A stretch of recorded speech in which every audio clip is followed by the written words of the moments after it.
is half chocolate. And I see pineapple. I love pineapple. Hello? Hello? We're not starting, are we? Yeah. Anita, can you have him turn me up? I don't think you can hear me. No, you're not very loud. It's the microphone. Yeah.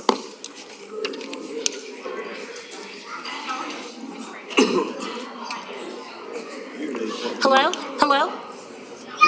I'm Dylan. I've got the Oh, I feel like I should be closer. okay. Hello? I didn't bring a plug. Can you all hear me? Okay.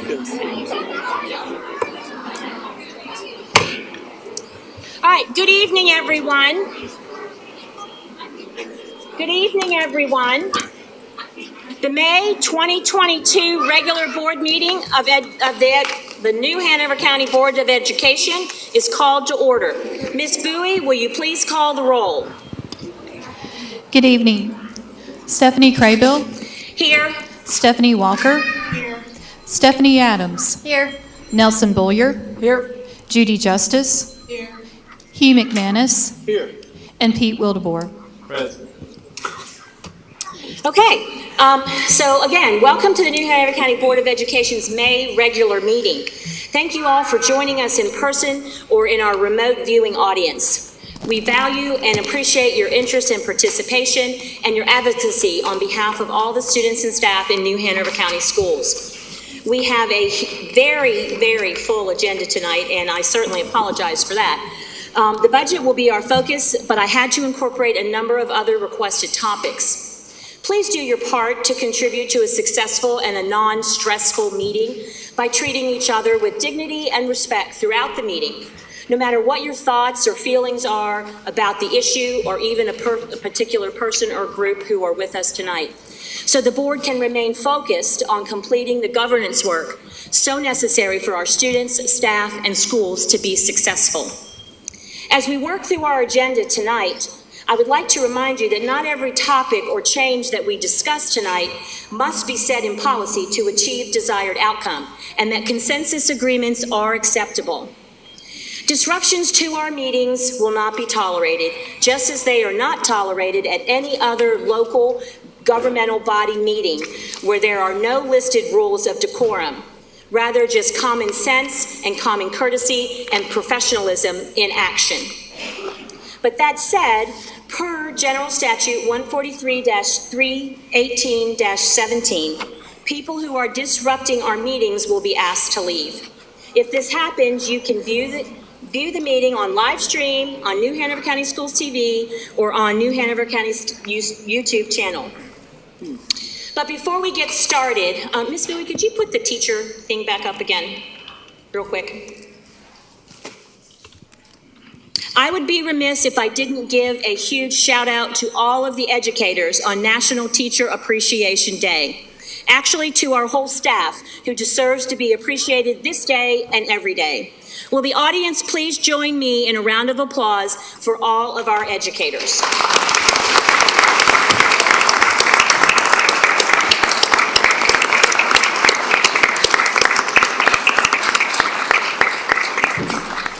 Okay, now let's move to the first item on the agenda, the approval of the agenda. Make a motion to approve the agenda. Second. Okay. Is there any discussion or any items that can be removed for my request? None? Okay. All right, all in favor say aye. Aye. Any opposed? All right, the agenda is approved. Next on our agenda this evening is an invocation and a moment of reflection delivered to us by the Reverend Paula Zabkar, spiritual leader at the Spiritual Soul Center here in Wilmington. Sorry, I don't have my glasses on. No need to apologize. Yeah.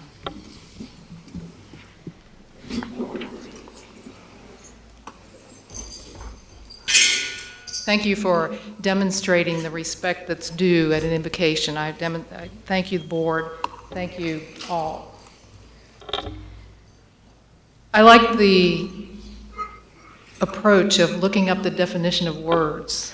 And an invocation is an opportunity to invoke the Holy Spirit, to invoke God, to bring the Holy Spirit, to bring that guidance into this very moment now. That's what this is about. And it reminds me of the story of Elijah in 1 Kings, where Elijah is actually running for his life. Jezebel has put out a price on his head for killing hundreds of prophets. And Elijah is scared, and he's running, but he rests. And he takes a rest underneath a shrub, and when he wakes up the next day, there's food and water waiting for him. So he has enough to keep going. And the next day, he wakes up outside a cave and more nourishment to keep him on his way. And the message he gets from inside is this: go to the top of the mountain, for there you will find God about to pass by. So he's like, all right. So he gets up on the mountain, and there's this terrible shaking earthquake. But God is not found in the earthquake. And there's this terrible wind that whips and whips and whips, but God is not found in the wind. And after the wind, the fire comes, burning the fire. But God is not found in the fire. After the fire, a sweet and absolute stillness. The voice of God in the stillness.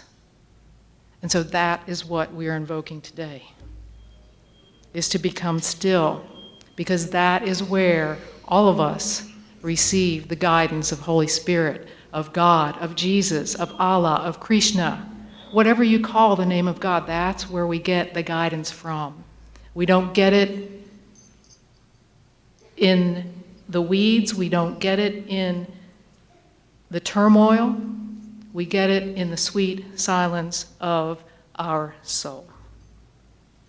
It reminded me, too, of the book of John, chapter 5, verse 30, where Jesus says this: I cannot do a solitary thing on my own.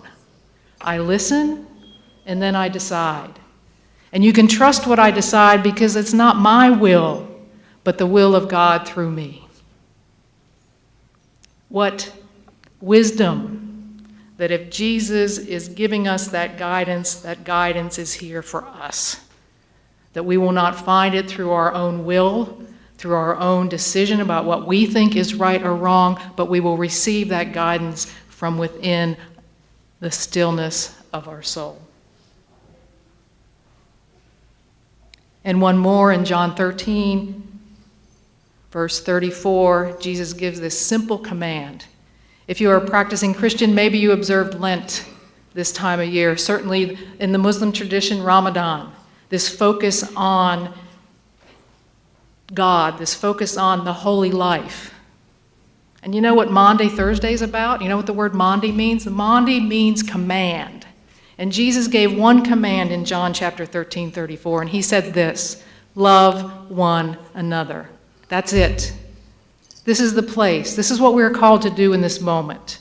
As we serve the students, as we serve the staff, as we serve the teachers, as we serve each other, that we should be guided by the still small voice that whispers to us over and over again, love one another.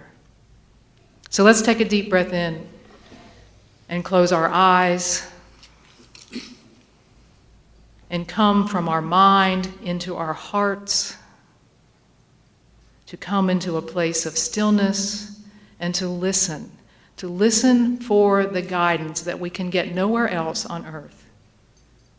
The guidance that comes from the command that we can hear whispered right now, to love one another, that I myself can do nothing, that I rely on the wisdom and the guidance of the God in me. We commit to that together during this time. We know that when we do, that we put the interest of every single student, every single teacher, every single staff member, every single human being right here to the forefront.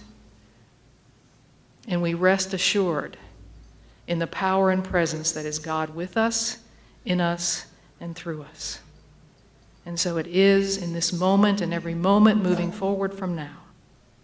Amen. Amen. Thank you, Reverend Zabkar. Next, the presentation of colors from New Hanover High School, ROTC.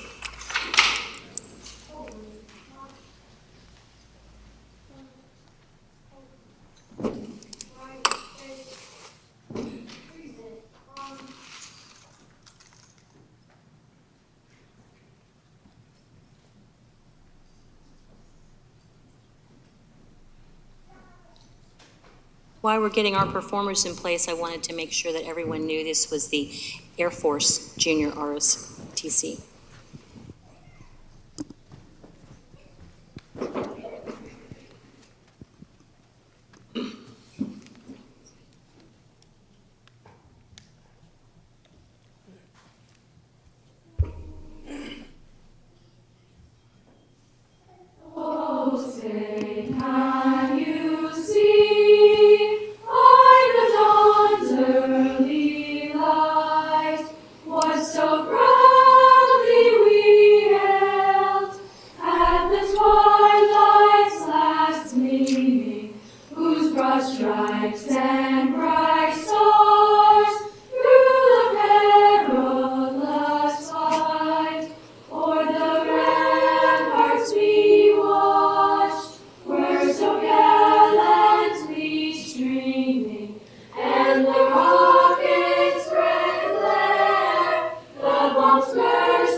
And if you would all join me in the Pledge of Allegiance.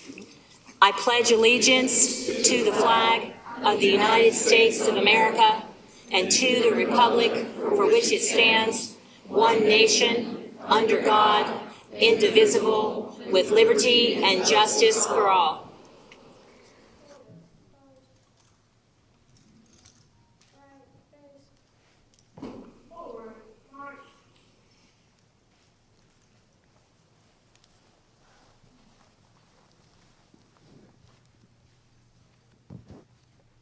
All right, thank you very much, New Hanover.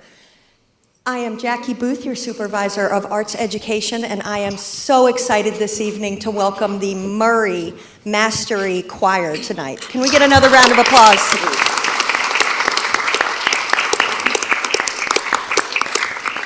In just a moment, I'm going to pass this microphone down and let them introduce themselves to you. But I would also, just in the spirit of Teacher Appreciation Week, like to brag a little bit on Miss Blackwood down here, who is a first-year teacher. That's right. And has just been working wonders at Murray Middle School. So let's also give some love and a round of applause for our first, second, and third-year teachers. They've had a hard time, y'all. All right. So I'm going to pass this down, and they are all going to tell you their name and what grade they're in. My name is Reese, and I'm in 8th grade. My name is Caitlin, and I'm in 8th grade. My name is Maya, and I'm in 8th grade.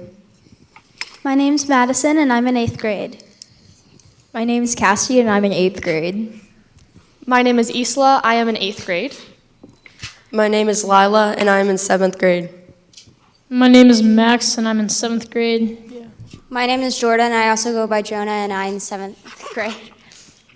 My name is Sarah, and I'm in 8th grade. My name is Christian, and I'm in 8th grade. My name is Veda, and I'm in 8th grade. My name is Zoe, and I'm in 8th grade. My name is Layla, and I'm in the 8th grade. My name is Harper, and I'm in 7th grade. My name is Ava, and I'm in 8th grade. My name is Violet, and I am in 8th grade. My name is Candace, and I'm in 8th grade. Thank you very much.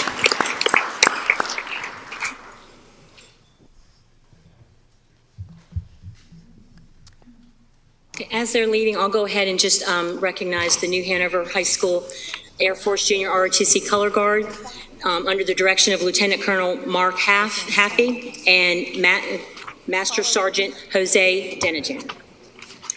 Okay, so next on to the best part of our board meeting is recognitions and introductions.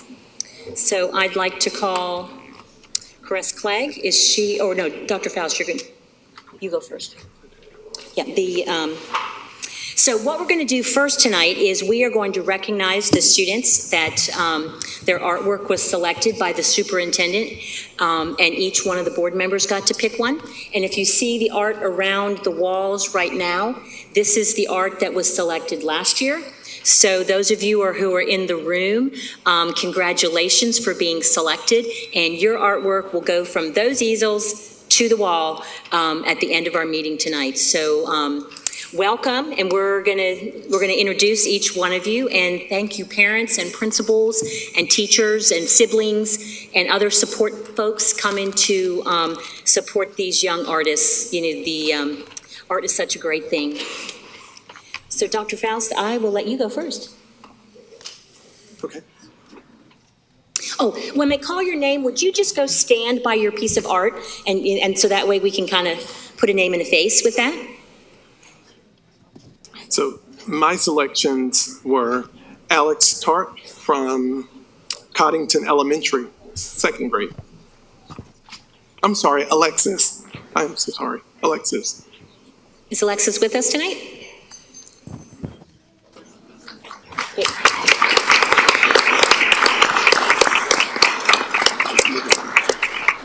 Lena Hoff from Wrightsville Beach Elementary, 3rd grade. Is Lena with us? Okay, no. Lena? All right. Next one is Sarah Diop, 8th grade, Myrtle Grove Middle School. She's not here. Okay. Thank you, Ms. Petroff, for leading the way. She is the art teacher there, Principal Cindy Bliss. And Ren Foreman, 11th grade, Ashley High School. Is Ren with us? Okay. Okay. So next up is Stephanie Craybill. I picked a selection by Jackson Pascarosa, who is a 2nd grader from Blair Elementary. Principal Aaron Livengood in his freshman year, yay. And art teacher Kensley Rhodes. And I just want to tell you that I picked your picture because it's springtime in flowers, and I got note cards made, so thank you, Jackson.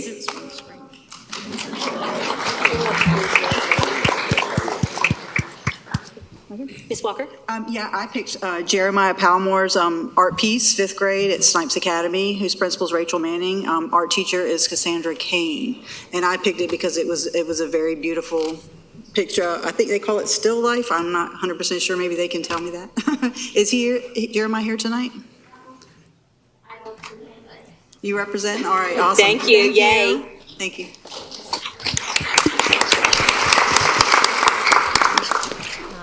My selection was for Dylan Graff, who's an 8th grader at Murray Middle School. Principal is Justin Fischetti, and the art teacher is Lori Patterson.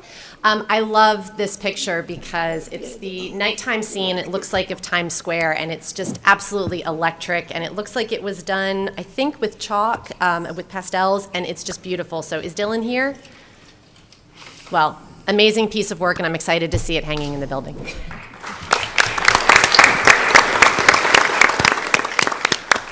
Nelson, before you go, I think I saw a young lady. Did we call her name? And she just got here? Okay, never mind. We'll get her.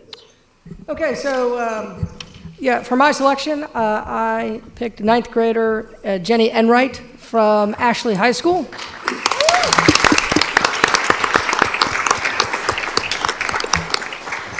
Jenny's principal is Patrick McCarty, and our teacher is Haley Moritz. And I just thought that, this piece in particular was so interesting because it blends something old with something new, the artist, and it's a neat take on a classic.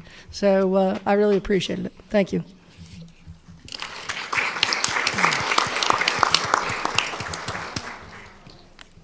And I picked it's actually a beautiful photograph by Lillian Hayes. She's a 12th grader at Laney High School, yay Laney. The principal is Sharon Desham, and her art photography teacher is Andre Haley. Now, I picked it, it evokes a lot of feeling. I have some photographers in my family, so I've been very familiar with what involves technique, perspective, the mood that it creates, and depicts a water scene here at the beach. I don't even know if it's locally here, but what it does is it really gives a feeling of this community in our relationship with the ocean and nature. So I really was pleased by it. Is the young lady here? Yeah, she's okay, sorry, man. Thank you very much. Okay, Mr. McManus? I selected from Justin, is it Bolsoy? Am I saying that? Is he here? She here? He here? They here? Okay. Which is to me, Western gentleman with the hat and the garb, because I love cowboy movies. But, and the art teacher at Hoggard is Mrs. Sinclair, Ann Sinclair. Is she here? But I love her. I'm enamored with it. I'll buy it. I mean, I love it. Congratulations. Last but not least, Mr. Wildebohr. Well, the piece I selected was by Savannah Classing, 8th grader at Roland Grice Middle School.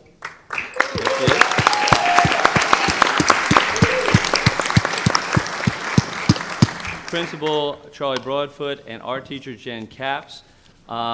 It's just such a perfect picture. I mean, for me especially, I just love cows. I love animals. This is just a beautiful example of just a beautiful art piece. It's just a gorgeous piece. I can see, I look out in my front yard and I see ones that look just like this. So it was just beautifully done. You were quite the artist, and I just want to congratulate you on your abilities, because you have a lot. Thank you.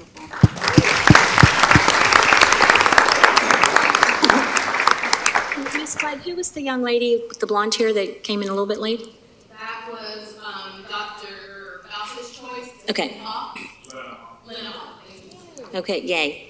So are we going to take pictures of them standing by their art? If you guys would like to join them real quick. Can we do that? Does anybody mind if we take a minute?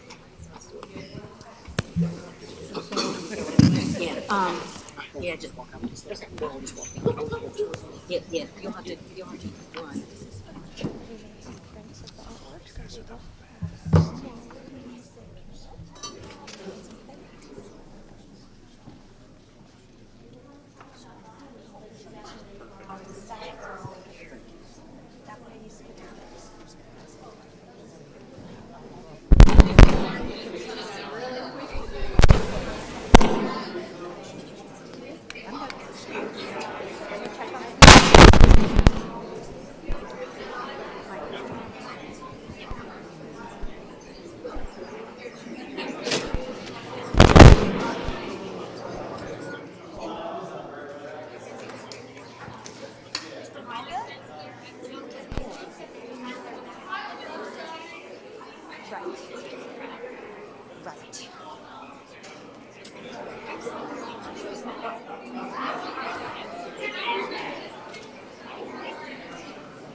Yeah, that's going to be a problem. No, that's okay. We're going to bring them out in a minute. I told you that.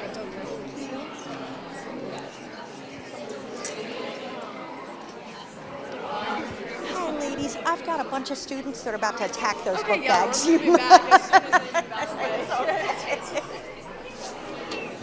got to let them come get their bags.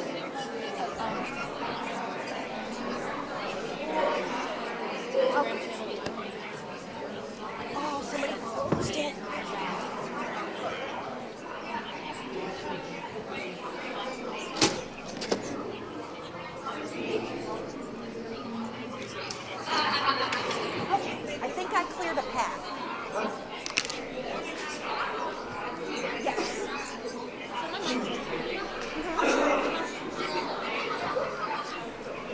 We're going, once you're done, you've got parent pickups too, so don't get on the bus till everyone's done. And once they're done reading, you can take them to look at. Yeah, this way. And I told the bus driver.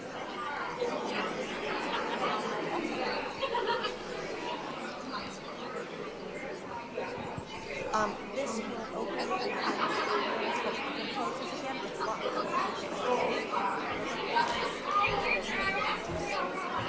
Yeah, you're gonna have to. Yeah, I'm sorry.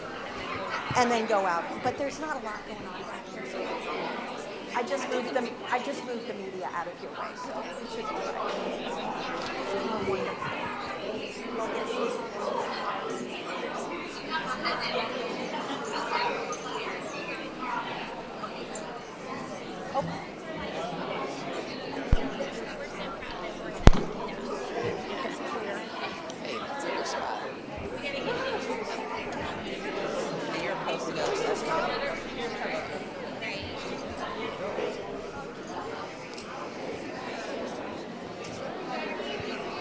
Oh, you're welcome. Have a good night. You're fine. Okay, thank you. Get out while you can. Yeah.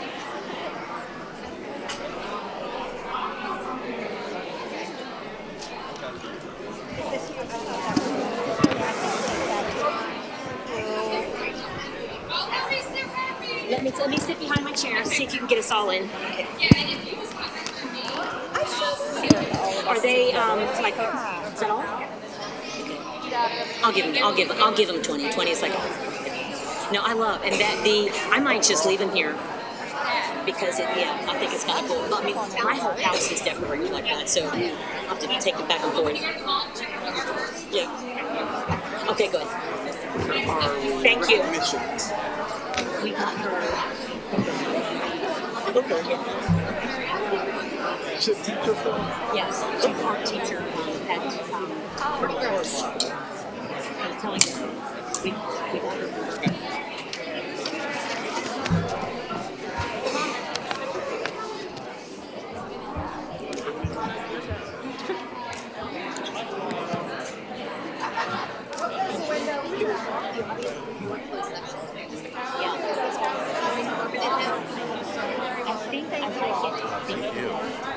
I know it cuts into dinner time and also allows people to get rally.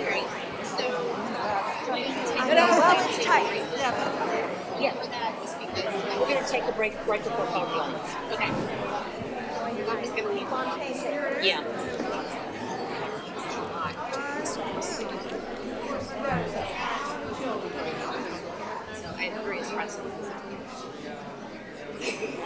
Wow. I'm just trying to help him remember which you. I mean, because it's been a while since we picked them. So. Yes, ma'am. Oh, I know. Yes, ma'am. This is Wrightsville Beach in the morning when the sun comes.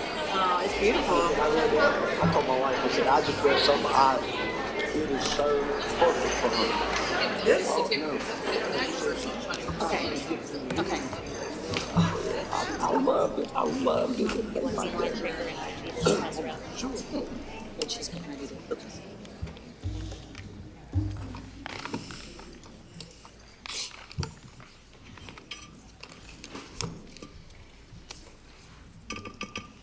Just want to give everyone a chance to give those students another round of applause for their artwork.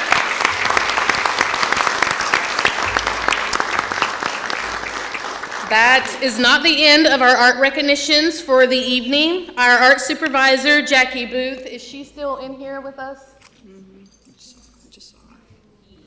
Probably feeding the other students, but she does a phenomenal job helping us to celebrate, acknowledge, and promote the amazing art projects that students are involved in across the district.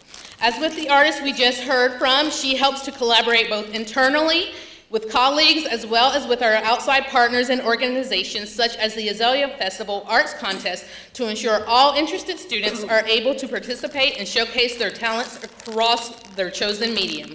Tonight, we recognize our first, second, and third place winners from the 2022 Azalea Festival Youth Art Contest. First place winners, Sarah Frances Butler from New Hanover High School.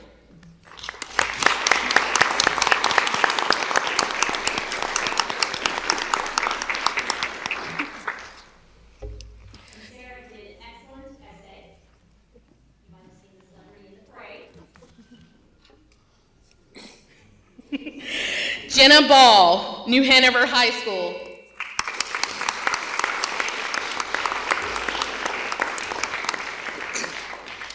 Jenna's not here. Next up, Ava Grace and Hayden Boyson from Porter's Neck Elementary School. And Mr. Slavic, if you will come up and get their certificates.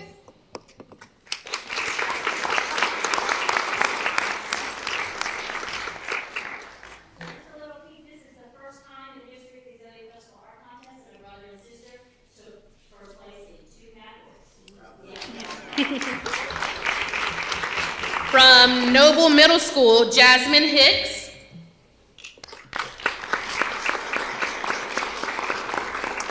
Moving on to second place, we have Myrit Benson from Hoggart High School. Corey Keeley from Laney High School. Carmen Paletas from Bellamy Elementary School. Ashlyn Risley from Masonboro Elementary School. Bella Hawker from New Hanover High School. And then our third place winners, we have Patience Sands from the Career Readiness Academy at Mosley.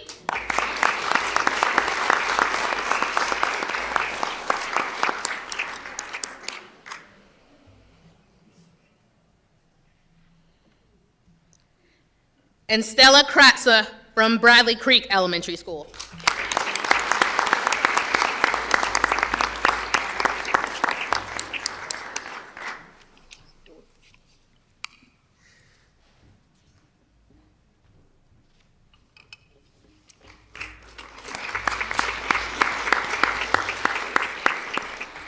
Our next recognition, I am pleased to have with us from College Park Elementary School, members of their Science Olympiad team, and we have them right behind us. If you guys want to come on up with your very large trophy.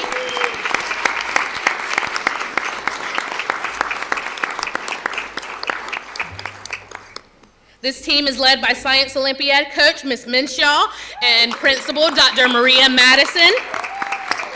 And they are our first place winners for the District Science Olympiad. We congratulate these pioneering students and their coach for their dedication and hard work.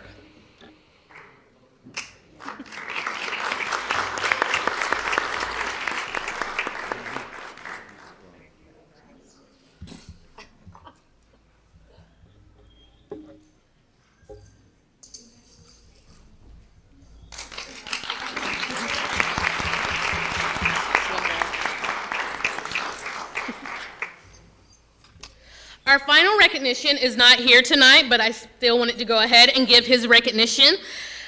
This recognition of the evening is a national honor for one of our students. It is a prestigious honor bestowed upon an exemplary young person in recognition of leadership, service, academic excellence, and dedication to living a healthy lifestyle. It is my pleasure, and I ask that you all give a round of applause for Holly Shelter Middle School 8th grader Joaquin Dingle, the 2022 Community Boys and Girls Club Youth of the Year.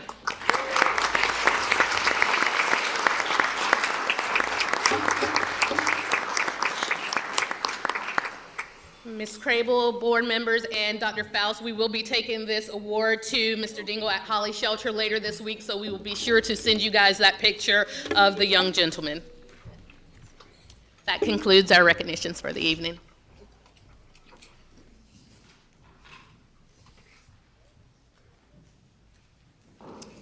Okay, so now we're on a little bit of a high here, so let's just move right on into our next presenter is, we welcome Chris Coudray and Jessica Loper from, Madam Chair. Thank you. County Manager Chris Coudray. Sorry, I didn't finish my intro. That's quite all right. You said we're on a high, and I'm afraid I'm going to kind of take the air out of all of this. But thank you. It's a privilege to be with y'all tonight. The chair extended an invitation to me to come forward and do a little context and level setting on the proceeds that came to the county as part of the sale of New Hanover Regional Medical Center, whereby we created the New Hanover Community Endowment and then also established a number of escrows. But I think the one that is of most interest to the board is the $300 million revenue stabilization fund. So my mission here is, again, just to level set. I do have some folks with me that certainly can help out. Jessica Loper and Tim Buckland both were very intimately involved in that entire process, and I believe we actually have some commissioners with us who were the decision makers in that process. But let me start out by saying what I want to do is offer the context of what both the endowment is intended for, but also the escrow, to answer any questions that you have about either of those funds. And I'm not here to represent myself as an expert on the endowment. It is its own organization. I'm not here speaking for them, but I was party to the process that helped create the endowment, so certainly understand the strategic intent. And then it's to really remind not only this board, but the community at large about the permanency in both the endowment and the escrow. Those funds were created actually through a three-party agreement that was approved on October the 5th, 2020. And so what is in place really can't be done. And I say that because, number one, Novant Health, which does still exist, helped create it. New Hanover Regional Medical Center, that no longer exists in the form that it was known at the time. Actually, the chair and me and a few others are still part of the successor corporation, but also the county approved collectively an asset purchase agreement that defined the specifics of that. So I'll briefly address the intent of the endowment. It was seeded with about $1.25 billion. That's a B, not an M, but a B. $1.25 billion for broad purposes that are to be consistent with whatever the then adopted New Hanover County strategic plan is. At the time that it was approved very clearly, public education, little p, little e, both primary, secondary, and post-secondary, are things that the board wanted the endowment to look at. It wanted it to look at health and social equity. It wanted it to look at community development and also at community safety. But at no point was the endowment constructed to ever step in the shoes of local government, state government, or federal government. So what the county does, what the state does, how the federal government supports our community, the expectation is those funding obligations or new opportunities are done by those decision makers, and the endowment here is here to be a supplement to that. I think the other thing to note about the endowment is that it is intended to outlast all of us. $1.25 billion should last a few years, and the endowment is actually limited to 4% of its interest earnings on an annual basis that it can actually return to grants across the community, because not only do we want to fund the nonprofit space, other public entities, we also want to see the endowment grow so that $1.25 billion becomes $2 billion or even $3 billion, and that folks who are not yet here walking among us are actually the beneficiary of those proceeds in the long run.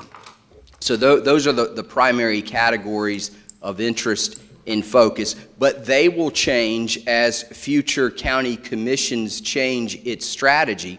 What's clearly noted in the APA, as I mentioned, is that the endowment has to evolve with the county as the county sets those priorities. Now, it wanted to take, meaning the commission wanted to take the politics, I hope it's okay to say that, the politics out of the decisions on how to invest the money on an annual basis, but also where to actually grant make on an annual basis. And so that is why the board created the endowment.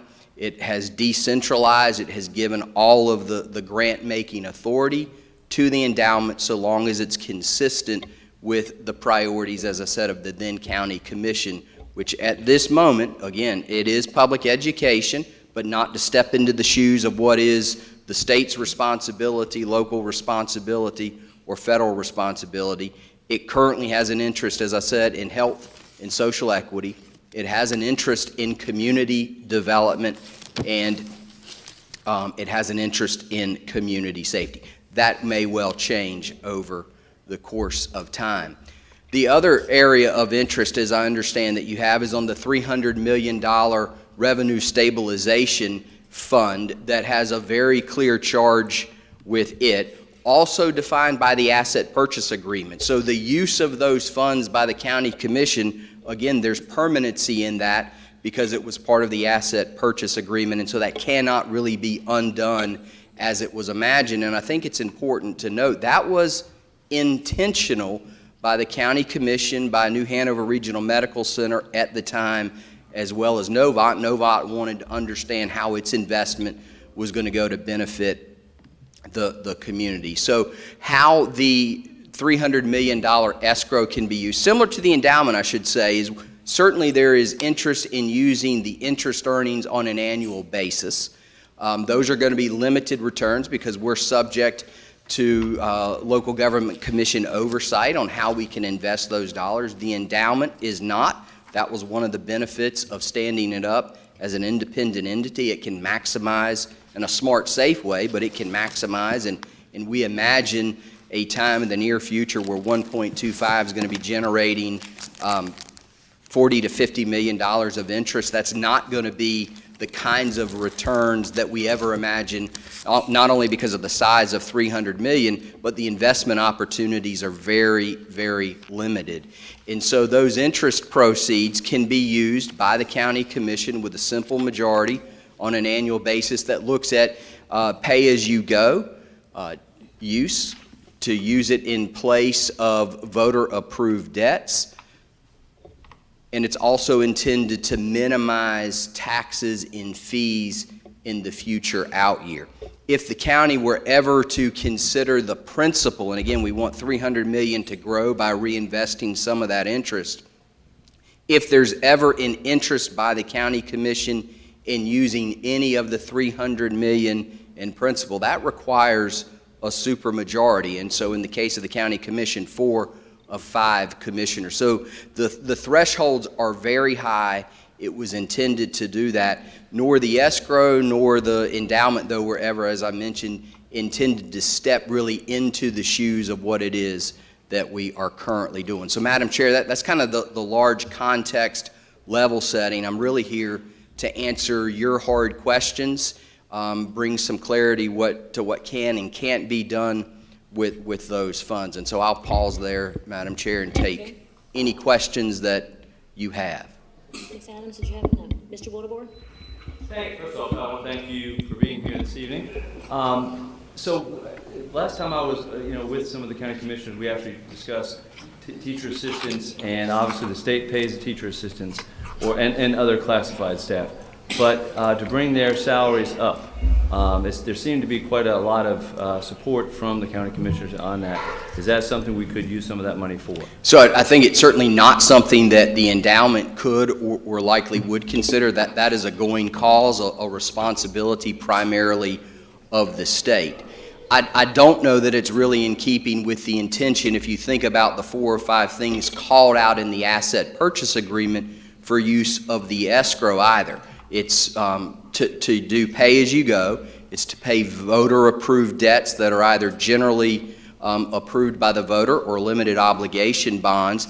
It's also to minimize taxes and fees in the future, or to address emergencies that were not foreseen, which is why the board chose at one point to use some of that escrow to deal with our community violence issue, to pay for teacher supplements, to increase the pay of any member of the New Hanover County school system that staff or faculty. I don't think at all is in keeping with the intent of the asset purchase agreement, and the fact that it's not called out specifically would likely not make it possible, which is why when the board addressed teacher supplements in the current year, it used general fund dollars to do that, which established, we believe, that the best paid teachers in North Carolina at an ADM rate of $3,334 per student. I hope, Mr. Wildebohr, I answered your question. I think you did. Yeah, so most of what the county is going to do around education is with its general fund. Ms. Justice? All right, you just said something very interesting. Yes, ma'am. Emergencies not seen. I'm Now, sorry?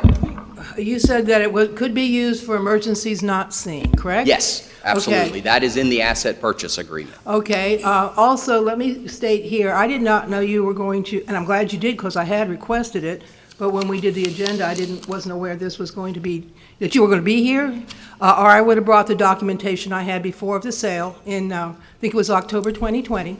It was October 5th, 2020, when the Right. asset purchase agreement was approved. That's And right. at the time of the pandemic, I guess you could say was the beginning of the pandemic. We didn't know what the result would be. We didn't know about the inflation situation. We didn't know what would be going on with our schools. So they did though, and I don't have it with me, and I wish I did. I wish I'd known you'd been here. It was on our meeting. No, it wasn't. Anyway, I could have brought it the same way I presented it to the board before. In that document that was signed by, as you said, Novant, the county commissioners, one of the, chair, and also the new Hanover County Regional Medical Center at the time, which no longer exists, the very first, the number one thing it was to be used on was public schools, and it gave 4 or 5 different situations, which is very relevant now. You've used one for safety, correct? Ma'am? You've used one for safety, correct? We've used one for safety. I mean, you have voted in funding out of the, was it the $300 million? The board will have to revisit it as part of its approved budget, but when we presented the community building plan to address community violence, it does assume some amount of escrow out of the $300 million for that, no money out of the community endowment. Okay, so not the endowment himself, I'm talking about the $300 million. So considering that many of us think this is an emergency, and that the state, nor even at this point, federal government has helped some, but then even with our local funding, we've already increased taxes once for the teachers, not for the other assisting staff. If you did have a 4 to 5 majority, it would be possible to use these funds for the concerns of, I've heard it from many people, for the TAs, oh my gosh, all our staff that was I would classified. disagree with that. Okay. Why, no, if say that it wasn't. Still no. Oh, I'm sorry, I didn't know you were there. Yeah. Excuse me, Yeah. I'm talking to Mr. Corday right now. So if, according to this document, though, if the 4 to 5 supermajority voted for the use of the money outside, well, basically, I guess you could say technically, for any reason, they could do that, correct? I would disagree Okay, and with why? that. When you look at the asset purchase agreement, and where you're referencing public education, that's probably more directly aligned in where the endowment can support public education, primary, secondary, post-secondary. That's not really at all the intent of the $300 million escrow. The things that were called out for intended use by the escrow, and I would not think that because the economy has raging inflation qualifies as an emergency that was unforeseen. It is to sunset or pay off voter-approved debts or limited obligation bonds. It is to use those dollars as opposed to issuing future debts, or it is because of unforeseen economic crisis, and I don't at all believe and could not with a straight face argue to the board that using it to fund teacher supplements or supplements for other staff qualifies as a use. Well, that is my opinion. Right, correct. Right. I could not and would not make that argument. Okay, so, but, Justice, can we go to the next question and we'll come back? all right. So everybody gets a chance to I just ask. wanted to clarify, that's your opinion, correct? That is my opinion, and I'm not going to advance that argument to the board, so I guess it is, in fact, fact. Mr. Boyer, did you have your hand up? Yeah, Madam Chair, Mr. Manager, I just want to thank you, Commissioners, thank you very much for coming to speak with us this evening. I don't think anybody disagrees that we've always wanted to solve this issue with regards to pay, but, I have an overdeveloped sense of justice, and when I came on the board, the County Commission was supporting our board to the tune of $2,900 per student. I think I said before we had to fight tooth and nail the first year to keep every penny of it. And the manager and this current commission and the last commission have really put their money where education is. I think it would be unfair to say they haven't really done that. And every time we've said we need, they have said how much and good luck. And they've been our partners and they've worked in good faith with us. So when they come before us and tell me, yeah, that's just not what we're going to do, that's not responsible governance, I take it seriously, and I certainly respect that position. So thank you very much again. Sure, and I'm here, Madam Chair, to outline what you can and can't do, right. not really engage in a debate amongst the board, but I've got what's known as Exhibit C in front of me that defines what theoretically the endowment should do, but also the $300 million, and if that's where the interest of the Board of Education is, I think I said this: retirement of voter-approved debts, establish pay-as-you-go financing so that we don't issue debt, reserve funds to address budget shortfalls in the future, things that we don't see, and minimization of tax and fees. Those are the things that the $300 million principal escrow can be used, and it would require 4/5 of the board to use any of the 300. The interest earnings that this year will be somewhere on the order of $2+ million requires a simple majority vote, but we have made a proposal to the board on how some of that limited interest earnings in this year could actually be used. Thank you. Did you have a comment, Ms. Adams? I just had a comment and following up with a question just for clarification. This was an item that I wanted on the agenda because there is information that has been put out into the public that is incorrect by our board members. And I said it during the budget meeting, and I will say it again. It is an embarrassment to this board to not understand what is accessible and what is not accessible to our Board of Education. You have worked with fidelity, you have been amazing partners, and we appreciate the commitment of the commissioners over the past couple years. Mr. Coudray, I appreciate that you are here to clarify this. You mentioned public education, health and social equity, community development, community safety, and you said, look at, was the quote. Look at does not mean committed to or required to commit the money to. Certainly as it relates to the endowment. The board appointed and delegated all of the grant-making authorities, but it does have to be within the framework that you just recited back to me, not exclusively, but within that framework, and it's limited to being able to grant 4% of the rolling average over 5 years. Well, we're a year into the investment, so I can't speak to how much money the endowment's going to make available later this year, but the asset purchase agreement that established the endowment limits them to 4% of the interest earnings over a 5-year average. And one follow-up question. The New Hanover County Board of Education does not have access to this unless it is granted by the county commission.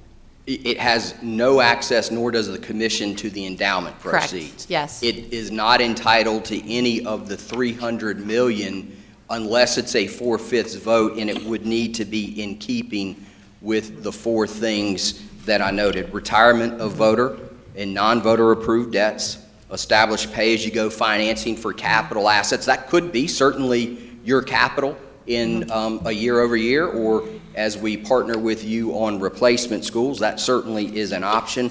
Reserved for unexpected emergency spending, and the specific recitals in the asset purchase agreement at the time were natural disasters and pandemics. Reserve funds to address budget shortfalls during economic downturns and minimization of tax and fee increases in future years. Thank you for clarifying. That is how the principal may be used, with 4/5 as approved on October the 5th, 2020. Thank you. For no other way can it be used. It's permanent. Thank you. Does anyone have any more points of clarification for Mr. Coudray? Okay, last one, because we're over our time. It's quite clear. You are very clear. Perception of what an emergency situation is going to vary according to the people that are, involved. And you said also it will take a supermajority, 4/5 of the county commissioners to release any of these funds. So thank you very much, and you were quite clear. All right, thank you so much for being here and clarifying that for us. That will certainly help us in our budget deliberation later this evening. Okay. Thank you. Thank y'all for the And invitation. thank you to the commissioners Thank who came out to support Mr. Kudray. Okay, next. Sneeze? That was a sneeze. Somebody sneezed. Oh, sorry. All right, so next up on our agenda is the Student Voice Initiative. And leading us there, let's see who got to take the lead on that one. Well, my clicker is not, oh, there we go. You all come up to the podium however you want. So under the adult ally position, Dr. Casey Smith and Shala Harper and their student members will provide us with an update on the Student Voice Initiative program. So I think we have Sarah Francis Butler will be starting us off. Yeah, I just want to make sure Okay, you guys knew all their names and where they were from. Yes, please do. So you have Sarah Francis Butler from New Hanover High, Cassidy Thompson from Hoggard, Salmon Bond from Laney, Preston Hargrove from C-Tech. Thank you. And Tanea Toon from Laney as well, and looks like she's given you that visual. Thank you. Appreciate it. I'll pass her one. It's okay.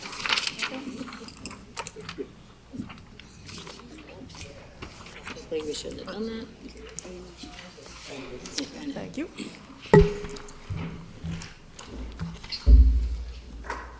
Welcome. Thank you. Student voice is recognizing and acting upon the fact that students are the primary stakeholders of our education and should be partners in shaping it. On August 17th, 2021, Isaiah Singleton presented a speech that highlighted the importance of including students' voices within the district's decision-making. After receiving praise and excitement at this meeting, Isaiah and myself, along with several other students and adult allies, began creating a framework that would make students more involved in decisions within the county. From September 2021 to January 2022, we met at least once a week to discuss our goals of the Student Voice Project, create methods of gaining support, develop application materials, and brainstorm ways in which authentic student voice structures can be directly applicable to our county. In January, we selected a group of 19 unique individuals from almost all of our high schools to collaborate in the Student Voice Project and create change in the district. Since then, we have met about once a week to discuss topics such as advocacy and solution methods, school governance, and important student equity terms. Today, we feel confident in our ability to present to you our personal experiences with this Student Voice Project this spring. We will share briefly about Educational Equity 101, mapping issues and root causes, authentic student voice structures in New Hanover County schools, gathering peer input about issues and student voice structures, local governance, and finally, our call to action.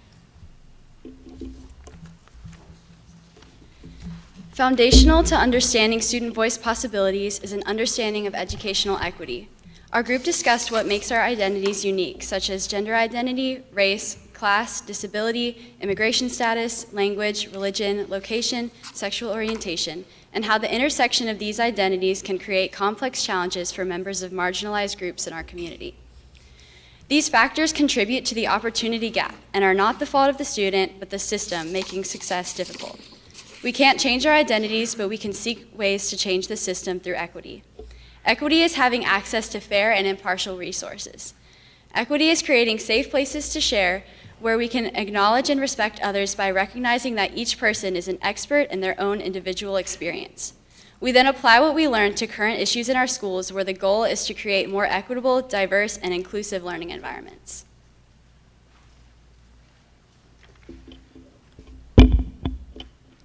Part of our job as student leaders is understanding not only the surface level issues, but the underlying causes of the problems that our school district faces. For example, symptoms for an issue like the common cold include coughing, sneezing, but the underlying issues behind the symptoms would be bad hygiene, stress, and unhealthy habits. In school, teachers only see the mere symptoms of the many issues our students face, like low performance, drive, bad behavior, or lack of diversity. Yet, they are often unaware of the deeper causes of these issues, like poor home environments, lack of role models, or school support. Students, on the other hand, witness these causes among their peers and can provide valuable insight within our district to combat these issues. However, the ways we are included to provide insight vary along the well-documented continuum.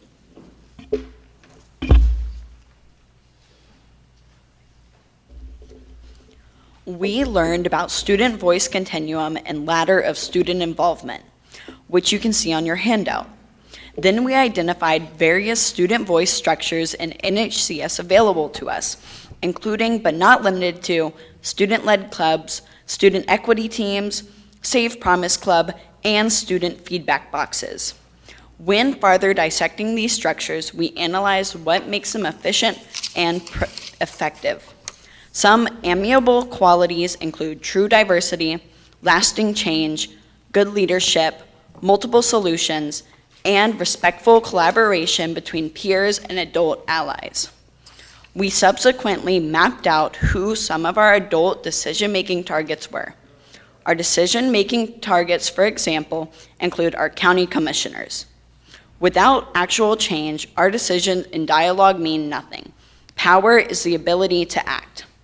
Next, Salman is going to talk about how our student voice structures become more effective when we hear from more people, when we can accentuate and emphasize the voice of our peers. The peer input process is a relatively quick and structured way to get our input and insights from peers to catalyze an initiative or solve a problem in the community. We learned about different ways to facilitate peer input, such as surveying, conducting focus groups, and student roundtables, or forums. As a group, we learned several different factors that would affect the way in which we gather this information from our fellow students and community members. We ultimately believe that we should have a diverse population to serve with adequate representation. This includes students in general education, AIG, students with special needs, support, admin, teachers, and students from various backgrounds and experiences. When gathering peer input, we plan to utilize tools like the Student Bill of Rights and the Student Voice Continuum, which are also printed on your handout.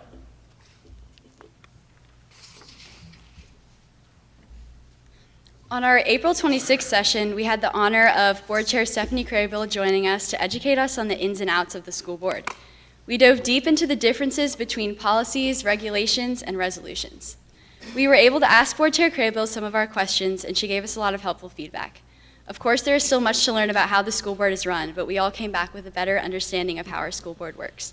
A lot of students don't know much about how decisions are made that affect them, so this was a very important session to give us a better understanding that we can now share with our peers.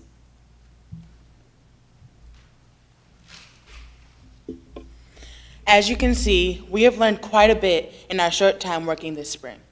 To reiterate, this is a time-bound project ending in June that seeks to map various authentic student voice structures in our school system, and ultimately to provide a final product that will support the growth and sustainability of authentic student and youth voice structures for our peers and future students. As Sarah said at the beginning, student voice is recognizing and acting upon the fact that students are the primary stakeholders of our education and should be partners in shaping it. Having said this, we would like to share our call to action with you all and our community. In our final month of the project, we will be working on drafting a policy for NHCS to adopt, which seeks to grow, continue, and sustain authentic student voice structures.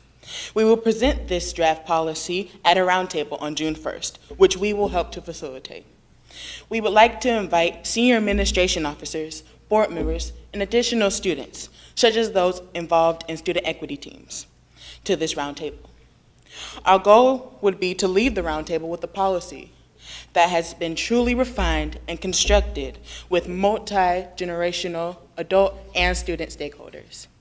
Thank you so much for this opportunity to share about our project this evening. Thank you.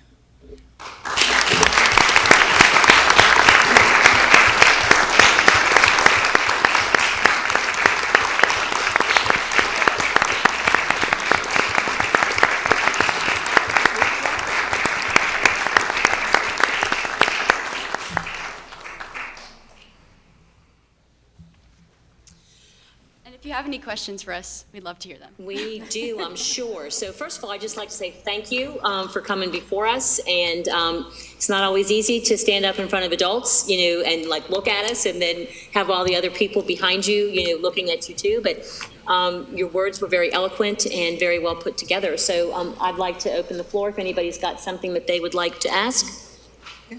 Ms. Walker?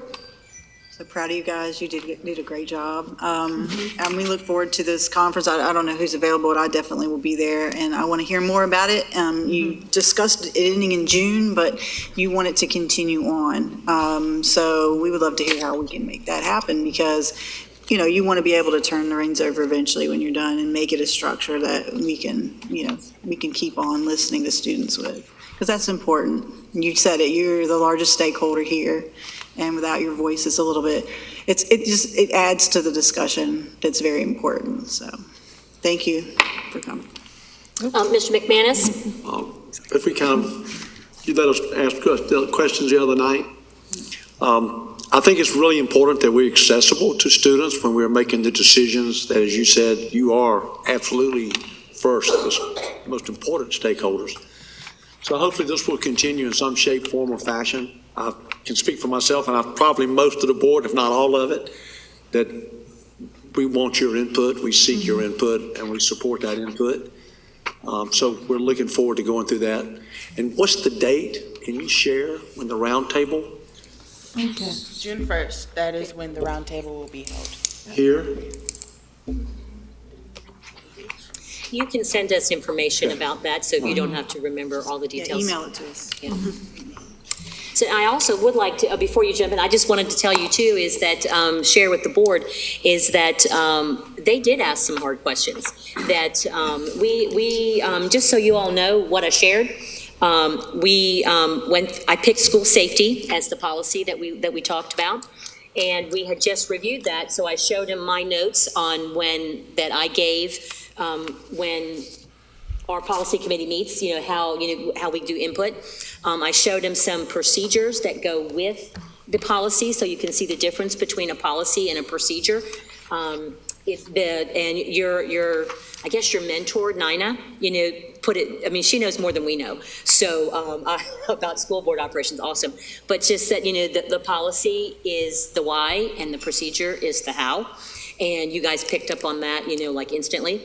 And then we also talked about what a resolution was, the series of whereases and then the therefore I declare, kind of thing. So they picked up on that and they got School Board 101, in like 30 minutes. So just wanted to share that with you. Ms. Adams?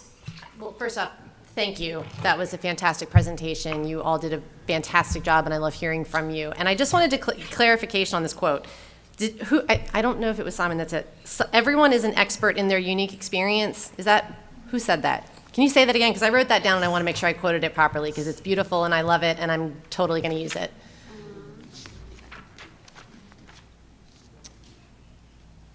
Let's see. Sorry, trying to find it. I know, I'm putting you on the spot here. Okay. Equity is creating safe spaces to share, where we acknowledge and respect others by recognizing that each person is an expert in their own individual experience. Love that. Thank you. That is fantastic. And I just want to say, Dr. Casey Smith has been an absolute workhorse for this project. And who are you pointing at over here? Shala. And Shala Harper, too. To be able to bring this to fruition, and this has been in talks for years, so kudos to the students that have shown up, done the work, and kudos to the adult allies that continue to advocate for this because it's an important conversation.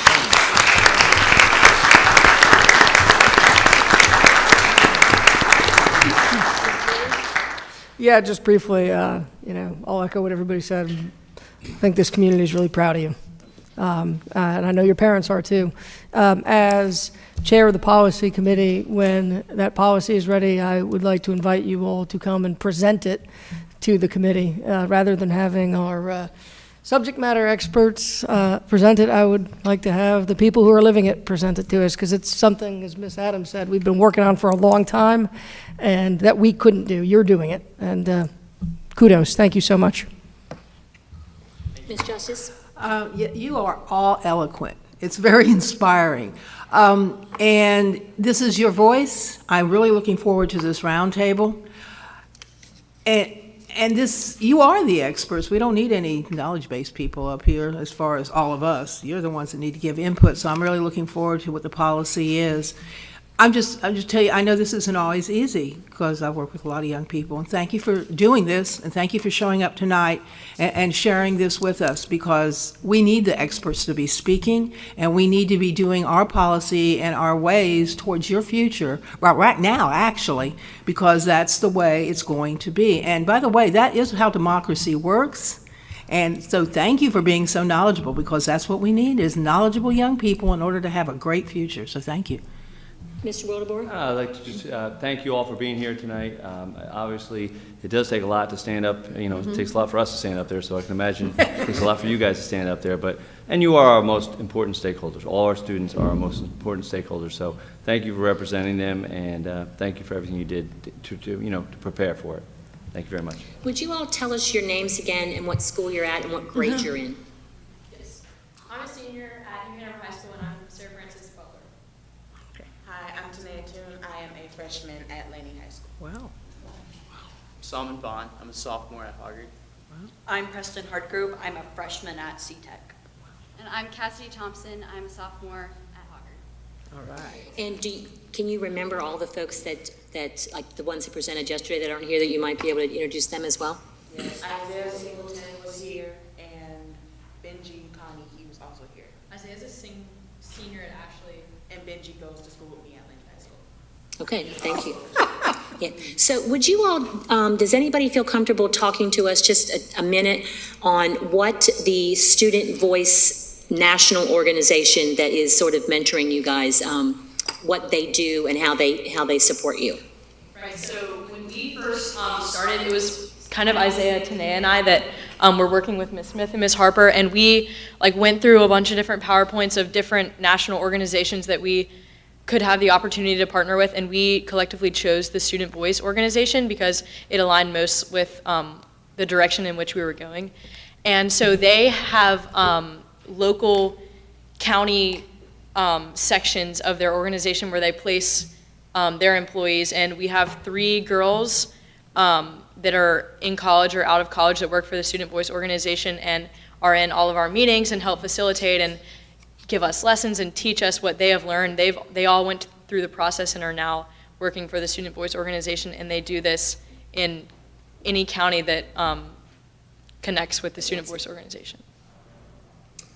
Okay, anything else that you guys want to add besides what you've done? What you've presented so far? We're looking forward to hearing more from you. I would just like to say thank you to you guys for supporting us. Even though we did say, students are the primary stakeholders, without the adults backing us up and supporting us and actually, confirming what we say, this couldn't be where it is now. So I just want to thank you guys and hope we can continue and stay on this ride with you guys.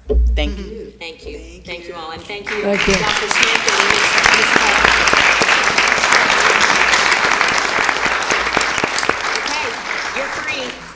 and Ms. Okay, next up on our agenda is the superintendent's report.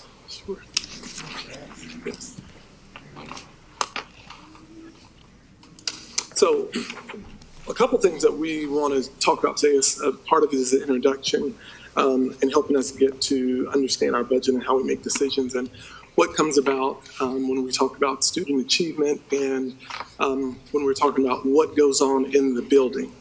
What you have in front of you is the Student Achievement Group. So this is an EVOS document. And every school gets one of these on a teacher. If you teach an EOC and EOG, you get this.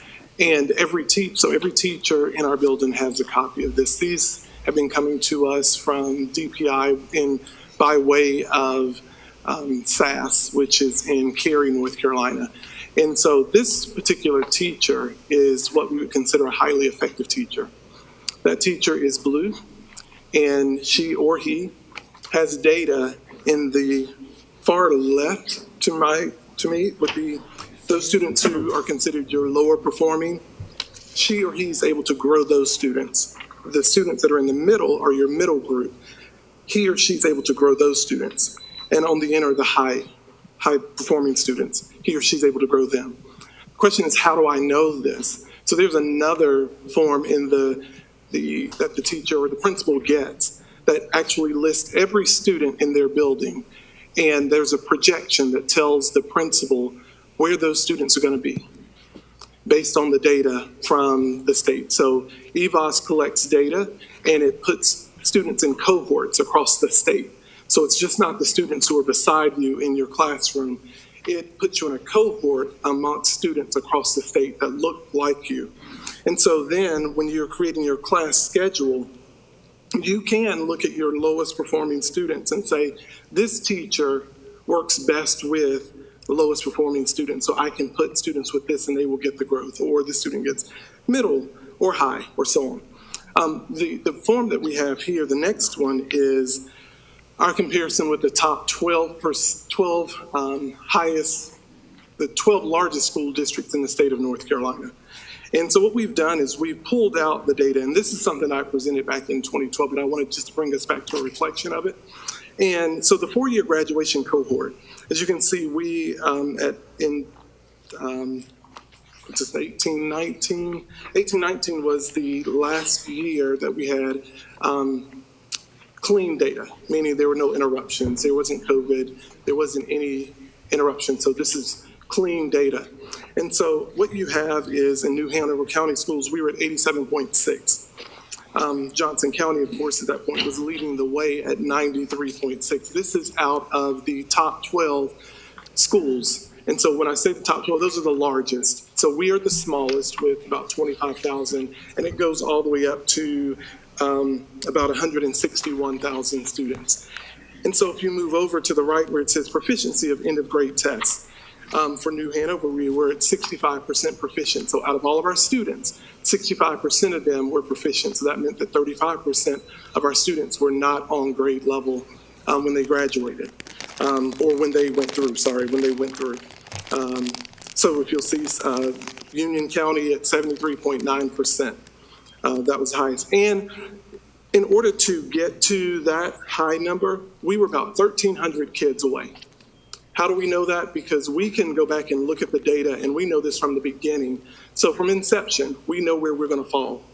And so we're able to coach principals on feedback sessions as they're doing their walkthroughs. They should be giving quality feedback so that individuals can ask the right questions to students. Parents can actually ask, is my child's teacher a high-performing teacher? They can also ask, what is the projection for my child? If you're in an EOC, EOG, parents can ask that question. We have that information. If you move to the next row, this one's about our ACT entry score. We're at 66.8%. Our CTE work keys, we're at 72.6% proficient. We have some work to do. We have, and I will be honest, our school district, our county has funding.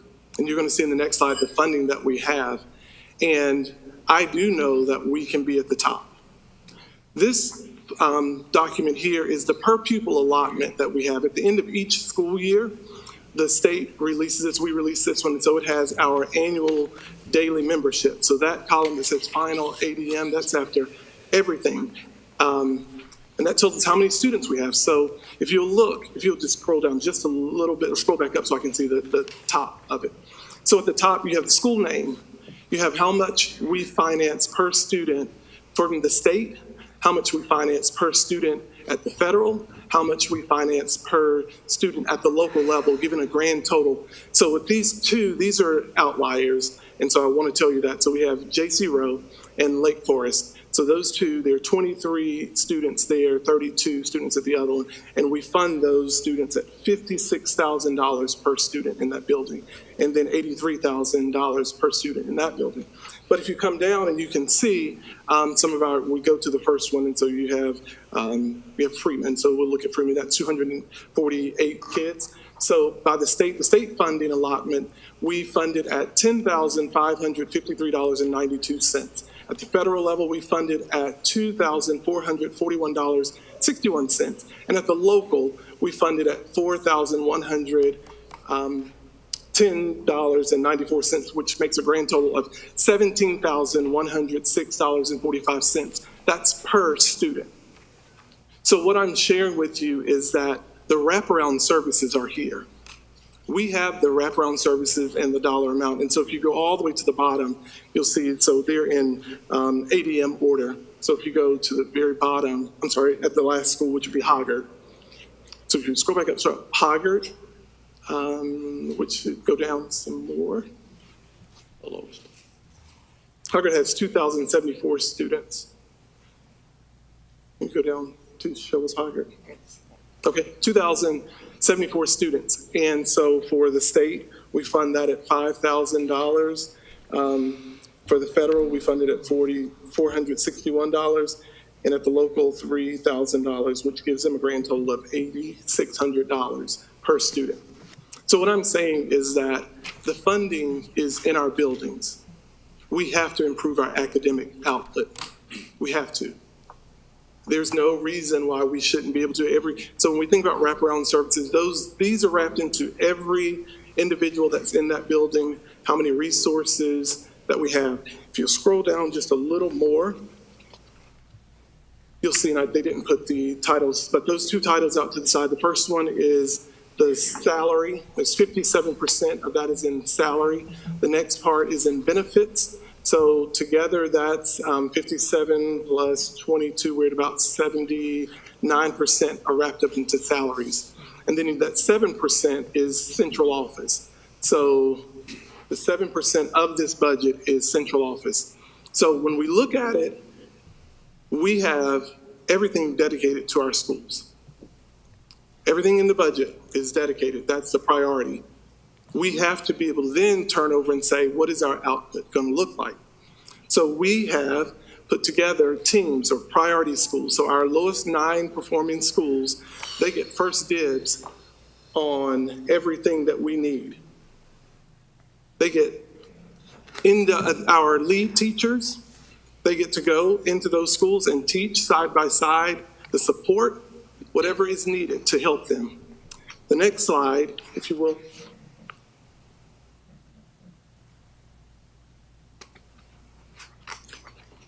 So at the top of this one, you will see the grade level proficiency by test.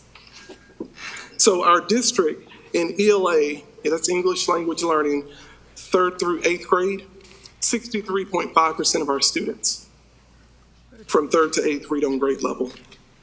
And that was your 18-19. That's the data that we use because that was the most clean data. We can't use last year's data because it was broken. We can't use the year before that because that was the year that we didn't finish. So we have to be able to use clean data and go from there. So the next one is math at the district level. 66.2% of our kids are on grade level. 5th and 8th grade, those are science years, 81%. English 2, 64.7. Math 1, 42.5% of our kids are on grade level. Math 3, 49.1. Biology, 67%, which gives us a grand that composite is all of that across, and that's what the state gives us, the 65%. What I want you to now focus on is what's wrapped around in that yellow box. The yellow box are our subgroups. The subgroups now tell us that in each category where students fall. So I want you to look at the all, and you'll see where I just read all of those to you. But now if we look at our Black African American in ELA, they're 33% proficient. Math is 35% proficient. Science, 56% proficient. English 2, 31% proficient. Math 1, 24% proficient. Math 3, 23% proficient. Biology, 32.5% proficient. ACT scores, 29.1, work keys, 38. Graduation rate, 83.6% proficient. Composite, overall 35.5% proficient. So you're probably thinking, well, how did they graduate at 83.6% of the students? We're able to go in and reduce the credits at 22, and we can get students to graduate at the state level. and not at the 27. So that's why we're able to graduate kids. If you go over and you'll see the gaps. So what I want you to just be able to do is see the gaps. So if we look at the Hispanic group, we look at the white group, you'll see that there are gaps. So African American to Hispanic, there's about 10 percentage points of a gap. And we're looking specifically at our ELA. If you look from African American to two or more races, it's a 30% gap. If you look at African American to white, it's a 44.1% gap. We have work to do. That's what we're saying. We have work to do. So then if you look over to the right, if you pull those over, this will tell you where our school letter grades are. So our letter grades, we have 5 schools that get a letter grade of an A from the state. They're on a 15-point scale. So what that means is from 100 to an 85 is an A, an 84 to a 70 is a B, 69 to 55 is a C, 54 to 40 is a D, and 39 and below is an F. That's the school ranking. So they're on each web page of the school, you'll see their letter grade. So 15 of our schools are graded at a B. These are all graded by the state. A C, we have 13 schools. We have 4 schools that are ranked at D and 1 school that's ranked at F. Remember I was telling you about the highly effective exceeded growth. So exceeded growth tells us that the state will give you the proficiency report or a project from EVOS. It'll do a predictability. And it'll tell you that this student should get, and I'll just make up a number, 205. And if they get higher than a 205, then you have exceeded growth. If you get 205, you meet growth. If you don't get the 205 and you go lower, then it does not meet growth. So depending on that group of kids and how they grow, and there's data that goes along with that will tell you that portion.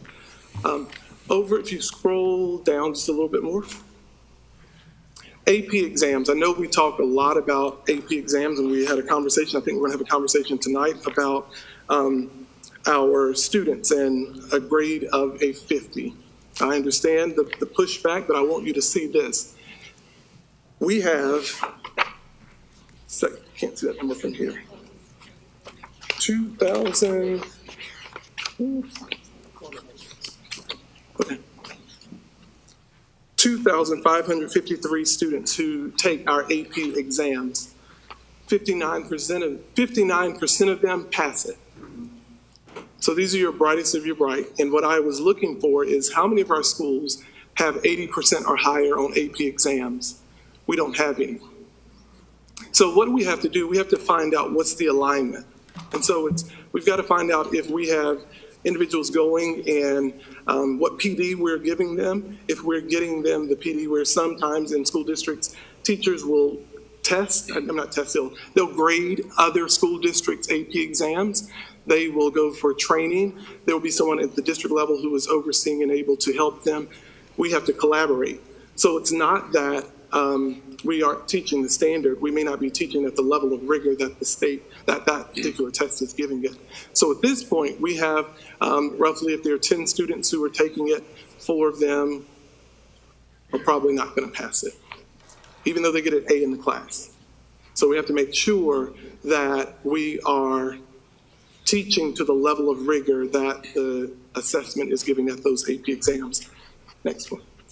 That's it? Okay. So what I want to do is just to bring you up to speed. And as you are going, we need you just to flash back one time for the per pupil allotment, because when Ashley comes up and talks, I need for us to understand what we're asking. If you go up to the top of that document, our budget is built around all of these salaries. And what we want to be able to do isn't balancing with what we're doing. So we're supporting students, $17,000 per student, but we don't have the funds to actually keep this going. There's no way we can keep this going with the way that we're going to present. So Ashley's going to come up later, and we spent a whole lot of nights on trying to get a budget that we could work through. But we've got to make some hard decisions about our budget. And I don't think we're going to get it all done tonight. I'll just be honest with you. I don't believe we can get it all done because Ashley's going to present some things to you, and I'm going to be honest with you. We have stripped everything. We have taken every piece of ESSER money. It is like we are nationally, I'm going to use your saying, we are out in the parking lot picking up pennies at this point, trying to get our budget to balance. And the budget that she's going to present to you, I can't put my hand, I can't sign my name to it, and she can't either. But we're going to do it. We're going to do it because that was what the ask was. But we want you to see after your ask what that's actually going to do in 3 years to the school district. So those were that was a long report, but I think that was something that we wanted to be transparent. That was transparent. Oh, questions. Okay, do we do it? Okay. Mr. McManus, we've never taken questions, and it's okay. Yeah, you may as well. I'm saying this from my professional background and my personal professional belief, having been in high school many, many, many years, as many of you know. And I understand that we all throw money at schools. That's a norm. We're not doing anything other people don't do. But I think there's more here for us to discuss, and it's going to come later tonight, but you opened the door for me, so I need to say it now. Number one, I think that we have policies that will add to student success. And then, as politely as I can, I've never supported the 50 because there were zero expectations with the 50.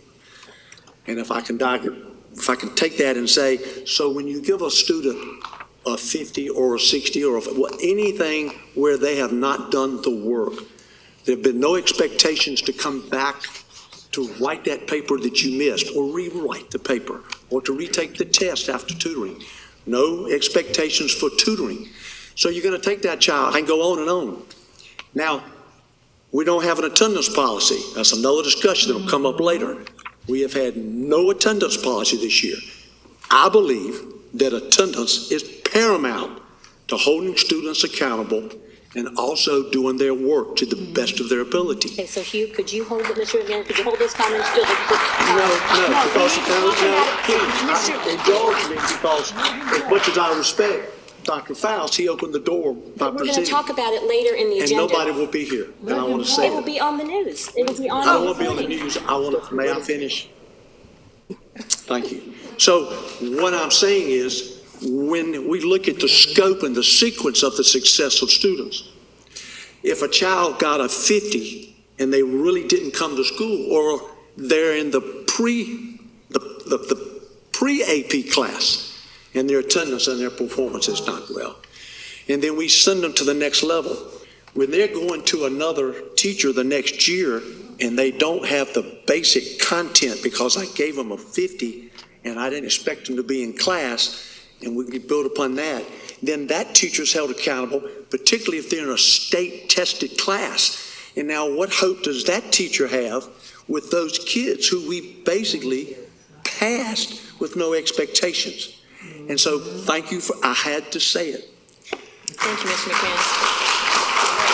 Okay, so next on our agenda. Excuse me. Just a brief comment, because we don't usually do comments to the superintendent's report. Well, there's always asked questions or comments. I'm going to go ahead and keep it brief. There are many other ways of doing this besides throwing money at kids. This is a very sad situation in New Hanover County. Between 2006 and 2010, we concentrated high poverty kids in about 5 or 6 schools, or maybe 9, and the results are very evident. Sadly, part of it came along with the racial situation because of the redlining over the decades in this county. This is very brief, though. There are other ways of doing this besides throwing money at kids. I'm just going to mention them briefly and then be quiet because we can talk. We do need to sit down, all of us, and talk about this. We need to help these schools. I love the presentation. I'm glad all of you are getting a feel now of what's going on, as far as decisions being made. But briefly, some things we can be doing that's not just throwing money at kids. Because this is a cultural. Excuse me. I happen to agree with this Well, let me Please just wrap it up four in 1 minute, sentences. because this is Okay, not- and we're going to be here till 11:30, and you were the one who Well- sent me an email that said our meeting is too Excuse long. me, So can I- please just make your comments for 1 minute. I don't need anybody talking from the audience. this is why we need a You'll decorum. be asked to leave. That's Uh, one. Can I please finish what I'm saying? Yes, All 1 right. minute. Okay, it is a cultural problem in this district. It's caused by the high poverty schools. There's certain ways you can redistrict, but that's very traumatic in itself to social economic integration. We can have real magnet schools.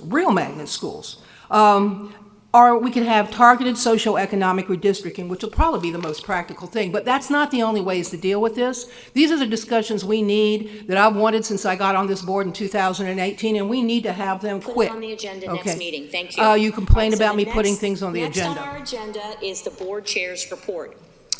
So I'd like to let everyone know that May is National Mental Health Month. Never before has this focus been more important than now. We are so fortunate to have school-based mental health professionals in our schools, and multiple in our schools depending on their caseload, to address the needs of all of our students. Additionally, we have 150 counselors, social workers, and school psychologists, and approximately 38 mental health therapists. So I want to thank them, thank you specialized employees within our district and throughout our community and across our state. So many people struggle in silence. Please stay in touch with your friends and your loved ones and with yourself. Next, Ms. Billy, could you bring up the teacher little thing? Yes. The teacher poem. Okay, so next is this is Teacher Appreciation Week, the whole week is Teacher Appreciation Week. Today just happens to be this special day. So this was my favorite kind of poem to do when I was in school. So I put teacher and TAs, and that does not diminish any of the other staff and professionals that we have within our school district. But a teacher takes a hand, opens a mind, and sees tomorrow in every child's eyes. Engages students in new ways to learn, awakens imagination and creative expression. They are confident, cool, caring, and character building. They are the heartbeat and the hope of the educational system. They're energetic and they're empathetic. They're resourceful, resilient, and respectful of all students. TAs, teaching children as if they were what they dreamed they could be, and assisting in discovering and then making assisting in discovery and making new friends. So thank you once again to all of our teachers and TAs who are in the audience, who are listening online, and who will listen to this later. We appreciate you today, this week, and every day. Lastly, I just wanted to make a note that the board is committed to open dialogue with parents and the community. And we would just ask that parents and take their issue and take their concern to the lowest level possible, to your teacher, and then to your principal, and then to a central office person, and then to Dr. Faust and to the board, so that everybody who is really the stakeholder in the situation that is concerning you has the opportunity to give input and to help you understand and to find the information that you need. I would just encourage us, not that we don't love our media partners in the back, but I would encourage you to try and use your internal resources as much as possible prior to going to the media. And I would liken that if we are going to the media without trying to address it internally, it's no different than kids, posting on social media about threats rather than going to a trusted adult and telling them that things are happening. So please just keep that in mind as you're having difficulty navigating our system, or you need answers to questions that you have.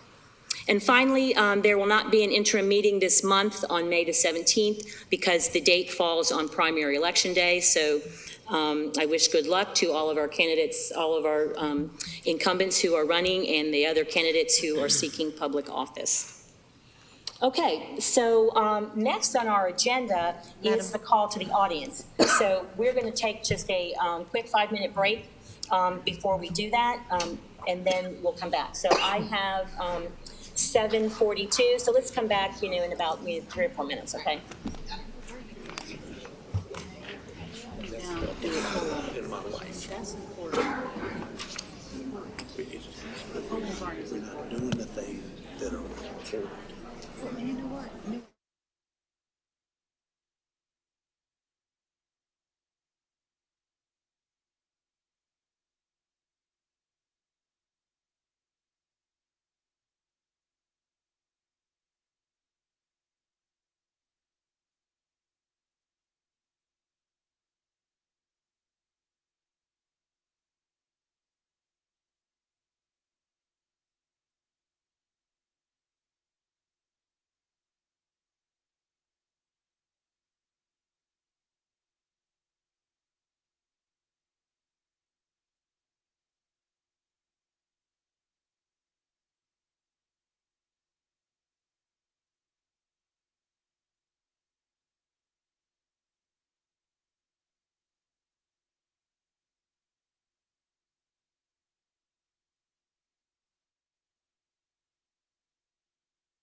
On our agenda is the call to the audience. I want to thank you all for signing up to share your comments and concerns with the board. As we've stated before, we welcome engagement from our school community and from the community at large. There are several items I'd like to cover before we get started with call to the audience. Per board policy 2310, the board allows up to an hour of public comment for call to the audience. Please speak on the topic on your call to the audience sign up. The public has asked this board to be transparent, and our school system to be more transparent and truthful, and we respectfully ask that you do the same. Please refrain from using profanity, derogatory language, and other slurs in your remarks and in your signs, or you will be asked to sit down and leave.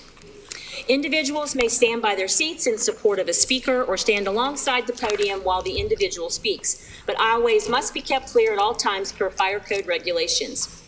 No one at any time is allowed to approach the dais. We must respect the rights of individuals who have come here to address the board, as well as those who have come to listen.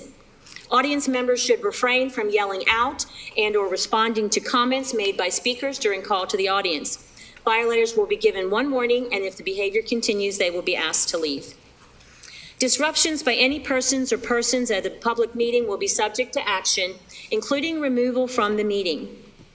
Per General Statute 143-318-17, a person who willfully interrupts, disrupts, disturbs an official meeting, and who, upon being directed to leave the meeting by a presiding officer, willfully refuses to leave the meeting is guilty of a Class 2 demeanor. Okay, so hopefully we won't have any of that. All right, so first up on our agenda, or on our call to the audience list tonight, is Chris Sutton. Mr. Sutton? First off, thank you, Mr. McManus, for what you said about the attendance policy. Something that a lot of teachers keep bringing up is the 50% curriculum and the attendance policy. So thank you, because it sounds like you have been listening to the teachers a lot. Something I wanted to bring up here. Does anybody know what these papers represent? Anybody want to take a guess? So for weeks now, our board members in the community have waited to see our budget. 24 hours ago, this stack of papers was dropped on our board members, and they're supposed to somehow go through this in 24 hours and be able to state, where we're supposed to make cuts and everything like this. You see this in Washington. I cannot believe we just did our board members like this. So many people are running off of fiscal responsibility. This is ridiculous, especially since we all know this could have been an Excel spreadsheet and saved some trees and made it easier to actually go through and find different issues. Another thing that I want to talk about, fingerprinting and the Dane Britt issue. We're close to a year into this, guys. This is ridiculous. Someone needs to pick up the phone and start working on problems. The New Hanover County Sheriff's Department said that they were waiting on the school district. The school district said we were waiting on them. The Sheriff McMahon now stated that we are waiting on New Hanover County Schools to just tell him, for the memorandum of understanding, whether we are going to fingerprint everyone across the board or just the new hires. We keep tripping ourselves up, and we keep having problems go on for too long. It's getting kind of ridiculous. Another thing, the rules of decorum. Tonight we're going to be discussing that. The fact that y'all wrote in there as far as holding signs, nothing inflammatory or detrimental to the community engagement process is concerning, because inflammatory, who's to gauge what is inflammatory? Like, for instance, the one gentleman back there that had his rights violated, he held up a sign that said masking a child is child abuse. Well, to some, that is going to anger them, but that's what freedom of speech is supposed to be. So I hope that y'all do work to change that and make it where it's just vulgar language, derogatory language, and allow them to do it. Thank y'all. Have a nice night. Next up is Peter Rowich.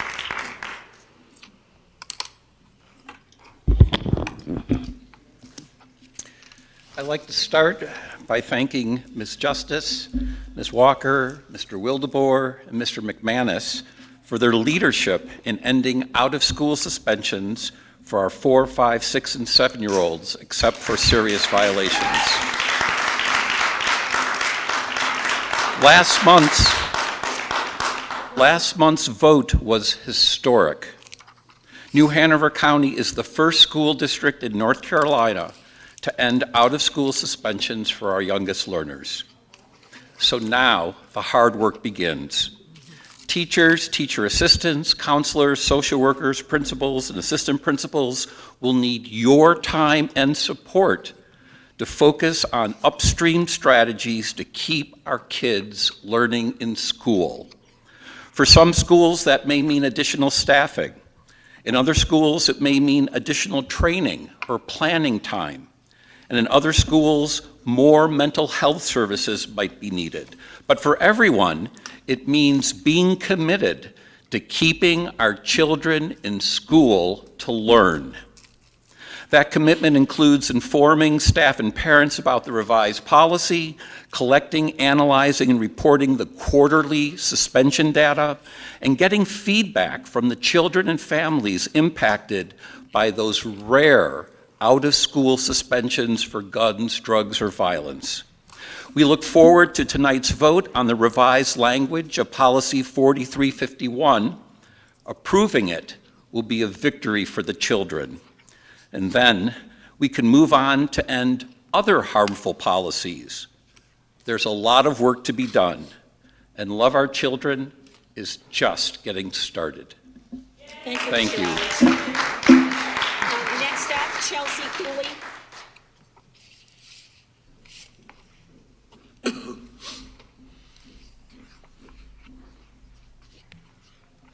Good evening. My name is Chelsea Cooley. I am Miss USA 2005, and I'm a mother of 2 students in New Hanover County Schools.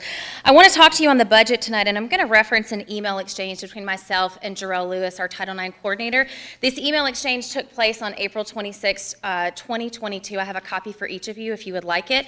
In that email, I asked Mr. Lewis, I stopped by your office on April 15th and spoke with John Henry, your Title IX investigator. He was very well educated in terms of how things are handled in regards to sexual harassment, formal complaints, Policy Code 1726, Policy Code 1725, and the entire process leading up to Julie Barnum's role.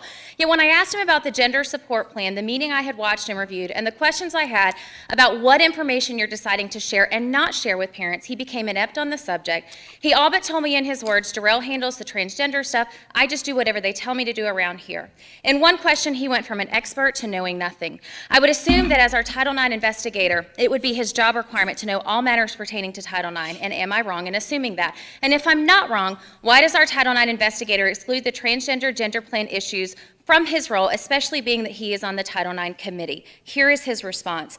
The Title IX investigator role is to investigate reports of sexual and gender-based harassment and discrimination. Mr. Henry was not as knowledgeable about supporting LGBTQ plus students because that is simply not his responsibility based on the needs of New Hanover County Schools as an organization. My question to you is, why are we allocating funds and money through a budget to our students, to our teachers, when our very own Title IX coordinator says that it is not a necessity of this county as an organization? I implore you to dive into that when you review the budget tonight. Thank you. Thank you, Ms. Cooley.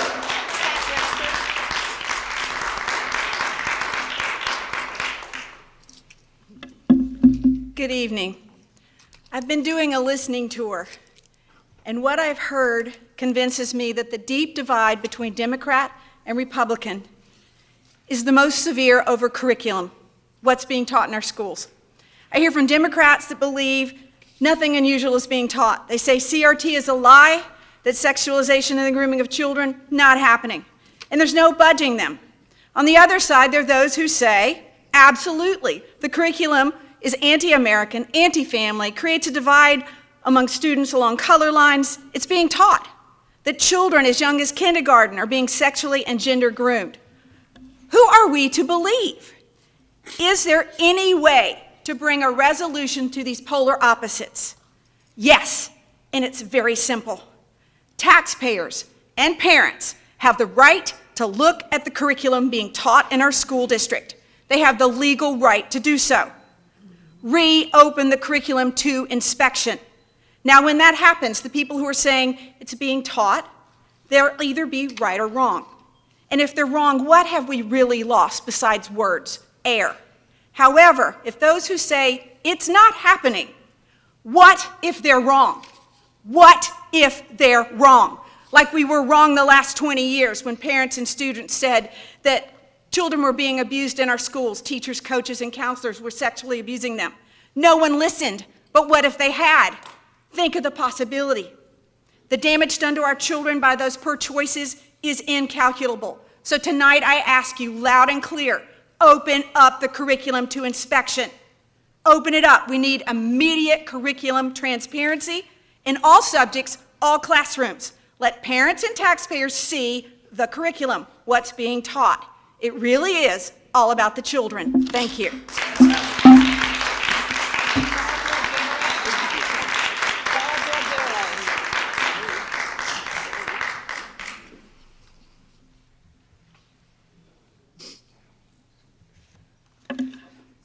I want to say thank you to all of you for supporting the end of out-of-school suspensions for 4, 5, 6, and 7-year-olds, and for writing an excellent policy to correct an existing bad policy. You listened, you looked at the data, you reviewed the data, you made a good decision. Please take this approach to solving other problems that need to be addressed, such as use of seclusion rooms. The type of analysis that Dr. Faust did tonight about looking at the performance of the school system should be used to address all tangible, difficult decision-making problems that you are faced. Thank you. Thank you, Ms. Garrow. Barbara, I'm sorry, Donna Gargett.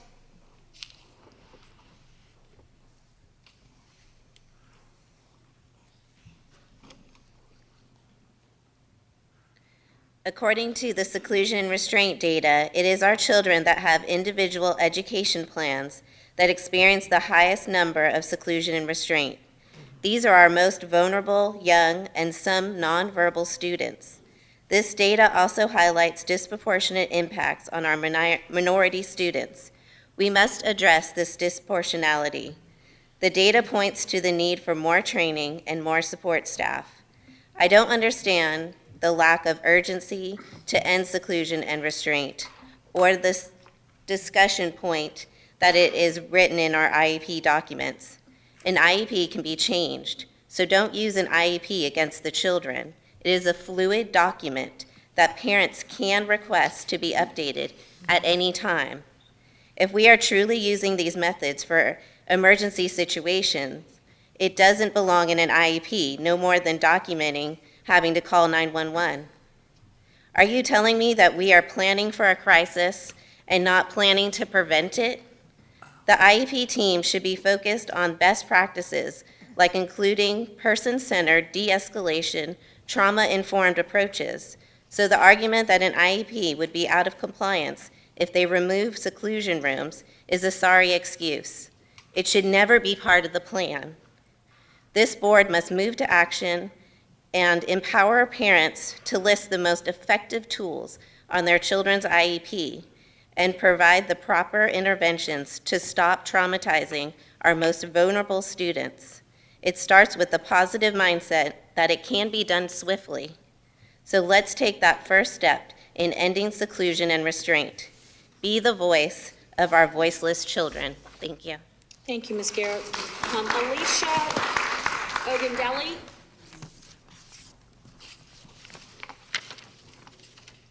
Good evening. First and foremost, I'd like to thank Mrs. Justice, Ms. Walker, Mr. Wildeborough, and Mr. McManus for looking at the data and showing a sense of humanity towards ending out-of-school suspension for 4, 5, 6, and 7-year-olds, and except for serious violations. Thank you all. I appreciate that. When I reviewed the proposed revision for the policy 4351, I was shocked to see serious violations were included. Manufacturing drugs, extortion, terrorist threats, and even using nuclear weapons. How many 4, 5, 6, and 7-year-olds do you anticipate suspending for those acts? Yes. And exactly how do you use out-of-school suspension as the last resort after a 5-year-old has detonated a nuclear weapon? Think about it. Next year, the policy committee should work with early childhood education staff and revise all the zero-tolerance, one-size-fits-all policies. The brain of a young child does not think like the brain of an adolescent. The language used in the policy 4351 is definitely strong language when applied to 4, 5, 6, and 7-year-olds.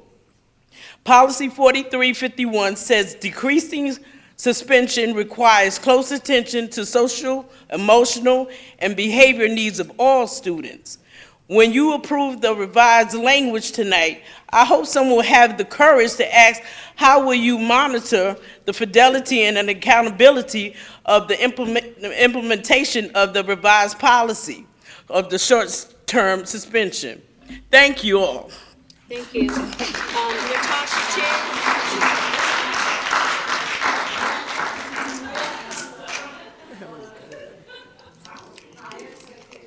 Yeah, you were just called. Natasha, too. It's been a busy few weeks for this school board. Not only have you made the national news twice, once on the Glenn Beck show, on the Candace Owens show, you, Dr. Faust, have made the local news with garnering over 1,000 signatures for your resignation, the removal from you from office, after blaming the teachers for the poor performance of our students. I'd like to address the gender plan, since that was part of the national news right there. What's the deal with trying to keep secrets between the kids and the parents? Haven't you dealt 20 years of sexual abuse cases? Aren't you in the middle of a litigation of settling one, and you still want to put a policy in place to advocate, promote, and encourage secrets from parents, from their kids, as early as from the K through 3 even? Please, are you kidding me? If you're interested in the gender support plan, folks, here it is. All about keeping secrets from the parents. Make sure you inform yourself. According to our Lieutenant Governor Mark Robinson's recent report, the Facts Task Force processed over 500 submissions from every region of North Carolina, and what they found identified 6 overarching themes: fear of retaliation, the sexualization of kids, critical race theory, white shaming, biased news media, and or lesson plans and shaming of certain political beliefs. That's what's in our schools. And he also stated that over half our state budget's dedicated for our education, but our students aren't even reading at their grade level. What's going on? What are they learning there, is my question.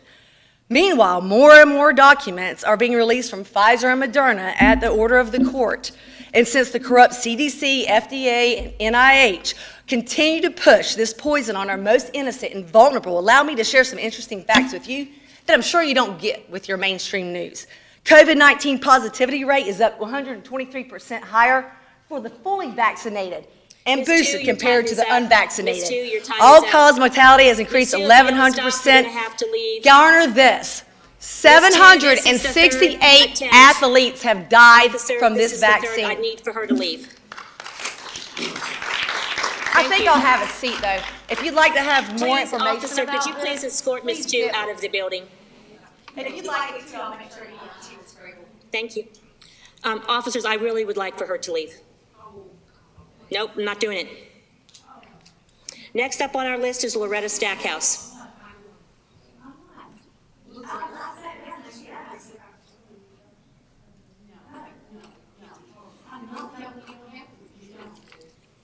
You can let Mr. McMahon back.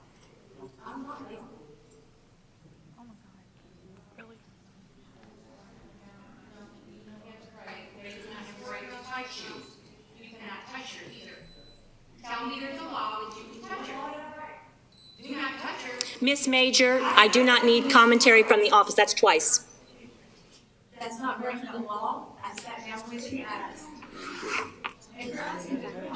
You should talk to your board. Exactly. I'm not putting you guys, I don't want to put you guys in a difficult position. If we're going to penalize people for decorum, maybe you should penalize the people over there. This board is we're taking a break, please. Taking a break.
Yeah, we can do that all right now. And I followed you, see what I did? Yes, I did.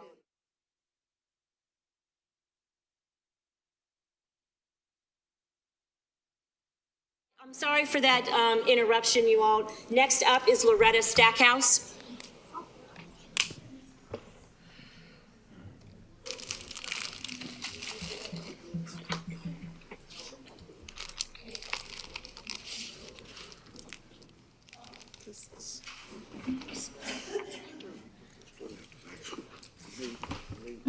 Good evening. I come tonight to thank the board for voting to change the policy and stop the out-of-school suspension for 4, 5, 6, and 7-year-old children, except for guns, violent offenses, drugs. Thank you to the leaders in the group that voted to have the issue added to the agenda. Thank you to those who had a change of heart and/or a change of mind to vote for the policy change. Let's now look to the change in performance as the children remain in school and learn. Please continue to consider other policy changes to benefit the students. Thank you. Thank you, Ms. Stackhouse. Next up, Yolanda Hernandez.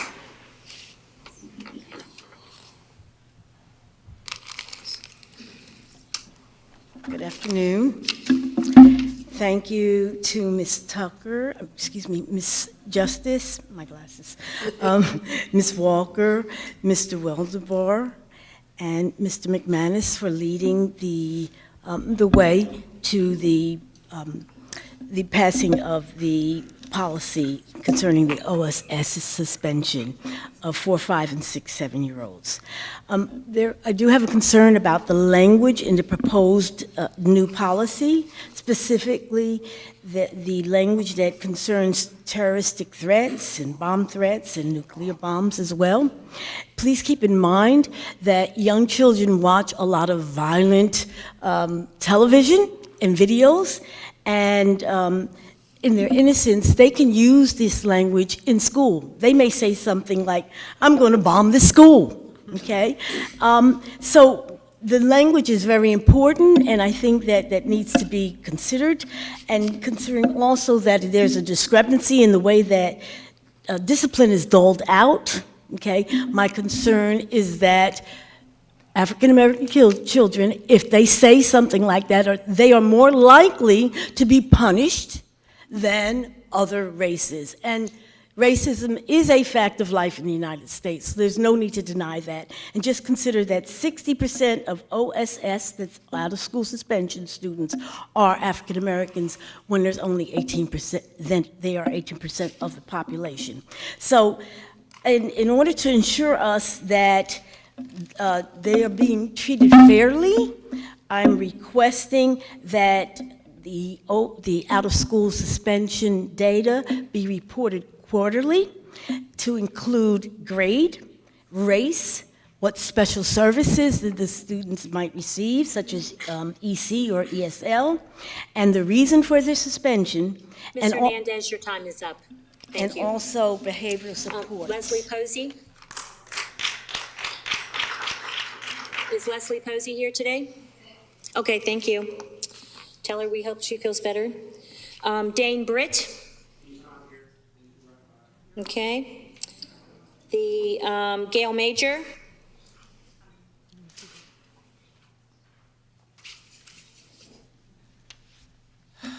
Good evening. I missed a couple of good meetings the last month or two, I think. I'm here today talking about policy. Policy about evidence of material that is being taught within New Hanover County schools. The first thing that will be coming out, it's pretty much ready. If, I don't know, we might not give it to you, we might just go to the commissioners. The documented books, some of them we have the research backing from social media on what they say. Barcodes are included, so you can remove them. There's still proof of where they were and what the number is. ISBN numbers are also very good trackers. So that's been dispersed through a lot of the citizens here. So the books are out. They say what they say, and you'll be real clear on what they all mean. I want to talk about Policy 3210, parental inspection of and objection to instructional material. We expect the parents to have the right to do so. This is the procedure for parental rights. This explains the process that parents can follow to inspect and challenge any instructional material, books, curriculum. It covers it all. They have the right according to your policy. So I would suggest you start a parent committee, or we will start one for you. And that is in an urgency way, in an urgent way. And you also know the books were sent, the Pride books, 103 from the library in Laney, that the librarian posted, that I found, that has the complaint. Ethics 360 now has that. Federal law, federal offense. When you see just those books, there's hundreds more. We haven't got to all of them yet. So understand, curriculum and books are in that. It is your responsibility Your time is up, Ms. to Mason. cover Thank it. you. Josie Barnhart?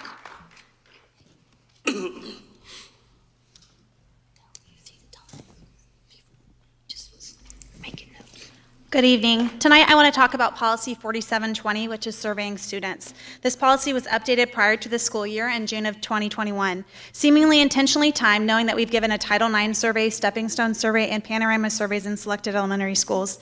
This policy specifically talks about Department of Education funded surveys, and I know tonight you're going to be asking to waive that because of the state tobacco survey that's once be given.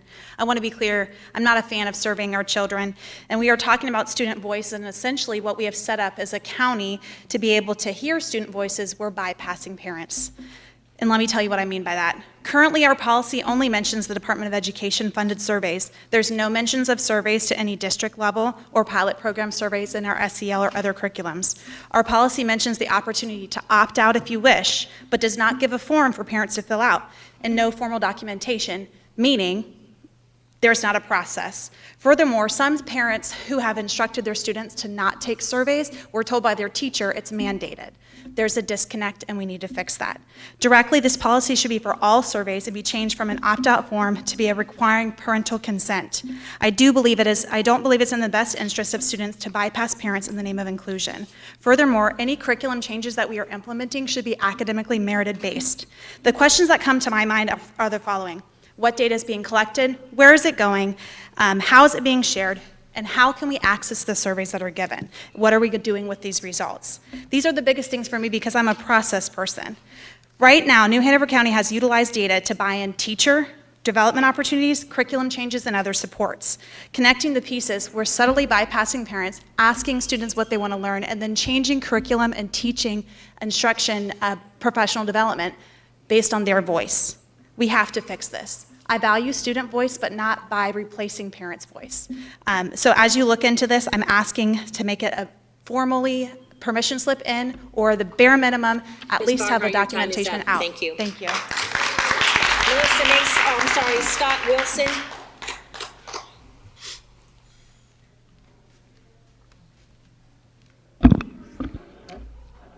Good evening. My name is Scott Wilson, and I am a parent with 2 children in New Hanover County School System. I'm here to talk about my son's experience with seclusion at Parsley Elementary, now Mason Bear, during the 2018-2019 school year. At the time, my son was in kindergarten with an IEP and diagnosis of autism and ADHD. Beginning in November 2018 and lasting until his removal of the school in March 2019, my son was placed in what the school termed a calm-down room for more than 2 dozen times for over 1,900 minutes of missed instruction. That's an average of over 70 minutes per removal for anyone who's doing the math. The space that was used was, for nearly all of that time and sessions, was a closet located in an SDA room. The space itself did not have a door, but instead staff members would hold a gymnastics mat over the opening while my son was inside. These incidents were never reported as seclusions, but I would argue that they were without seclusions. I'm bringing this to your attention as you're examining the use of seclusion with our district, hopefully with the goal of ending the practice altogether. Schools without seclusion rooms have found and continue to find ways to seclude children. This is evident by what happened to my son and the seclusion numbers reported by Mason Borough this year. Anytime a child is placed in a small room alone, they are being put into seclusion. That is true whether the school reports it or not. We must do better. I'm asking you to hold our school and administration accountable for their actions, to provide proper training and ensure our children are attending schools that maintain caring and trusting environments where they can thrive. Thank you. Melissa Mason.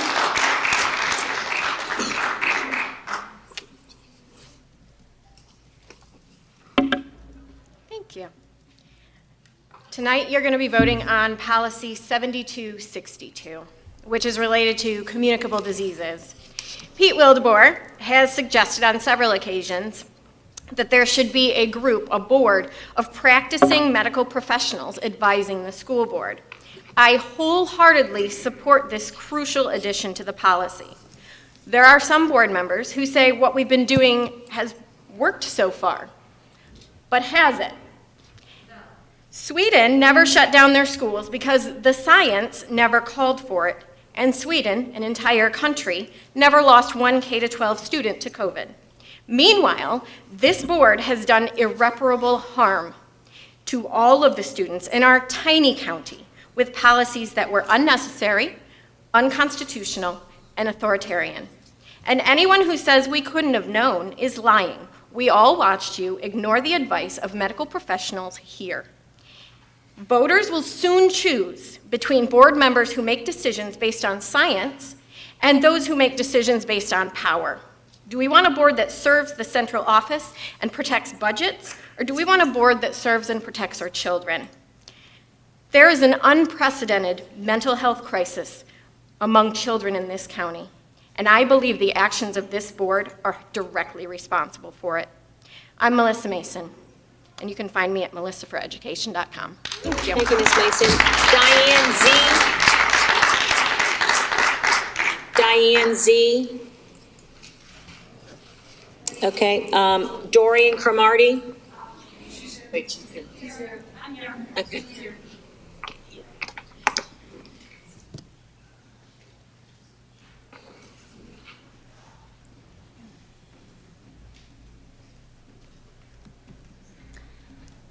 You know, I had a speech prepared for this evening, and I'm not even going to give it after what I just witnessed.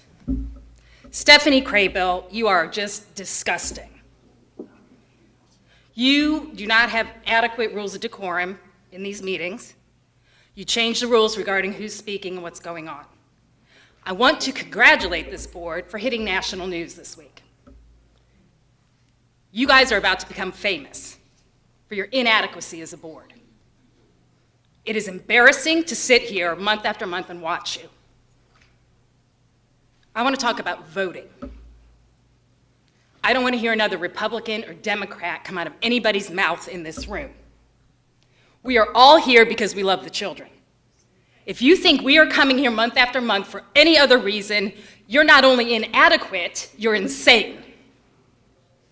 We love the children, we want what's best for them. And for you to dismiss people who are speaking about the best interests of the children is absolutely unacceptable. Stephanie, you ran as a Republican and I voted for you. You are the farthest left member on this board that is, it's unbelievable. You lied to get your seat as the chair. You deceived all of the voters who put you in office, and you refused to resign. Now this board should vote her off of the chair position. We have 3 votes, we need 1 more. You guys need to do what is in the best interest of the children and remove her. There is a reason we cannot have town hall meetings, and that's because she will not communicate with people. You roll your eyes and you sit here, you get through it, you watch the clock, and we're gone. And Dr. Faust, you're no better. I got a VIP invite to your segregated town hall meeting that you did, and as an Italian, I was very honored to be there. You blamed your inadequacies on the fact that it was difficult being the first black superintendent. If you're uncomfortable with your skin color and can't do your job, resign. Diane, your time is up. Dorian Cromartie.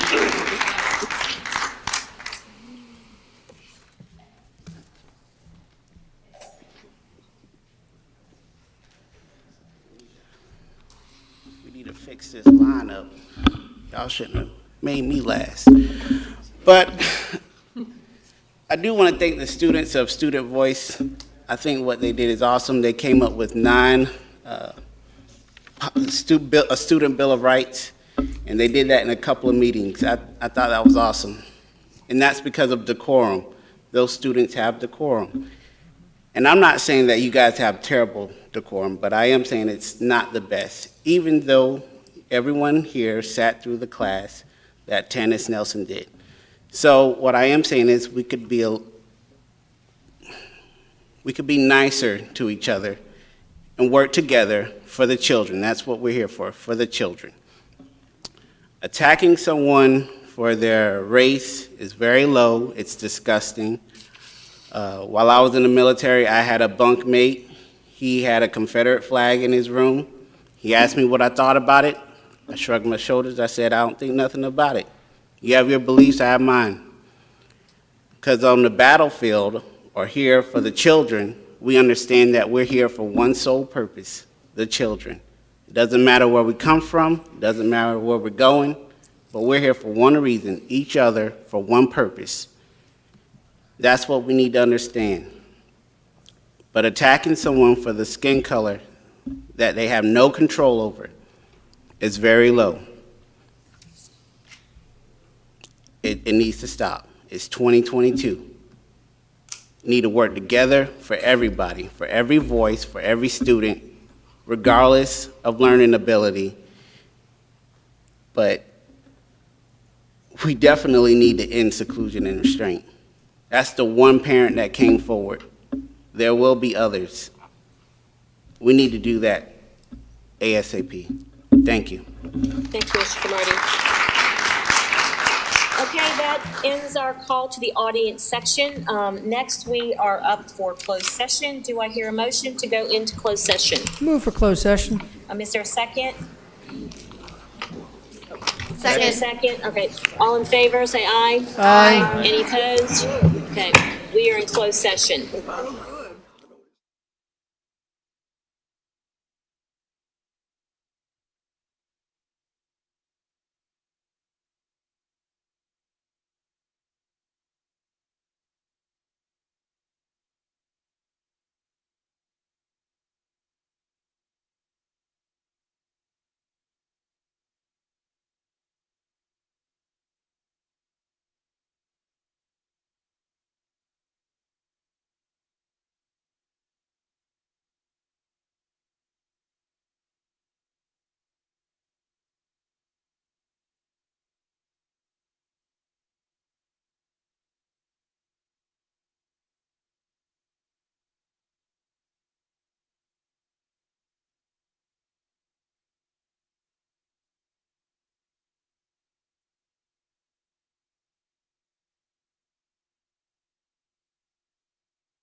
Second half of our meeting, and I say that not tongue-in-cheek. We have a lot to go.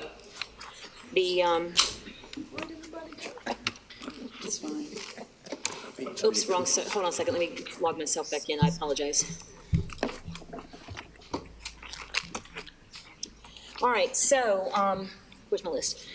All right. So we are not even off the first page of our agenda. And I wanted to just ask again if anybody is interested in taking off, pursuant to the email that I sent you all this afternoon, in response to Ms. Justice's email to all of us. We're slated to go on till about 11:15, 11:30. If there's anybody that has anything that they would like to take off and postpone for another meeting, then I would be willing to entertain a motion right here in the middle to do that. Are you allowed to do that? No, gotta have the supermajority. Well, yeah, we've had to vote on it, of course. Hello? Yes, I'm Okay, I have a motion that we end our meeting at 10 and take up where we can have off at a later date. That's actually what I suggested. Is that a motion? That's a motion. I need All a right, second. well, first of all, we do have to get through the budget, and so that's gonna be at least an hour, so we may not be able to do that. It's 30 minutes. So, is there a second to that motion to stop at 10? Yeah. Okay. Well, we can do it after the budget. Let me see here. Let's. All right, We've got things. we'll address that at 10 o'clock if anybody is still awake then, so we'll do that. All right, so, Madam I would just like to make a motion to remove. wait a minute, Judy's got a motion on the table, so I didn't hear a second, so we will just drop that motion. Mr. Boyer? Yeah, I would just like to make a motion to move item H, item G, and item. Wait a minute, I don't, under what? Okay, what- can we what- get over- What Roman numeral? Under new business, I was getting there. New business, I would like to at least lop off 10 minutes, remove item H and item G. what letters were you talking about? Board chairperson, communication, board appointments to outside committees. Okay. I'll second that. Could you please say that again? Because we've just walked in here trying to get everything organized, and I would like to hear what you were saying. Under new business, item H, board chairperson, communication. Item G, policy 2660, board appointments to outside committees. I'll second that. Okay, that saves us 10 minutes. What do you want to do with it? Huh? What do you want to do with it? I'm sorry. What are you motioning to do with it? To postpone it to a later meeting. It's only 10 minutes. Okay? All right, so there's discussion going on. Any other discussion? Where's the, let me see here. Can you just have a second? There is a second. No, I meant a minute. Oh, a second, okay.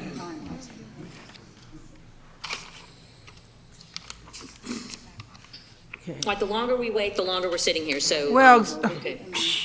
You asked, so we have to wait. Give people a chance to look at things until they can make good decisions. Okay, I would like to amend that motion. Well, I don't think I need to amend that motion. Now that I've got a chance to look at this, at this point, maybe if we go ahead, I would like to amend it to have us leave after the presentation of the budget, and then have a separate meeting for the rest. Do I have a second, or for the amendment?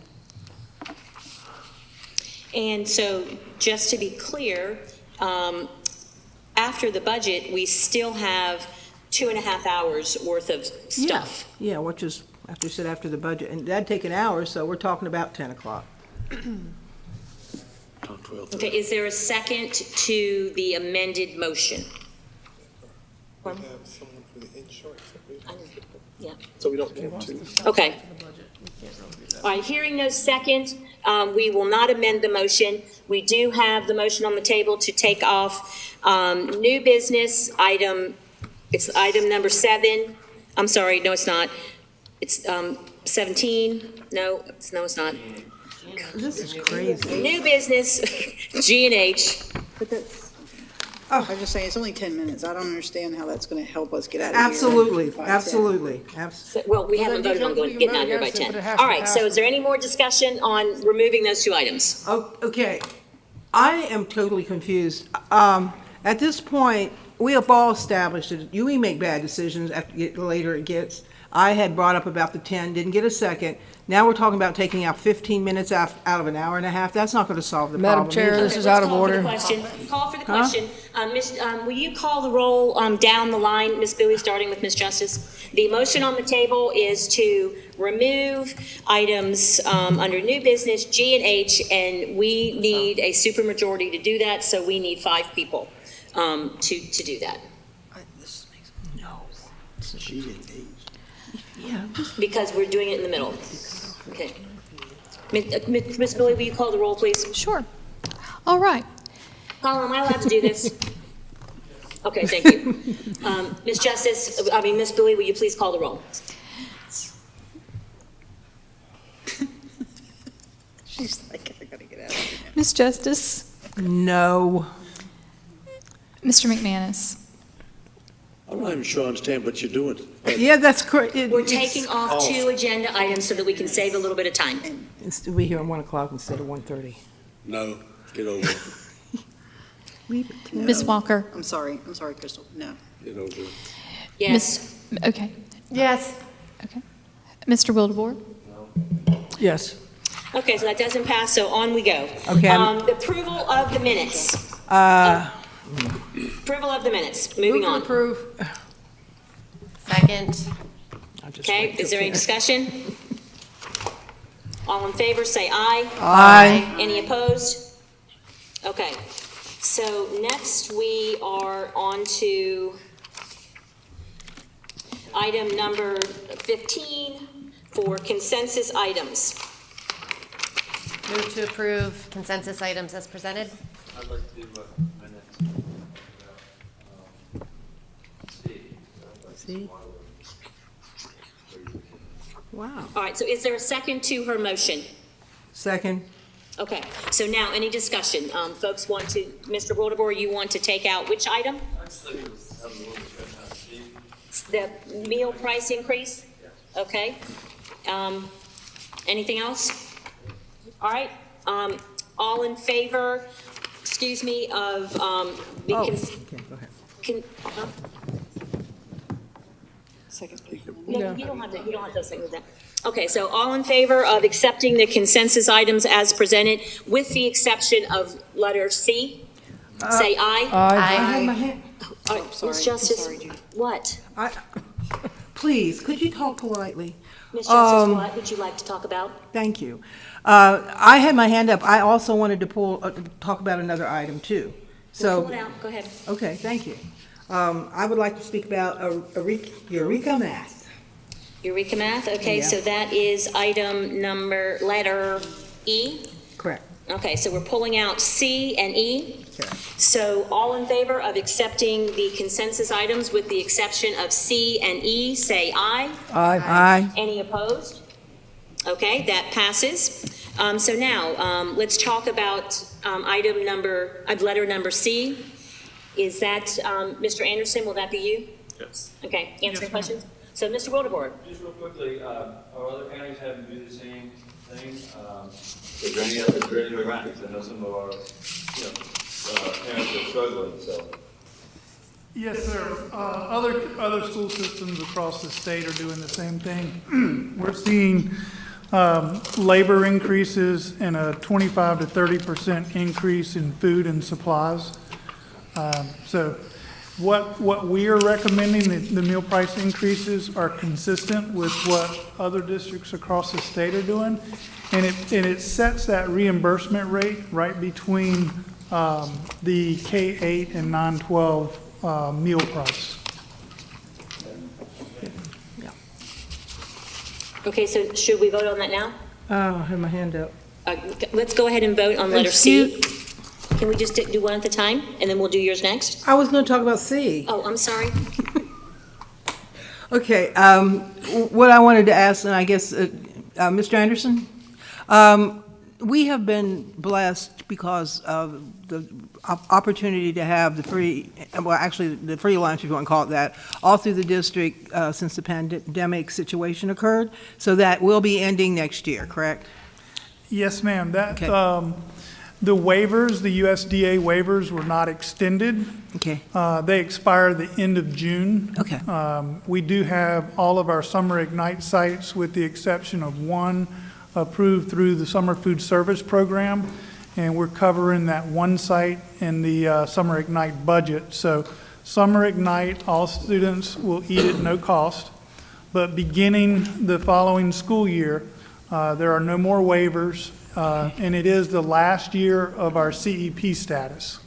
You'll recall that our CEP schools are approved for a four-year period, and next year will be the last year. Oh, okay, thank you. And did you say a 20 to 30% increase?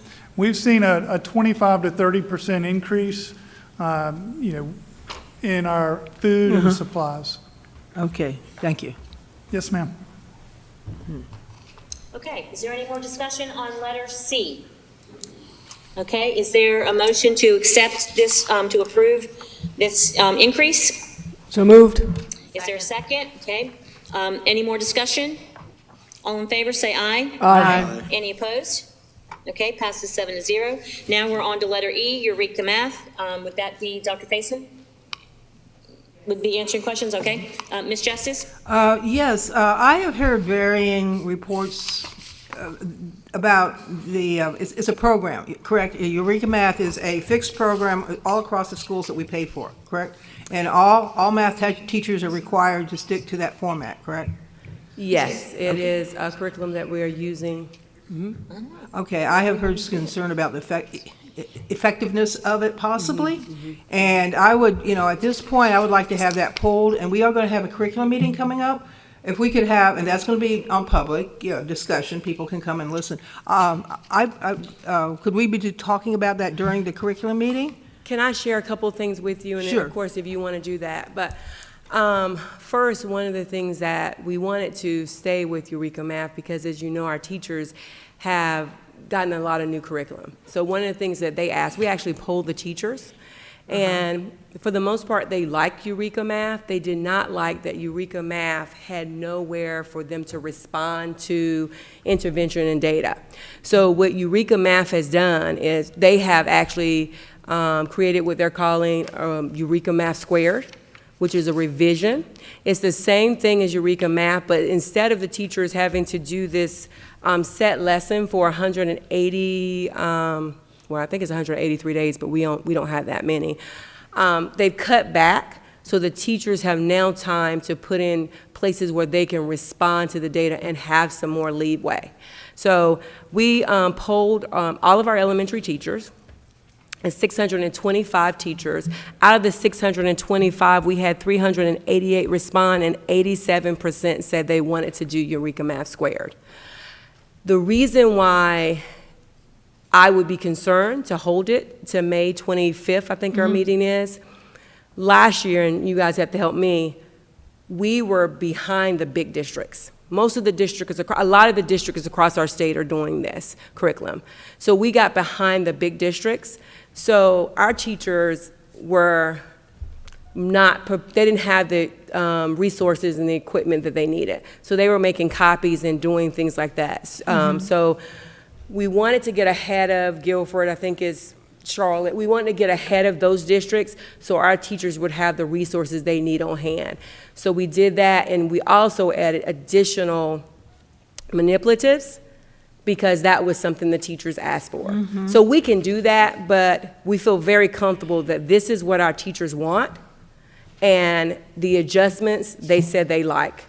But that is our concern. That would be my concern. I literally have someone in Ashley's office on standby if this is approved tonight to get the order in, because if not, our teachers are not going to have it. And then we have our year-round schools and our restart. We're already concerned that we might not have it in time for them. But that would be my concern, ma'am. Okay, so, and basically, it sounds like you, half the teachers and overall math teachers responded to the survey, correct? Yes, And 300, 87%. I pulled the data up, 389. We have 625 elementary classroom teachers. And 87% said they wanted to go with Eureka Math Squares, and the 17, I think, or the 13% that did not, said no, it was about PD. Because if you recall, we had letters training last year, so they did not receive PD. We have embedded PD for Eureka Math this year, where we're actually going to start the PD right after school.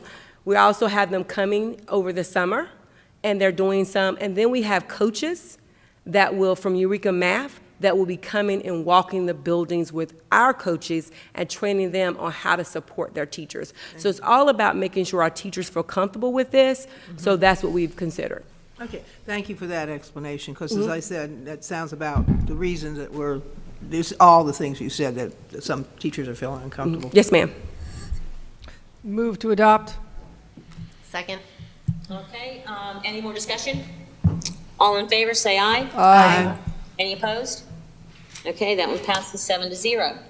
All right, now into old business. The grandfather of them all, old business, letter A, the 2022-2023 budget.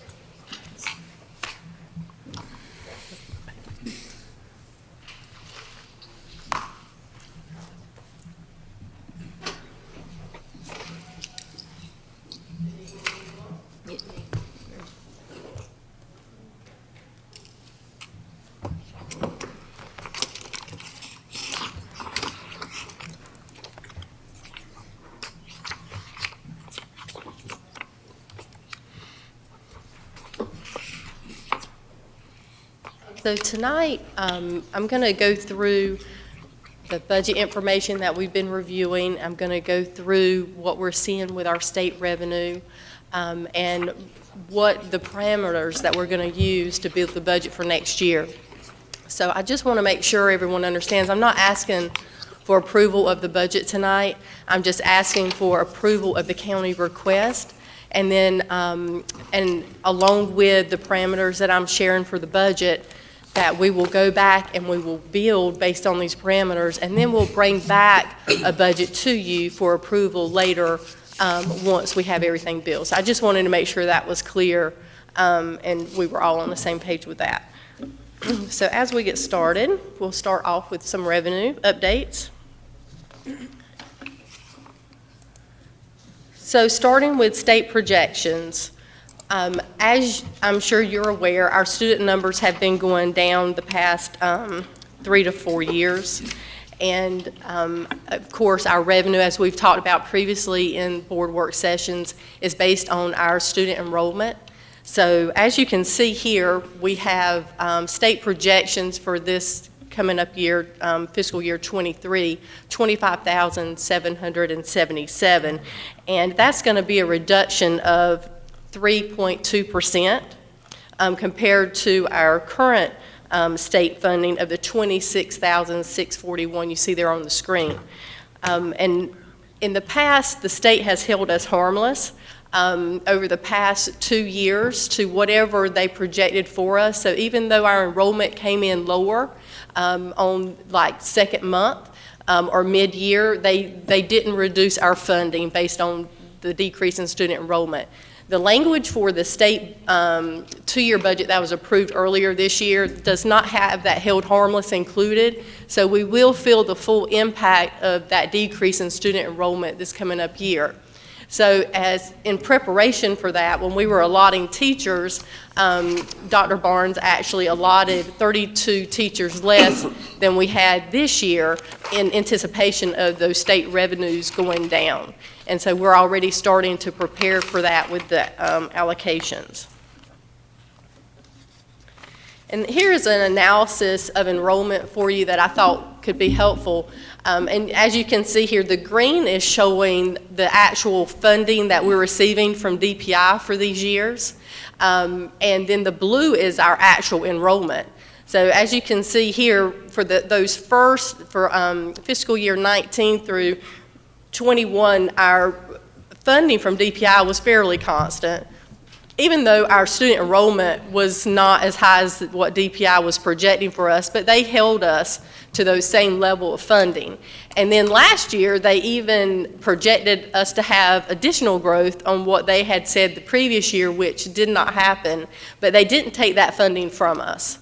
But this year, as you can see here, they are reducing our projected enrollment, which is what our funding is based on, down to that 25,777. And so we're preparing for that.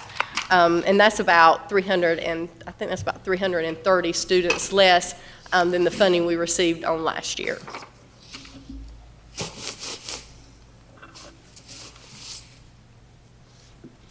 So as we're planning for the state of that 3.2% reduction in funding, we're also looking at our federal funds. We, at this point, have not received any planning allotments from the federal government, but we know, just like with state, and we had talked about in our previous work sessions, majority of our funding is based on student enrollment, and so since we are anticipating that 3.2% decrease in enrollment, we're going to go ahead and start planning our federal and state budgets accordingly. So as we're building those budgets, we're automatically assuming a 3.2% decrease compared to current year.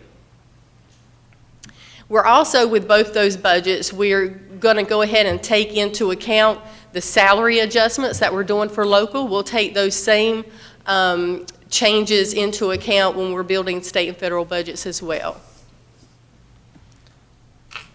I also wanted to point out, and we've talked about our ESSER plan here previously, we are projecting to have about $57 million as of July 1 left in ESSER funding.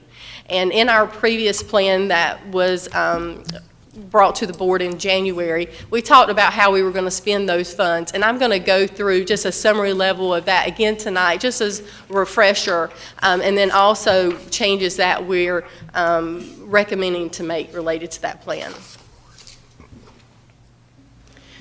The next revenue source I wanted to talk about was fund balance. And as you can see here, our unassigned fund balance as of June 30th, 2022, that we're estimating is about $16.8 million. And as you recall from during last year's budget process, the county commissioners were recommending a reduction down to $10 million because they were going to use their fund balance to help us if we get into some type of emergency situation where we need an emergency reserve. And so we're keeping that in mind as we're building this budget and working towards that recommendation set by the county commissioners. We're projecting in this information I'm sharing tonight fund balance appropriation in fiscal year 23 of that $4.4 million you see, and then in fiscal year 24 that $1.5 million. And so when I say appropriation, I mean we're setting that money aside to use is all I mean when I say appropriation. So once we get down to the 10 million, and so we're projecting if we go forth with the plan and student numbers remain constant, we're assuming that for the next 3 years, and we'll make some other assumptions I'll talk about a little bit further along. But assuming all these things happen the way we're hoping or we're projecting, at the end of fiscal year 25, we would be down to that $10 million fund balance number. And that would give us a little over 1 month of local current expense operating budget. And before we move on, I wanted to share, you may also be aware of this, but when you think about fund balance, how that's created is when you have more revenue than you have expenses, and so that creates this savings. And it's important to remember that this savings it would be one-time revenue whenever you're using this. And so you could consider this like a savings account. You're putting money into this account, and then as you use it, you're using that up. There's no money coming back in like a paycheck to replenish the money that you're using. And so that's why when we talk about fund balance, you always hear people say, you're going to use that for one-time expenses. You're going to use that for things like natural disasters. So, for example, when Hurricane Florence came, that damage was, I think it was about $13 million damage related to that hurricane, where we had fund balance that we could go to pay for those expenses instead of waiting for FEMA or someone to provide that funding to us. You also would use fund balance for unexpected things. changes in your student enrollment would be an example, is maybe you've projected high and you've allocated positions higher than what you ended up getting funding for, and state takes money back later. Having this reserve to be able to go to when you need it, that's normally the purpose of fund balance. Another example is for cash flow purposes. Normally state and federal funding, well, I'll focus on federal. Federal is more likely to not come in until maybe October or November of the fiscal year. And so you're using your local money until that funding is available for cash flow purposes. And we're going to go into more detail, and I apologize for that enrollment being broken off that way. But I wanted to give you just as a glance, as we're going through the requests that we're working towards for the county. So in this in this request, it looks a little different than what you're used to, because I'm actually including it's a 3-year request. So I'm showing what our request is next year and in 24 and in 25, and projecting out in 2025. Can you share why we're doing 3-year versus the 1 year that they would typically see? Yes. So the reason we're doing a 3-year versus a 1 year is because we want to take advantage of the ESSER funding that's currently available, so that we're really leveraging. And you'll see as we go through, I'll go into a lot more detail. But we're going to be using fund balance over 2 years. We're going to be using ESSER over 2 years to slowly implement the salary study plan. And so we're taking all 3 of those things into account as we're building the budget. And then when we get to that fiscal year 2025, we'll kind of be back on track at that point. We wouldn't be using fund balance anymore. The ESSER funds will have ended. And then hopefully the county's picking up the request over those 3 years, and at that point it will be reoccurring funds from the county, versus the other 2 years we're using one-time money that isn't sustainable. Thank you. Yep. And at the bottom, I've included in this request the capital outlay request. So I've summarized that there. We had and I'll have a detailed sheet for the capital again at the end, but that's coming from the paperwork we talked about in the last work session. And we've pulled out the safety and security phase 3. So that was a $1 million project that originally we had included in the 3.6, but I believe the county had asked for us to show that separately because it was safety and security, so I pulled that out. We also normally provide in a request for the annual pre-K grant that we receive from the county. So that's why I pulled that out separately, along with they've asked us to submit a request for a pre-K expansion of 6 classrooms. So we've included here the recurring cost of the 6 classrooms, along with a one-time startup cost for those classrooms, and that does include some renovations to those classes. And then the last item there is the contract for land maintenance that the county had been managing on our behalf, and they're giving that contract back over to us. And so we've included the cost here along with a supervisor to help manage those. So as you can see, about midway through, you see the increases. I have the total appropriation for the operating, had the 91 million, and then the 3 million, 10 million, and 3.7 million to get the 108 million. And so you see the increases of 3.3%, 10.7%, and 3.6%. And then I have the total request at the bottom, which includes the capital outlay and those expansion items that the county had asked us to include in our request.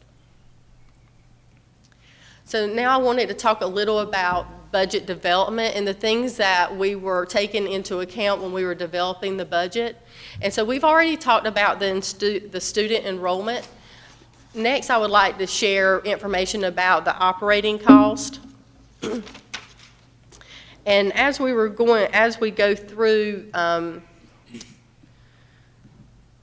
the operating costs, and I have a separate slide and we'll get into a little bit more detail, but in our last board work session, we talked about department program request and what those increases were, and we talked about mandatory and continuation items as far as just to keep our level of service the same, and it amounted to about $1.1 million of additional requests.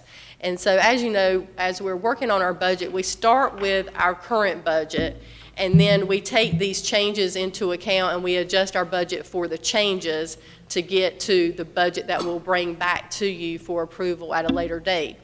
And so as we were going through, and you saw those items listed, and Dr. Faust said at the end of our last board work session that we were going to get together and we were going to be going through the budget.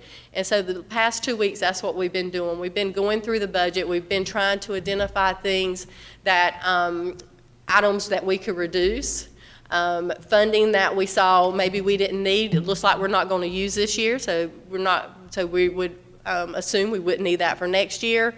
Along with the increases, we were also looking at decreases. And so as we went through when we did that process, we came to, I think it was about $1.5 million that we thought we could reduce and repurpose of local money. And we'll go through a slide that will talk a little bit more about that.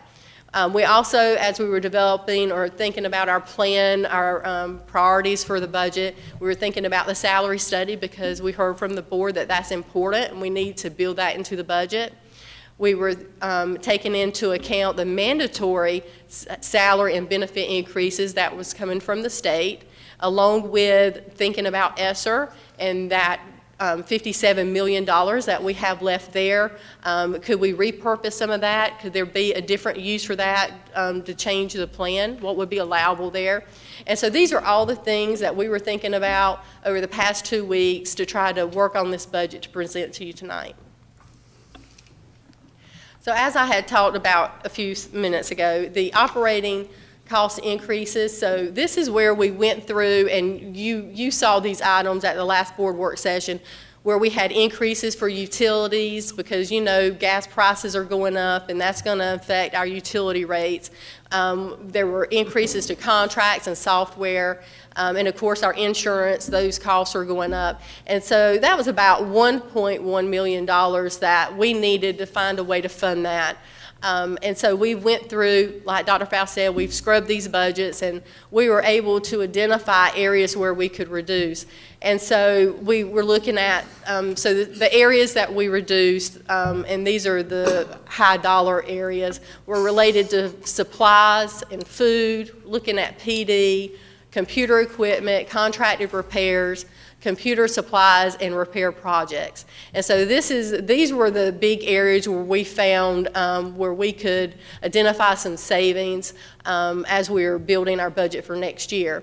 We also identified that we have a vacancy in a chief officer position that I have listed here, and trying to determine savings. Since this was vacant, we've added this to the list that helps us reprioritize our funding.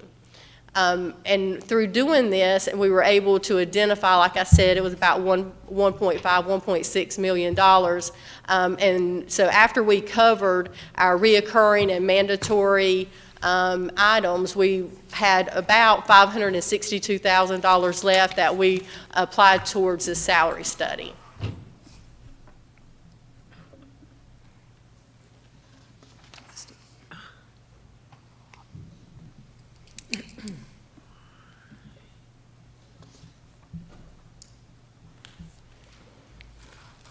So as we had talked about the last board work session, when we're developing our budget, we were looking at the salary study for the $16 minimum pay, the 2% increase per step, and that was going to be for our bus drivers and then our classified staff grades 55 through 78.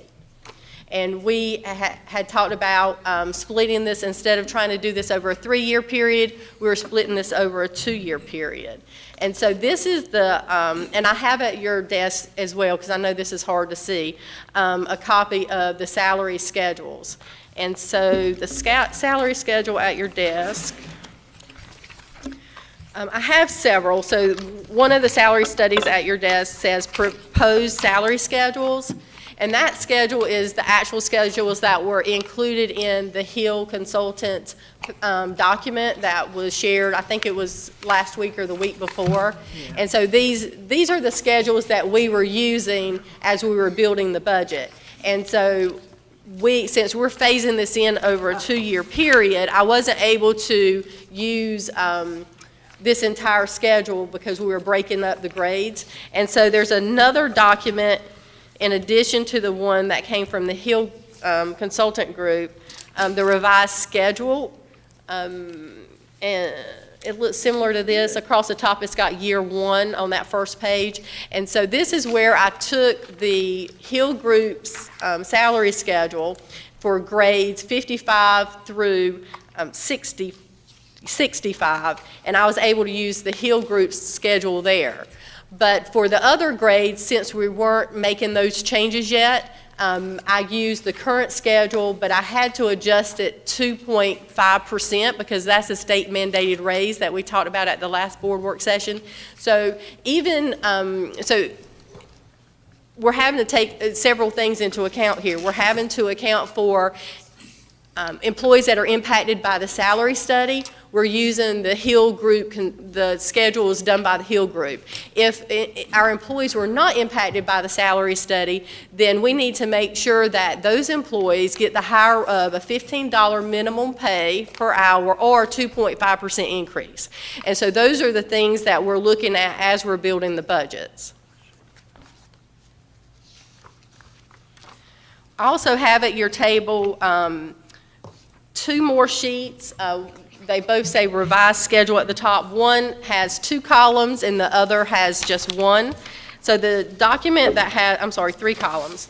The document that has 3 columns is for the bus drivers, and it also has a column for the bus aides because they're not included in our grade 55 through 78 schedules. They have their own schedule.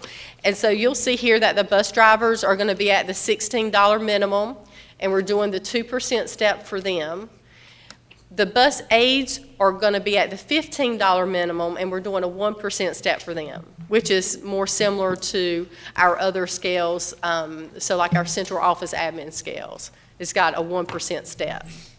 The child nutrition helpers are also going to be starting at $15 minimum with 1% steps, and both the bus driver scales and the child nutrition scales max out at step 15. So even though it goes all the way to 30, you'll see 16 through 30 is the same hourly rate.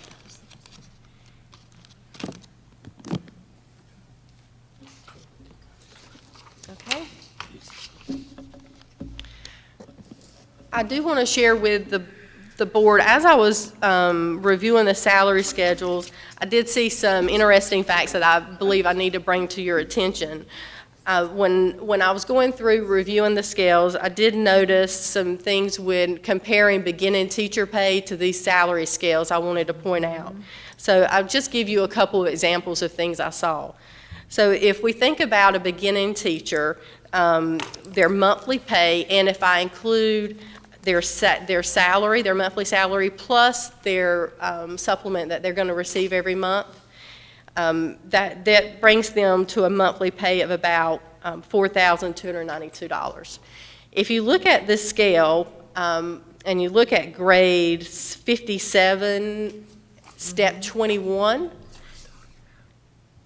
that's where a teacher assistant would be, and at that point on that scale, that teacher assistant would actually be making about $82 more than a beginning teacher. So I just want to make sure that we're aware of that as we're having conversations about the scales. Also wanted to bring to your attention just another example, once again thinking about a beginning teacher, a clerical person on a grade 65, which is like a school treasurer. They're going to be also, when they're on step 13, so 13 years of experience, they as well would be making about $82 more than a beginning teacher.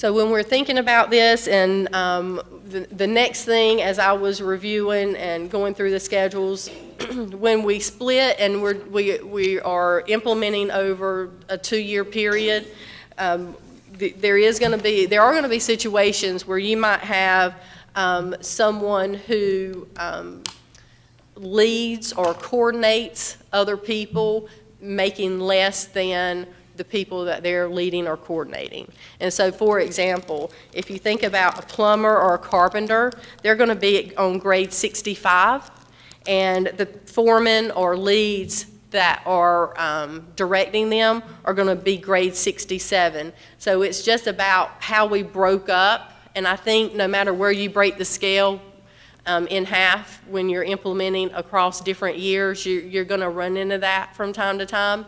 And so I just want to make sure that we're aware of that as well as we're moving forward. And so it does depend on what step they're on and what step the lead or coordinator or foreman's on, how often that would happen.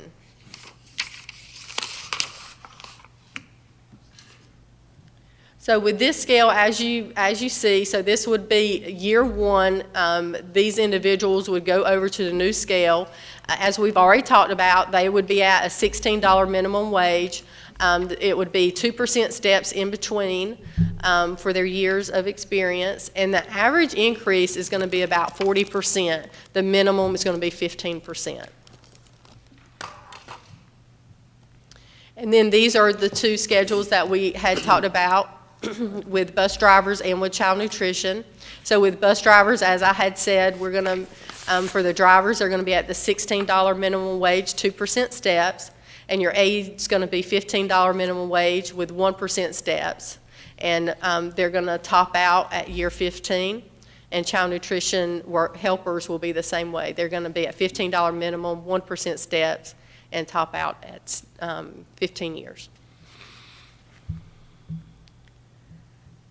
This is the non-certified or classified scale where this group will actually be on the new scales in the second year. So as I had stated before, this scale will just go up to 2.5% for that raise, and they're going to continue to have the 1% steps in between, and that's going to be your grade 66 through, it's actually, sorry about that, 66 through 78, not 67 there. And just for informational purposes, we don't have any employees currently on grade 66, so I didn't show that grade here.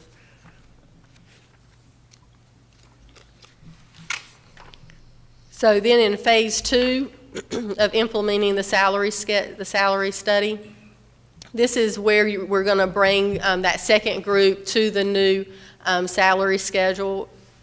And so that, once again, is going to be your grades 66 through 78. And at that point, they would actually have the 2% steps in between.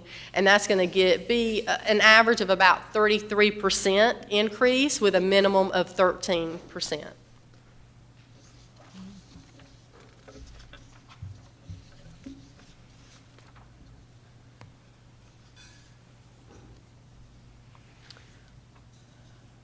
I didn't bring copies. I'm not showing the salary scales for our central office and for teachers and principals, but all of those groups are going to be the 2.5% increase unless state legislators, when they're going through their budget process, are to make a change. So assuming everything stays the same as it was in the 2-year budget that was passed earlier this year, they would all get the 2.5% increase.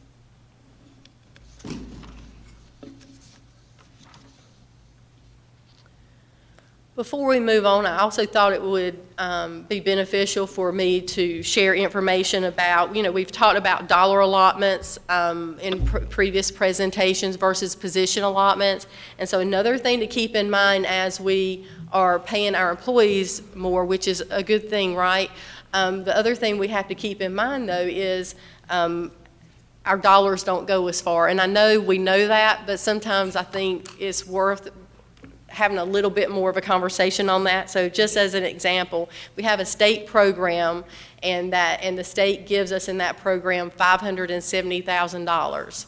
And this year, I was able to pay less. So I had an example here.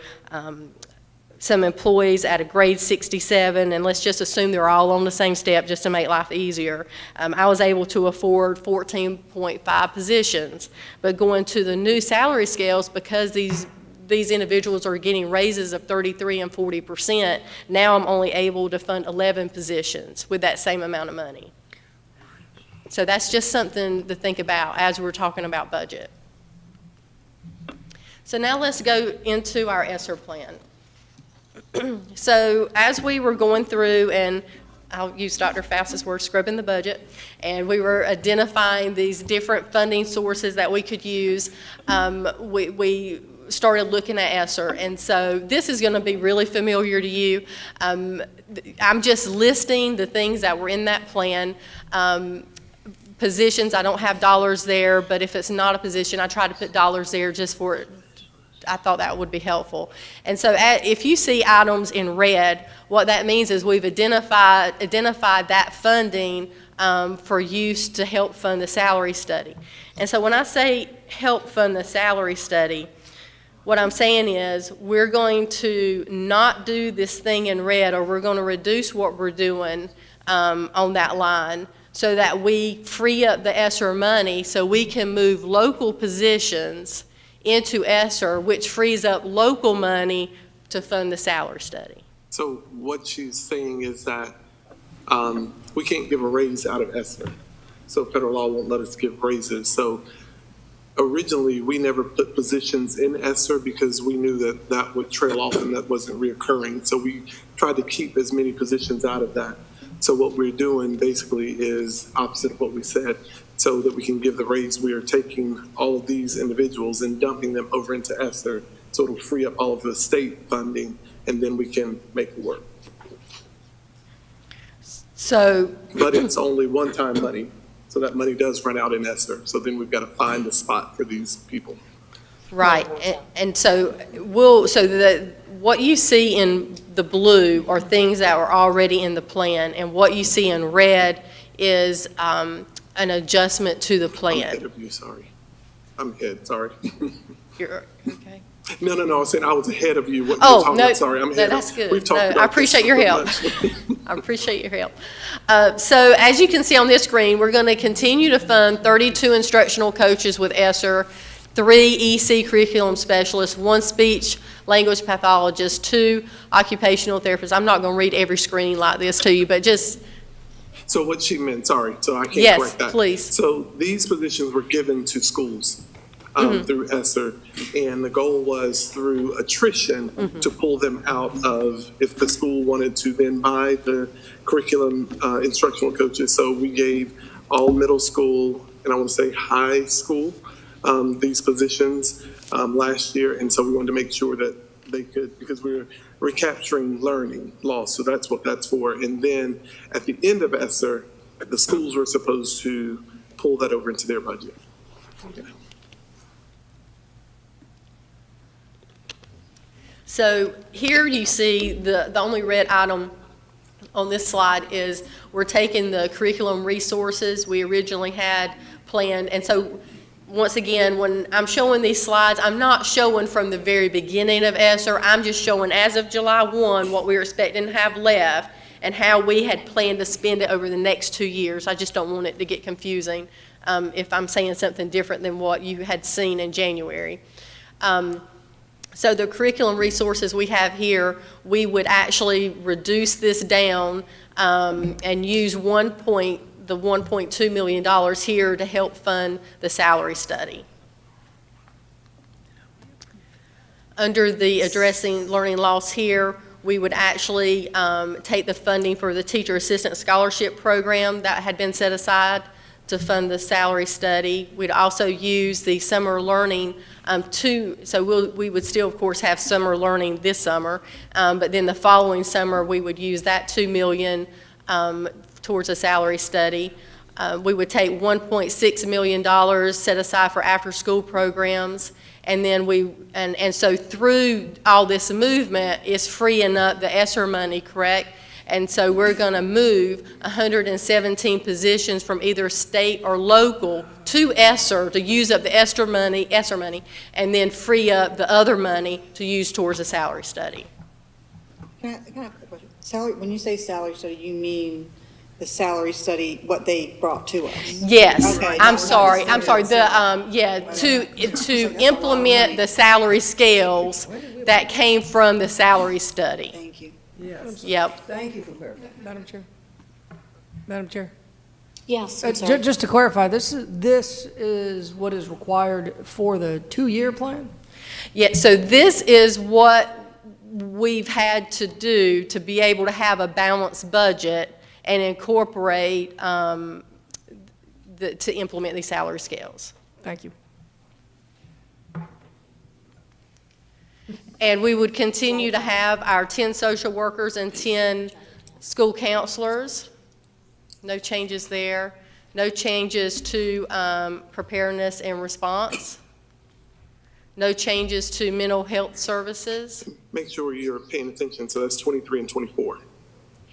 Yes, 23 and 24. Yep. Yeah, this is our ESSER plan for 23 and 24. At the end of fiscal year 24, ESSER money will go away. Okay. Mm-hmm. And we lose these positions unless we find a way to fund them. Yes, ma'am. The technology plan to the initiative for the one-to-one, no changes here. The facility repairs, improvements, and supplies area of the ESSER plan, we would use all of these funds towards the new salary schedules. And we had to pause Laney had and Eddie was he was rooting for it, but the HVAC project, Laney's gym. There are, their band room is without air conditioning. We've got temporary AC in there, and we were waiting for the ESSER funds to release that contract. So now we're seeking another funding source.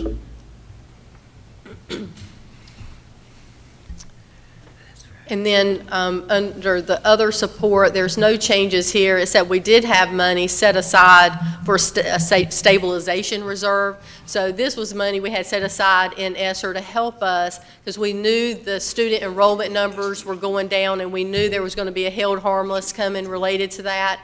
And of course, we don't want to have a reduction in force. We want to be able to keep paying for those positions until we have turnover and then absorb it through the turnover. And so we had this money set aside to help us in those areas. And it was about 25 certified positions is about what the money amounted to. But we're having to use that money now to help pay for the salary scale. And so here is a summary. So we've gone through all the detail. So on this slide, I've tried to summarize for you the changes we've made, and I've tried to provide that by year.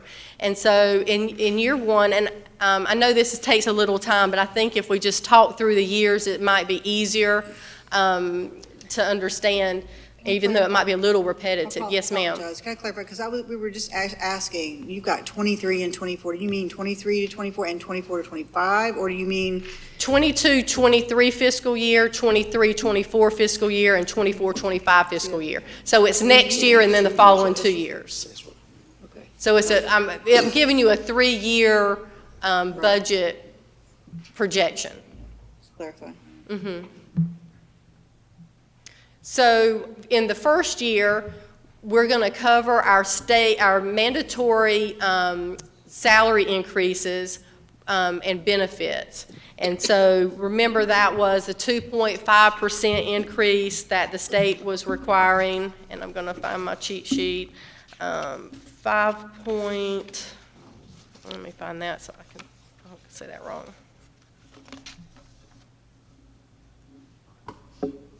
The retirement rate increase was 5.7%, and the health insurance increase was 5.4%. So that's accounted for in that $3.3 million number.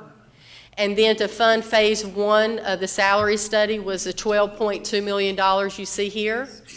And then you see under the revenue section, $562,000. This was when we went through and scrubbed the budget and we were able to identify funding to repurpose within our current local budget. And I said we were going to apply that towards the salary schedules. That's the $562,000 you see there. And then we are using $4.4 million of our fund balance, and we are repurposing $8 million of ESSER. So when we went through the ESSER plan, the items marked in red, that's what you're seeing on that repurposed ESSER funds. And so even with those reductions and repurposing those funds, we're still going to have a county request of $2.5 million. And then in year 2, I had to go ahead and account for salary and benefit increases for those next 2 years as well. And so, of course, I don't have state numbers on that yet. So I had to look at the last 5 years and come up with some type of estimate of what I think those raises and benefit increases would be.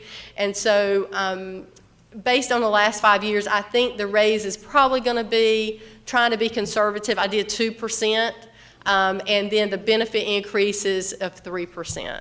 And so I did 3% for retirement increase and for hospitalization increases. So taking that into account, that's where the $1.6 million came from. And then you remember when you use one-time money, that money goes away. So that's why you see prior year salaries funded with one-time revenue. So we have to pick those expenses up from the prior year. We have to pick them up again because we use one-time revenue. So that's why you see the $12.5 million. And then to implement the second phase of the salary scales, that's where we get the $3.8 million. Then we're also going to use $1.5 million of fund balance. And you'll see to the far right that $6 million, so that was our target, to use $6 million of fund balance. That gets us down to the $10 million that the county commission had recommended. And then we're repurposing another $7.1 million of ESSER.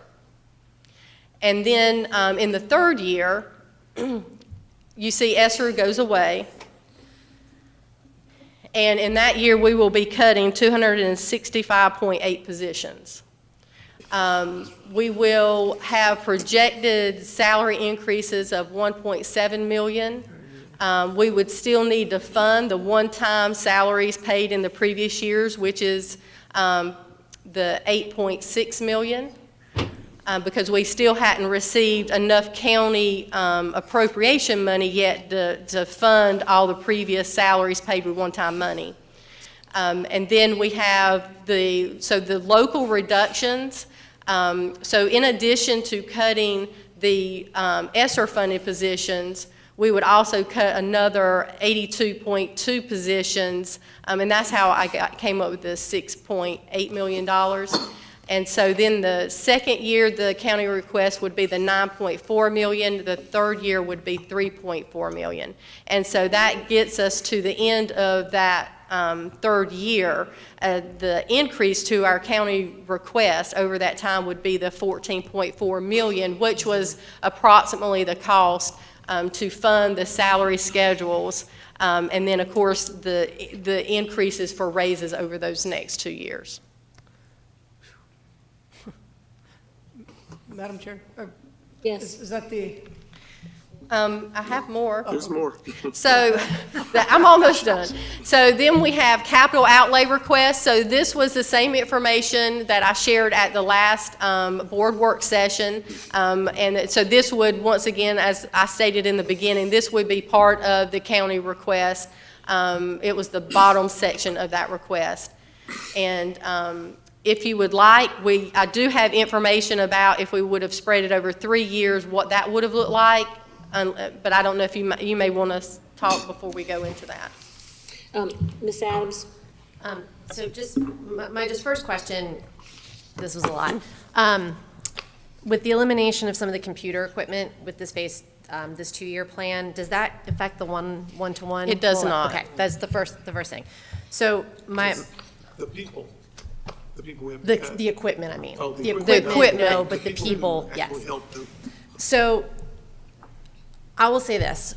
One of the things I ran on, what feels like a million years ago, was equity. And I came in and I spoke to the previous leadership in the district. And my goal was that by the time I got out of this office, which is quickly coming, that I really wanted to work towards having an office of equity, because we knew there were inequities within our district and we needed people that were focused on it, looking at it, making sure that all of our students were being met where they needed to be. This cannot go away. So that's the first thing to me. To see eliminating of a DEI position cannot go away. So that's my first piece of this. The second piece, I want to thank you for all the work that went into this, because I know you've been working tirelessly for months already on the budget, and for us to throw this at you to take it back to 2 years, Ashley, I appreciate you so much. Dr. Faust, appreciate you so much. I know this was a huge ask. I have talked to county commissioners. A 1 year, let's just ask for it, let's give everybody what we want, no matter how much we want to do it, that's a non-starter. That conversation's not going to happen. The 2 year of all of these things that were just presented, that is probably not going to happen either, based on some of the conversations that I've had. What I would like to say, is it possible, talking about this $57 million in ESSER, if we go back to the original 3-year implementation plan for the classified employees, is it doable to utilize ESSER funds to provide bonuses to all classified employees July 1? And this is why. I am not a gambling person. We have no idea who is going to be in office in 3 years when these funds run out. So to just hope and pray we're going to have a county commission that says, sure, we'll give you that money that ESSER is no longer funding, that's not a guarantee. And so I don't want to lose 266 positions to be able to fund raises, which everyone is going to get. As of today, if we pass the budget as it was presented, everyone would be getting their raises. Is it in the time frame that we want? No. But we have a reality to work with, and that is an infinite number of dollars. So is it possible, Dr. Faust, Ashley Sutton, is it possible to award ESSER bonuses for classified employees in light of not being able to go all in on 1 year or 2 years? Is my question. Okay, so I just want to repeat to make sure I understand. And so I'm just going to flip to this real quick just to make sure I understand. So a 3-year, so are you talking about implementing a 3-year plan? The original budget that you brought forward of a 3-year step plan for classified raises. So that is this? Yes. And so, not to put you on the spot, sorry. So you still end up at the same place, and I just want to make sure we all understand that. So whether you do a 2-year, a 1 year, or a 3-year plan, at the end, you're still asking the county commissioners for $15.4 million. So I just want to make sure we all understand that to be able to move forward with the salary schedule. So are supplements allowable in ESSER? Yes. So we could do that. We would have to make adjustments here, and we would have to determine, so I'm assuming if we do supplements and we spread it out, that the county request would be higher because you're using more money to do the supplements, right? No, going back to your original, I'm saying ESSER for a bonus, not for salary, for a bonus. Did I say supplement? I'm sorry. Well, bonus, I'm sorry, I misspoke, bonus. So if you, but let's, so,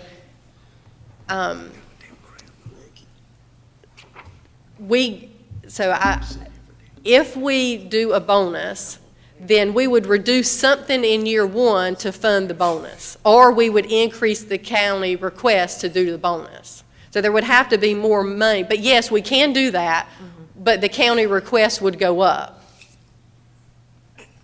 The other side to that is if we are doing $16 the 2-step versus $16 versus with the 1%. Yeah, so that's the other thing. So if we went with a different salary schedule, then that would cost less money, which would free up money to do a bonus. So I guess what I'm saying is, with doing the current salary schedules with the $16 minimum and the 2%, it's going to cost this no matter which way you go. And so if you want to add bonuses to it, it would be additional money. But if you went to a cheaper salary scale, so if you did like a $17 with a 1% step instead of a 2%, then that cost savings between the 2% and the 1% step, you could use that to fund a bonus. Like I would do less, I would repurpose less ESSER for salaries, right? And I would use that for bonus instead. So we could definitely work that. I don't have that tonight, but I could work that up. Ms. Justice? All right, just about 10 o'clock, and this is very complicated. And I know I'm not the only one up here that understands that. You've given us a lot of material on overheads and a couple of handouts. I would like to have the body of it and take it home and study it. Sure. If we're going to make good decisions, we need to do it properly and not rush through things. I mean, I just heard what you said, but those are some ways and some questions. One question, I'm sure we all got questions, especially if we've got more time to think about it and look at the information. We got tons of information, and we need more time if we're going to do it right. And you already said the vote would come at another date anyway. Normally, we have 2 meetings a month. Our interim totally disappeared because of the primary, but we can do that another day. We've got 3 more weeks in this month. Do you have a question to ask? Well, no, I'm just, what I'm saying is I'm going to make a motion. I'm going to make a motion. Can we let everybody else talk before Well- we do motions? Hold your motion. Okay, but I'm just saying this is a lot of information. It's very complicated. You agree, right? I do. Okay, thank you. I do. Until we have everybody to talk, okay? Hold your thought. Well- Hold your thought. So we don't want to force, got everybody getting a chance to say something. Yeah, thank you again for all this work, Madam Chair. I would actually, Ms. Sutton, thank you.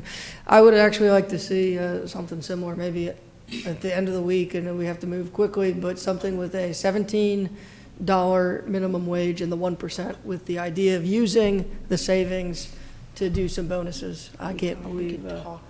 We agree, Ms. Justice, but I do Well, I believe think hell we hath can frozen have- over.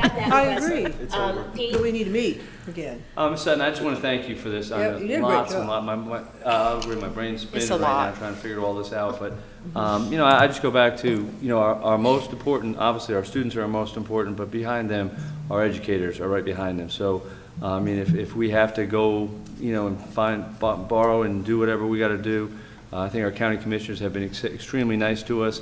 And I don't want to overburden them, but on the other hand, I think that they would agree that the educators are hugely important across the board. We sit there and lament that we can't get bus drivers, and then so I think it is really important that we do the right thing by them also. So I'm just going to stay on that point. But I do want to thank everyone, Dr. Faust, Ashley, for all your hard work in preparing this. Thank you. And Ms. Walker? So I had the same question about this EDI position. We just had discussions about how they were looking for hiring, and now I see on the screen that, is that what you recommend, or is that what Dr. Faust recommends, to eliminate that position, or? That's what we have to recommend in order to get to what the board, we have to recommend that to find money. So I know what Ms. Adams was saying about how she was wanting to accomplish this before she left, and I understood that. I've been working with the EDI committee for a while, and we had somebody facilitating that. If anybody's paid attention to that meeting last night, and if they haven't, they should. There was a really hard discussion that we had at the end of it that talked about our intention. And I thought we had got to a point where we were there. We do this, and it kind of says the district doesn't care about what the work that we've been doing. And I mean, that's not the only thing. There's a lot of other questions, and thank you so much for presenting, Ashley. I mean, we have a lot more to talk about, but we have to be intentional.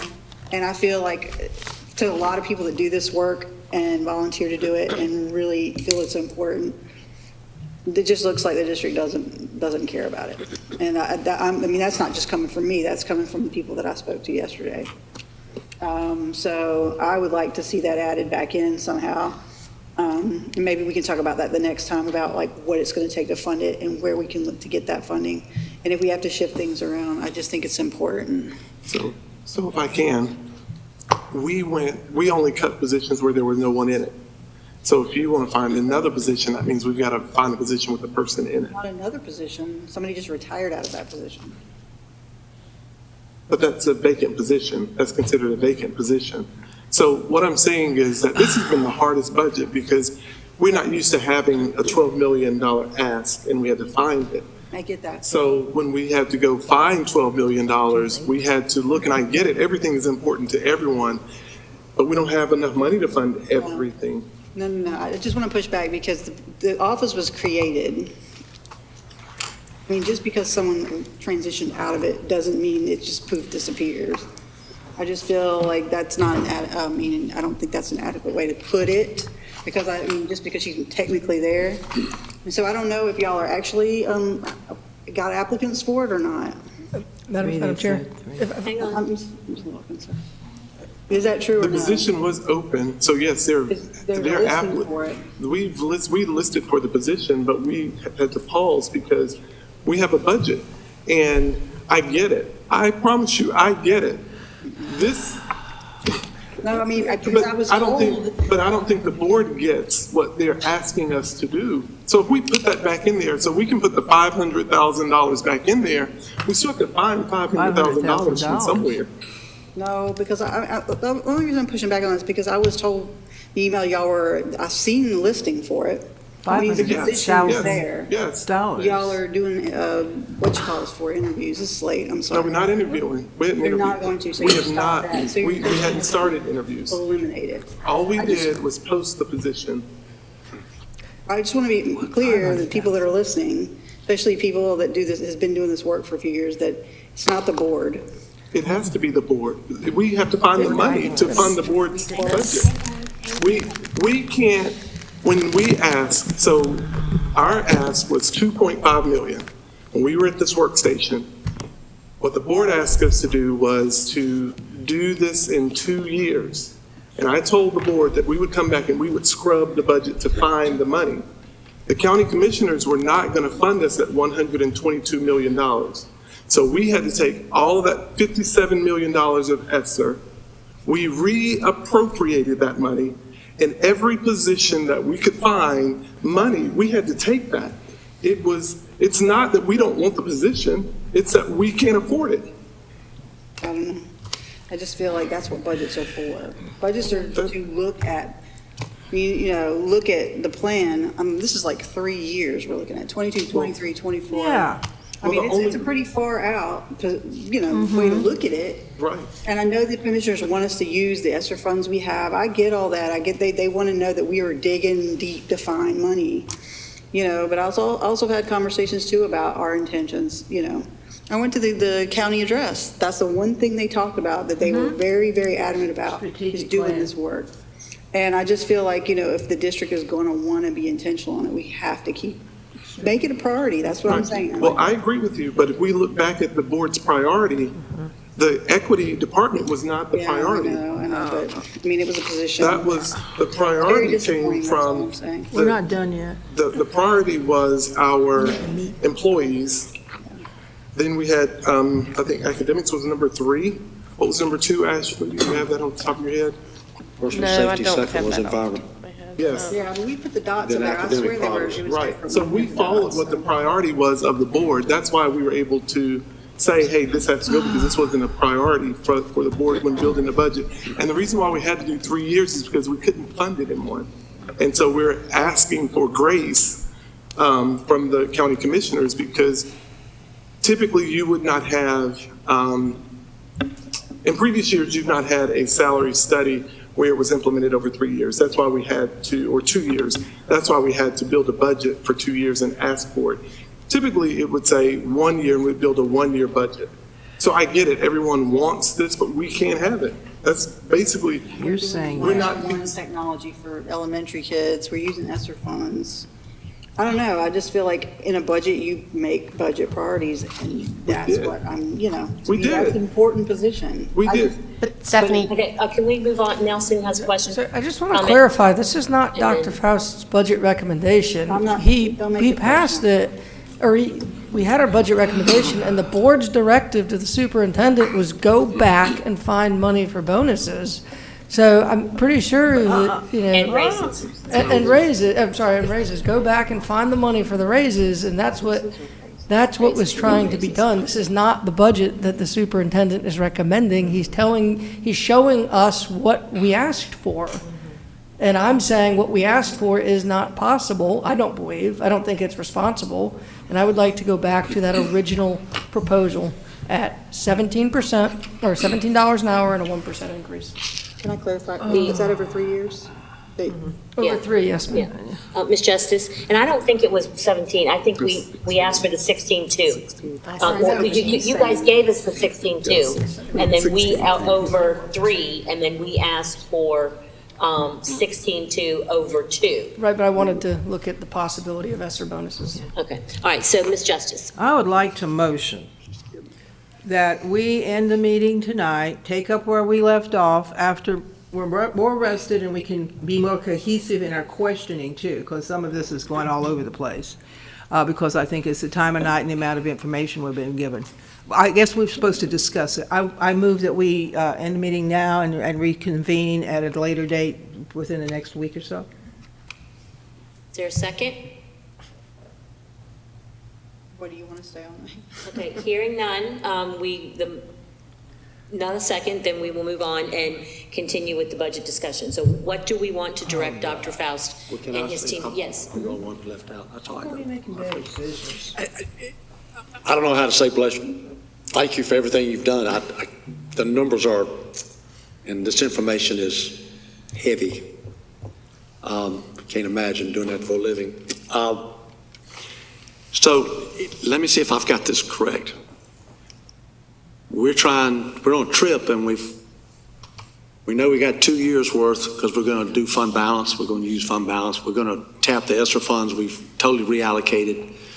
So we've basically reached into every pocket and checked all of our dirty clothes. Gone around the block, picked up pennies. To do 2 years, hoping we can get the county commissioners to come back and support us on the 3rd year. Yep, If the state does not increase, and there's no guarantee you. And this is assuming that our enrollment will stay consistent. You know what the word with, assume means for next, sometimes we break it. I do. Yes, I do. So my question is, we're kind of, and I understand it, I'm getting it, we're kind of charged with due diligence to use our mileage and our gas to the best of our ability first 2 years, and then maybe somebody will come in and step in and help us. But that's 2 years away, starting next year. I'm on the EDI committee as well as vice chair, and I understand. I totally get it. I do. But maybe somehow we can get, and I know this is not going to be popular, but some very capable people who are already in the employment of New Hanover County, that we could somehow keep this going. I think it's very important that we keep this as something that's important. What's this? EDI. Okay. And I realize we can't hire somebody. I realize it's a lot of money, and that I get it. But if some way we could keep that alive so that it doesn't go stale, we don't need that. This is a tough decision. I don't care if it's tomorrow. It's going to be tough, even with the night. Ms. Adams? So when I talk about equity is important to me in my role, but there were TA scholarship program is going to get cut. I hate that. The path that was just created for TAs to have an opportunity to become teachers in the classroom, I hate that.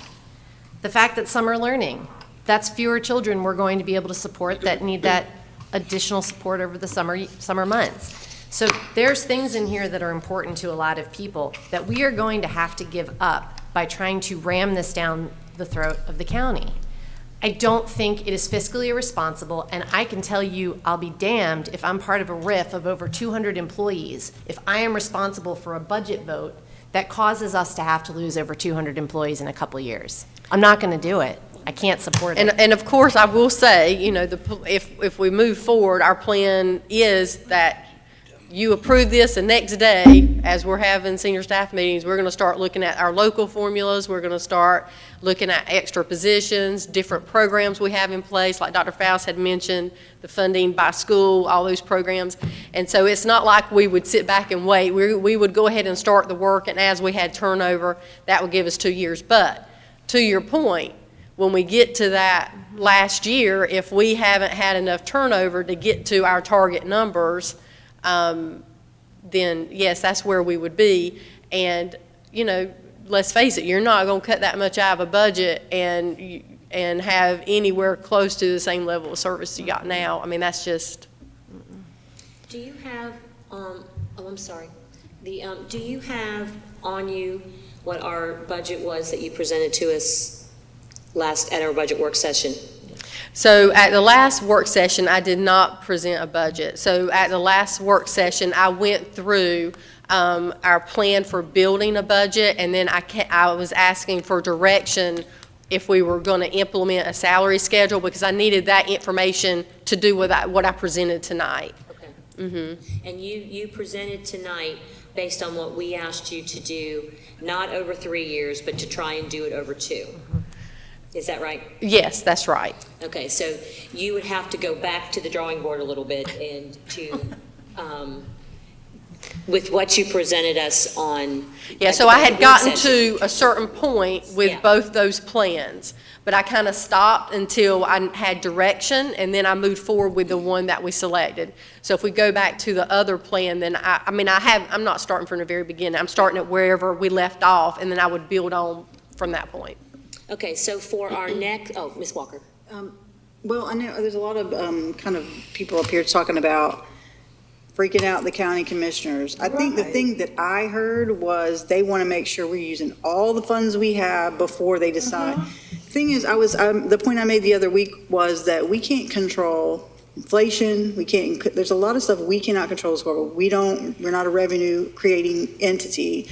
And so I feel like if they know we're doing our best, I don't think that means that they're necessarily going to just say no. Are you turning? I was just wondering if you were just turning. No, I was. I mean, that doesn't mean they're necessarily going to say no, because I just think from what I heard from one of them especially was that we just want to make sure they're using all the funds that they have available to them, because they understand they've given raises to their own employees.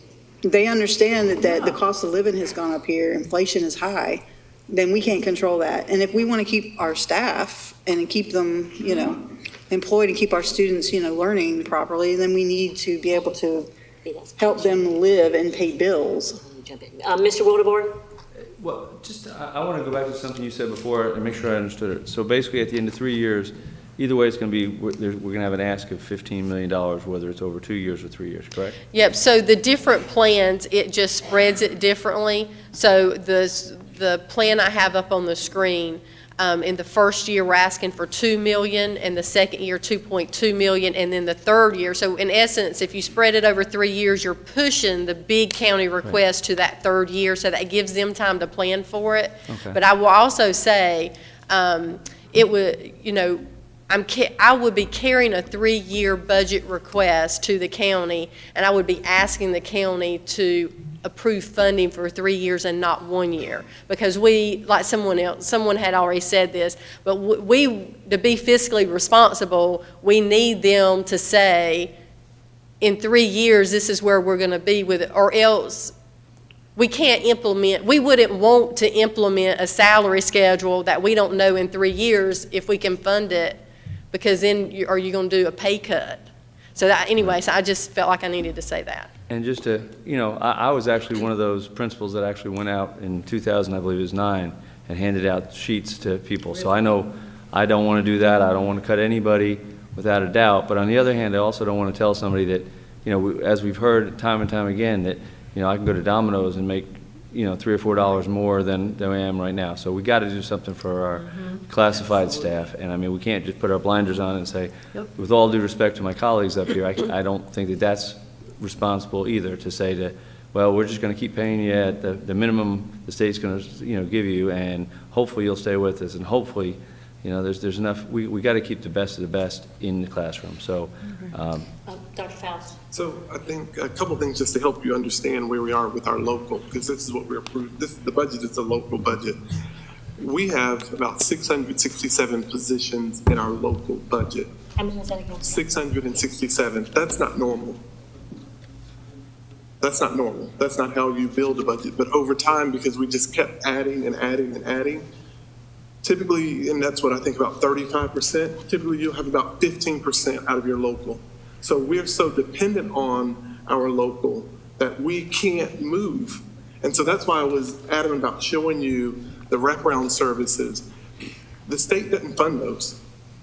So we were picking up all those other extra services through local. And so when I was saying that we're running out, and when we were buying things like our students were continuing to come. Our student population is coming down, but we're still adding. And so they're all coming out of our local fund, and that's what happened to us. We've gotten ourselves into a spot where we've jammed ourselves up. That's basically all it is. We've jammed ourselves up. Minus, so if we, and I'm not saying do this, let's say if you didn't have the ask of the salary study, you would be able to continue everything that you asked. What's happened is, again, when you have 667 positions and you ask local, and they don't have to fund you. That's the thing. They don't have to fund you at that level. We got ahead of ourselves. Mm-hmm. And that's what happened. We continue. So in some of our schools, all of our elementary, middle, and I think our highest share, an academically gifted teacher. Some of our schools don't have a program, but they still have a teacher. All of our schools have social workers. I'm all for social workers, but in most districts, some schools share those positions. So it's like you're at this school 2 days, you're at this school 2.5 days. We've got the luxury of doing that, and that's okay, but we have to understand what that luxury means because it comes at a cost.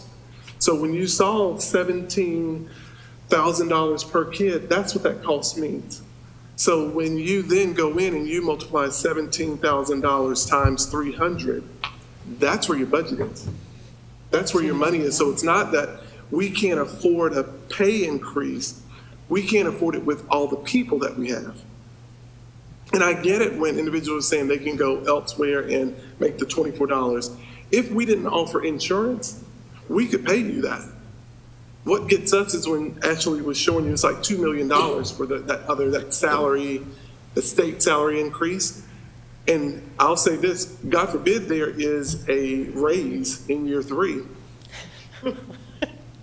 We will be actually taking collection to come into the board meeting. I mean, we won't have the funds because they don't always fund that at that high number. So the state only funds their positions that they give us. Those 666 positions, we have to fund those locally. And so the state is not giving you a raise for the 666 or the feds. So we have people who are in federal. And so remember, when we increase the federal supplies, and that's a lot of special ed, their services have to go down because we have to pay the people. So let's say if it's $11 million that we get for them, I'm making that number up, whatever we have to take out of salary, we have to pay. So the things that we could do or we used to do, we can't do because we've got to pay them. It's a luxury. Again, I say it's a luxury to have these things, but we just have to understand why it's so hard for us to put together a budget and then to say we co-sign it, because neither of us co-sign this budget. Because again, we're banking it on a yes for year 2, a yes for year 3, and that the money will come in and that the students will come. That's the gist, that's the transparent. They know that we'll have to cut more. They're looking like, please don't. There was, they're trying to barter, but we have to. In order to make it, we have to, because we can't wait till year 4, 3 and do a cut for 265 employees. You can't keep 667 employees in your local. We've got to find a way to get those employees back over to the state so the state will pay for those employees. Plus we pay their insurance. And their insurance, yes. All of that is out of local. Okay, so what do we need to do? Do we need to make a recommendation to you to look at the numbers again based on something, or do we need to, what do we need? I know we need to have another meeting. Yes. That's an obvious. What do we need to ask you to do so that we are prepared for another meeting. Can we do a Hang on just a second, Jane, please. $16.01 step increase? I'm sorry? A $16 and a 1% step increase, and we can bring that back in. Over 3? Over 3, we can also look at 17 will be more, but we can look at the 17, but I think we look at a 16 with the 1%, because remember, when you're doing our budget is going this way on the paid salary. If you were to someone would go to that page, you'll go back. Going that way. We're going both. And so we're paying to the left and up and down. You want to increase going Yes. And across so your it's getting us grades. both ways. And so that's where we're having to pay so much. And you do 2%, 2%, 2%, and then it's more. So And bonus, and ESSER bonus options would be included with that? Yes. That's good. Ms. Justice, you had your hand up? I'm hearing a lot of information. A lot of it's good information, very valid, and a lot of there's questions to be asked too. We voted on 16 with a 2%. And I do believe that the county commissioners absolutely want best for our schools. We are in crisis. That's why we are losing staff, because they can go make $19, $20 an hour at Domino's. This is what we were going to do in order to reassure them that they came first and that they would be able to survive in this economy in our county. There is one position here that I'm hearing that's under dispute. And that is something that we have been talking about as part of the strategic plan. It might not be the priority, but it was something we voted on. I think the whole community's been demanding it, and it's needed. I would say my ask for you, and Dr. Faust, is to go back again and find, you're saying 500,000 for one position over 3 years is what you're concerned with? I said that included 500. To get to that 500, we had to do that position, and there were some other things in there. Okay, so, but that's the main position that you're talking about, the equity officer, correct? So, we can go back to that slide, actually. Yes. And that, by the way, that So would... what the goal is for us to decide what we all want her to do, not what just one of us wants to do. Well, we're all So, asking, yeah. you No, asked I to know. ask. No, I know you can, but we need to decide together as a group. So this is what this is. So out of the operating costs, so the expenditures, so the rate increase for utilities, contracts, software, insurance was $1.1 million. So then we looked at the budget, so we looked at supplies that were in there, we looked at food, professional development, computer equipment, and we were slicing budget. And then out of that, we were able to save $562,389 out of that 1.1 million and whatever those came up to, that all of that came up to, the savings was $500,000. Well, what's that got to do with the equity officer? You made a statement Because about we put five... that in the, I would like to see that pulled out next time we talk. that was put in there to get to reduce. We had to reduce the cost. Oh, so you put that one position in amongst those other things. And how much would it have cost if it stayed in? So it's that position, and I think there are coordinators that go along with it. Not necessarily. Well, I'm telling you how we had to get Let's to. let one person You're not talking about, I see what How you're to saying. get to the position. So that office, it was, I think there were two Yeah, coordinators. those were included, I think it was 2 coordinators and a half Office. clerical type person was included in building, I think that, I don't know if it was a department or that area. Structurally, you can move people around. But we didn't, Time but is those justice. were not in the, I'm sorry, I just want to make sure, those other items were not in the current budget. Those were requests through the budget process. This position was the only thing that was in the current budget. I just want to make sure. That's all I was asking about was the position, and that's all I was asking That's the all. next time we speak, what that position will cost. Yeah, that's all. All right, so Mr. Wildebohr Yep. had his hand up. Just a quick, well, just a statement more than a question. I've been in a lot of counties, been 3 counties, and a lot of counties have, as Dr. Faust said, we have, we're very fortunate in this county. We have a person that does this, a person that does that. We separated science and math, at the lead teacher position. I mean, the last county I was in was a poor county, and they had, one person had 4 or 5 hats, and it may be something we have to look at for the short term is a situation that, you know, you don't have a person that just does this, they do this, this, this, and that, you know, and it's great to have, you know, different people in charge of every little piece, but, I mean, we may need to look at, you know, consolidating some of those roles, at least in the short term. Right, we do. You can move people around and Ms. structure Justice, things. did you want to speak? Well, that was the dialogue. I agree with No, him. we need to do this, because I'm going to get yelled at in about 3 seconds on following our own rules, so we're going to follow our own rules. Ms. Adams? I'm going to push back on that statement. Last night, there was a comment made in the EDI meeting by one of our teachers that said, we need to stop doing things for free. And he's right, all right? We ask so much of our educators every day.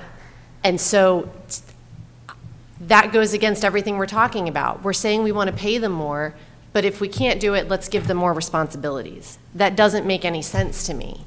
So I just feel like we need to move things around. I think that the positions that are in the budget all serve a purpose.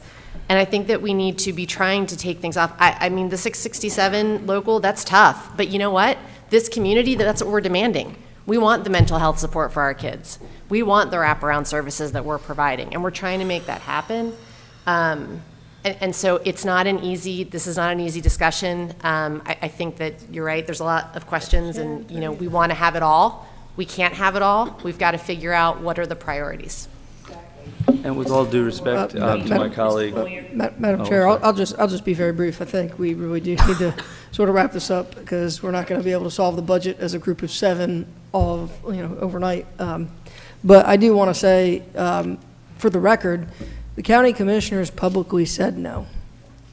There's no maybe, the county commissioners publicly said no. Yes, they did. They publicly said that was not acceptable when they weren't going to do it. So I just want to make that very clear. It's not their job. Okay, so here's where we are. We know we have to have a second meeting to review something. So we just need to decide as a group what we want Dr. Faust and Ashley and team to work on to come back at that meeting so that we can vote on something, because we have to give him something soon to take to the county commissioners. So what do we want? I'm hearing that Dr. Faust said he would like for us to consider a $16 an hour with 1% over 3 years, or a $17 an hour with 1% over 3 years. And then I'm hearing that we want to keep equity in there. So is there anything else that we want to add?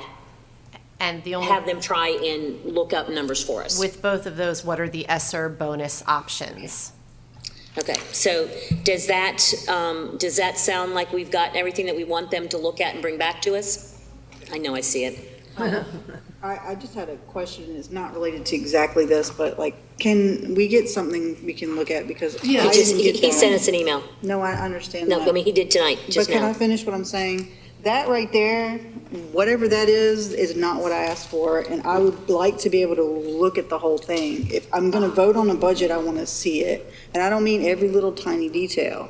You know, I know Mary Hazel had given us copies of budgets. They were probably this thick and they were bound. I mean, you wouldn't present that to the county commission. So, no, so what I kept saying, so in the email, when you asked, you said the budget, I said, what you have is what are asked for.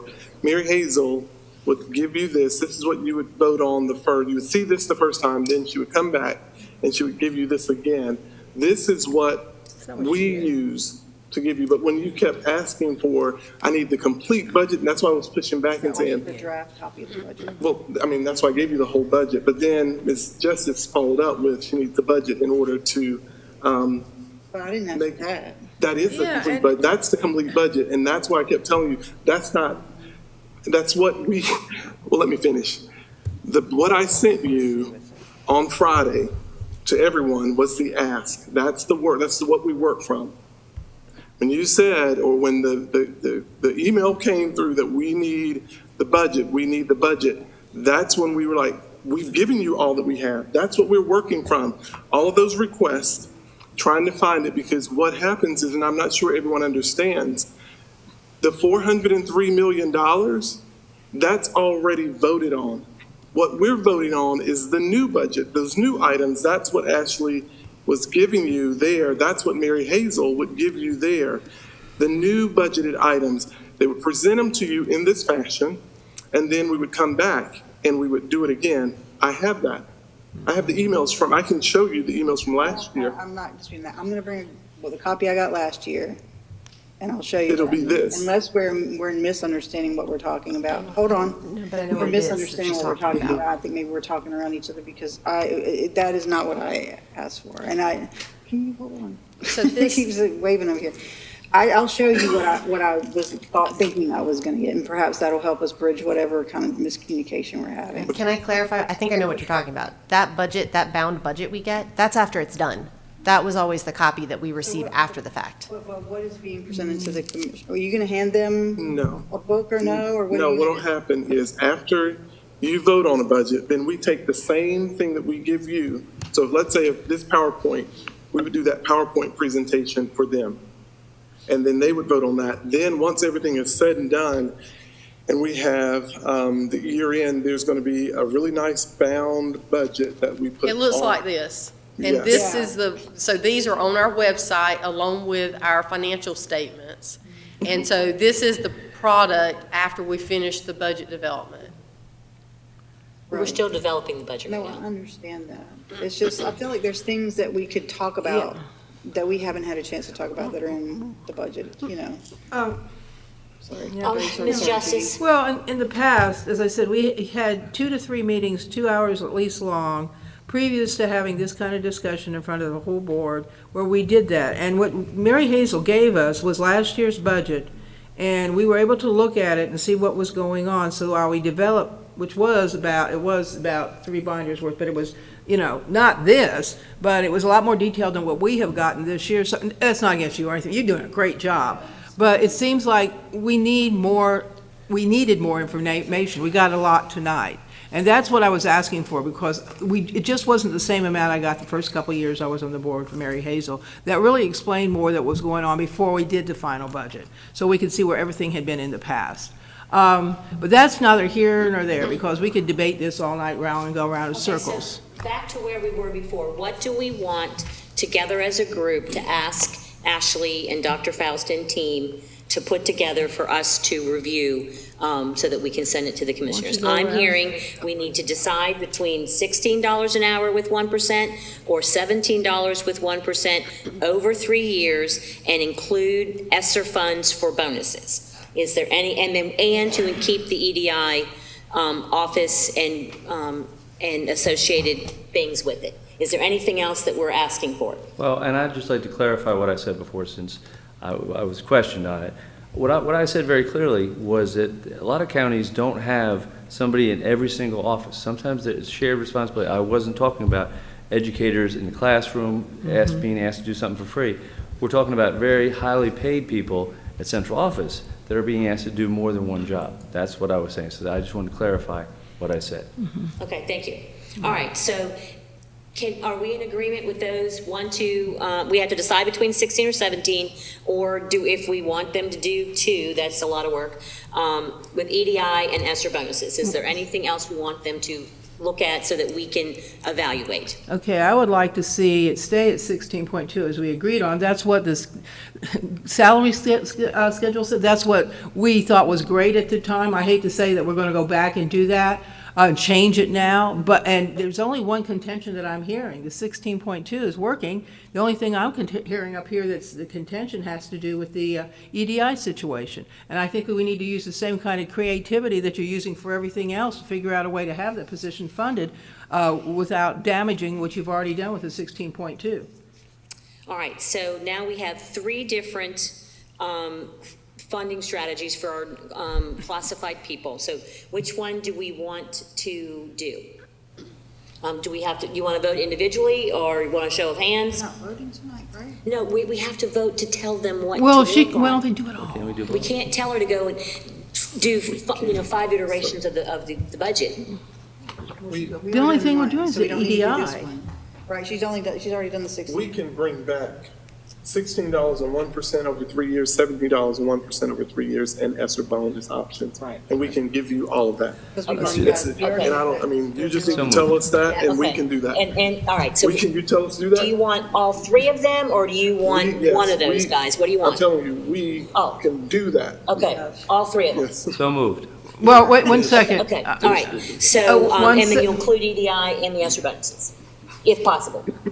We will do everything. Okay, all right, Yes. all right. So, do I hear a motion to accept this approach for our next meeting?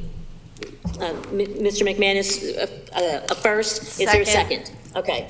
Is there any more discussion? Yes, I would also like to use the 16.2 and have in the EDI position in some way, form that you find that it can be All right, funded. that's part of the motion already. He's Okay, gonna do why all wasn't three you with said EDI. 16.1, then you said 17.1? He's gonna do all three. Okay. She wants to keep, she said 16.2 as we have, Uh-huh. and bring back the position, that one's The different. EDI, right. So this is 17. Oh, I'm sorry, the 17. So we would do 16 at 2% step, a 16 at 1% step, and a 17 at 1% step. Thank you, and the EDI Yes. in all of them. And then, Yes. yeah, the bonus and That EDI is, and that is all what of the them. motion is, that's what the second is. Let's go ahead and vote on that. Do you want to do show of hands, or do you want to do roll call? Show of hands. Okay, Go fast. all in favor, say aye. Aye. Any opposed? Okay, so that passes 17, 7-0. So, all right, so you're clear on what we've asked you to do?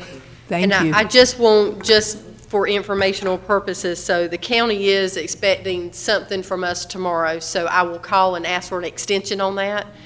They're going to have, I think it's a work session, where they're going to talk about our budgets and the other budgets requests that have been submitted. That's scheduled for May 16th, so I know they're going to need our stuff before then. And then I think it is June the 6th is when we would go and actually give our presentation, but they want to talk about it before we give our presentation. So I just want you to know those If we meet deadlines. on Friday, will that be enough time for you guys to do what you need to do? We will do the best we can. Okay, so everyone, please check your calendars right now for Friday, Friday morning. May 6th. What time? What time? I'm saying in the AM, or you want us to do PM so you guys have more time? AM. PM would be good for us with children. Friday PM is really kind of sucks, is not probably the best opportunity, but if that's what works best for us all, then we will, Yep, pleasure of the board. Whatever Yeah. the board wants. what's best for you guys? I'm not available in the afternoon on Friday. I can Good do the morning. morning. Okay, so how much time will we need, like 2 hours? Well, Ms. Sutton, how much time will we need? I would say 2 hours, just so we can have all the conversations and not feel rushed, and whatever the document is, and I apologize, if you can show me or even tell me what the document is you're looking for with the budget, we can try to get that to you as quickly as possible. And I even called Mary Hazel, and I'm not sure what the document looks like. I just sent over, Oh, sent okay. in an email that what she sent us on March 14th, 2021, and so I sent it to you. It just can't, all right. Okay. So, Let's say 10 how o'clock. about 10 to 12? 10 to 12. Is anybody That's good. Ms. Adams, can you make 10 to 12? Waffle House? Madam Chair, Ms. Adams, maybe I can help you. That won't work. I'm going to tell you right now, 10 to 12, and we have to get it done in 2 hours. Okay, It's the end of the that's all right. semester, so I really want to make sure we stick to that. So let's, all right, so is Friday, May the 6th, 10 to 12, good? Let's write that in? Okay, so you know what we're asking for, and we know when we're supposed to be here to hear that. Okay, all right, so thank you. Thank you. Thank you All right, very so much. we will, yes, we're good. You are dismissed. Thank you, Ashley. And we do have someone from Oh, Shuri you're here for to the talk next one. about Okay. insurance. So next on our agenda, stay up there, special event insurance.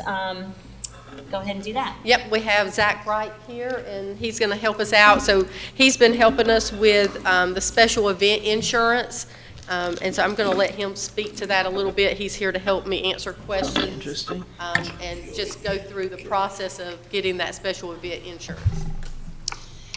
Thank you so much for hanging out with us this evening. I hope you got a burrito and some fruit. I'm glad to do it. You folks are working hard. Yes, thank you for being with us. I'll try to be brief, and then if there are any questions, certainly please ask those. We're here to talk about a special events policy for a motorcycle exhibition. Your current carrier decided in March that that was too much risk for them to bear. So we're in the specialty market looking for policies to provide that coverage on behalf of the Board of Education. At this point, we've had 16 declinations. We're waiting to hear from 6 more insurance companies, but we do have one that sent over applications today that are in the hands of risk management and Ashley as well, that upon completion, we hope to have a company that will offer coverage for the event. Thank you. Do you have any idea what that cost might look like? I do not. I think we're in 3 buckets. We're going to be in the highly unlikely that it's available and affordable. I think we're going to be in the following 2 buckets. If it's available, it's going to be hard to pay for, or it may not be available at all. Just trying to be very realistic with you folks. But you're trying, and we appreciate it. Mr. McManus? We're trying. Thank you, sir. Ms. Walker? I just had a question. I think because we've been trying to talk about this for a very long time, and I think initially the gentleman got a list of requests that he needed to meet in order for them to consider it or cover it. And he did that, and he followed a lot of rules, and he bought more things, and he got more coverage. I think that the question is he's not a profit company. So I think he comes and he does work for free. He doesn't charge for it or anything like that. And he's being treated as a vendor. And I don't know what the difference is for that. Like why, you might not know that. I'm sorry if you don't, but. My best answer to that question, ma'am, is that the event that's being proposed is of a higher risk than you normally see at a public school system. So that has insurance companies who are conservative by nature, more hesitant to offer terms, and in the meantime have asked for additional items to ensure the safety of students. Do we know if he was covered before? Because what I was told was he was in the district before for about almost 10 years, and he was doing shows fine. And I know when Mary Hazel was up here the last time, if a principal requested and he met the requirements, that it was okay to do the show. And I think after that is when he was trying to do shows, and then they said he couldn't. So I guess I'm just confused at the process. So let me try to answer a couple of those questions. So my understanding is, and I wasn't here when the shows were happening before, but my understanding is earlier this year is when it came to our attention that the events were happening. I don't think we knew the events were happening, and so we didn't know, so we didn't follow up on the insurance because I don't think it was going through Central Office. And I could be wrong because this was before I was here. But once we identified what the events were, that it wasn't just a speaking role, that the stunts were happening, we reached out to Shuri to see to make sure our liability coverage would cover whatever was going on, and that's kind of what started the process. And then I think we thought we had gotten to a point where we were in a good place. We had the insurance from him, but then we found out he didn't have workers' comp for the other volunteers that were helping him, so that was the next roadblock. And then to go back to your first question, we asking for the insurance isn't necessarily about him being a vendor. It's about just making sure we have that coverage if something were to happen on our campus. That's what that was about. Any record? Hang on, Ms. I'm sorry, I was We've got following up. Mr. Everybody gets to speak once before we go. So I just wanted to double check, because I know when I was principal of school, all of a sudden they said, well, you got to have this extra insurance for bouncy houses. Oh, you couldn't have bouncy houses, you couldn't have bouncy houses, then 2 years later, all of a sudden you can have bouncy houses again. But are we talking about the school system, or, because in that situation, the PTA actually purchased, it was $250 is all it was. $250 worth of, it was like $5 million worth of insurance for $250 for bouncy houses. I understand motorcycles are different, but we're not having kids on motorcycles, so I don't know if it would be a whole bunch of difference.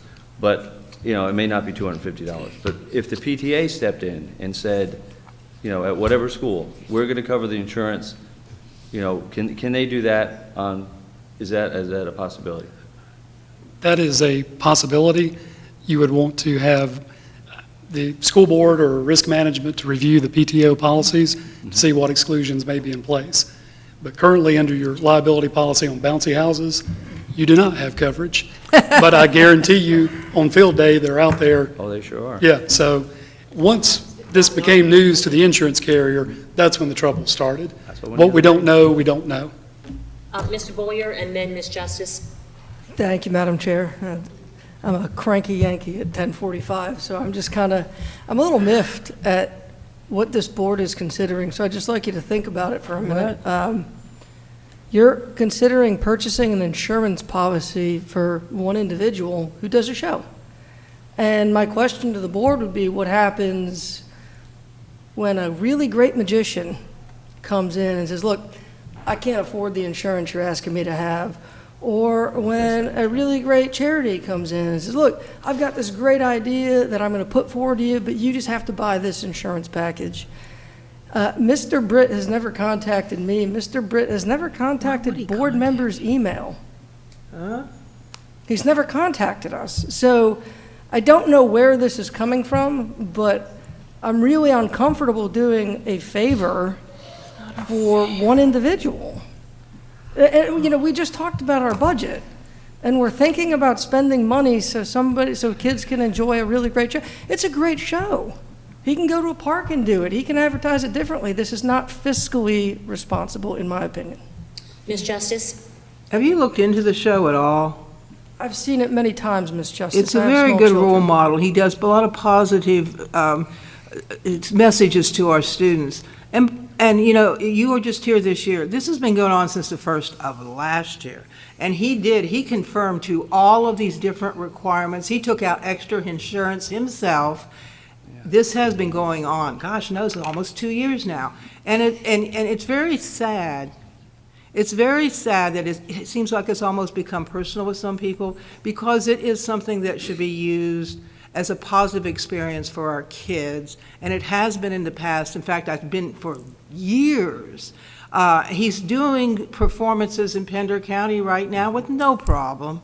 And so we should do everything we can possibly do to have a local gentleman who has been volunteering his time freely to do a positive message with our kids.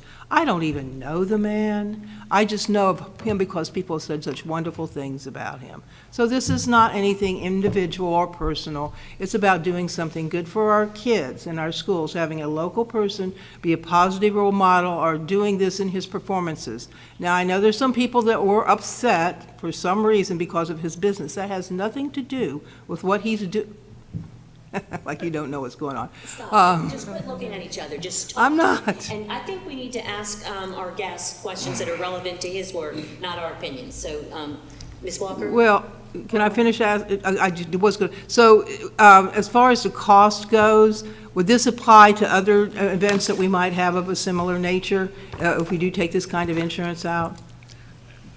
If I'm understanding your question correctly, if it were being applied for here or in Pender County, the cost should be relatively the same based on the number of events. Oh, I mean, if it wasn't just him, but another type of event or show that might, you know, have some kind of. Is it case by case? Yeah. Is it event by It is. The underwriters will underwrite, I hate to use the same word twice, but we'll look at each vendor separately in this case and price based on the inherent risk of what's being done. So if we had a magician in the middle of the high school gymnasium, It's not dangerous. it may be $500. This, I don't want to put a dollar figure on it, but it will be much higher than that. Thank you. Ms. Walker? One question I have, and then I have a comment. So the question is, I think we basically learned here tonight that, and I don't know what records that you guys keep as far as he is concerned.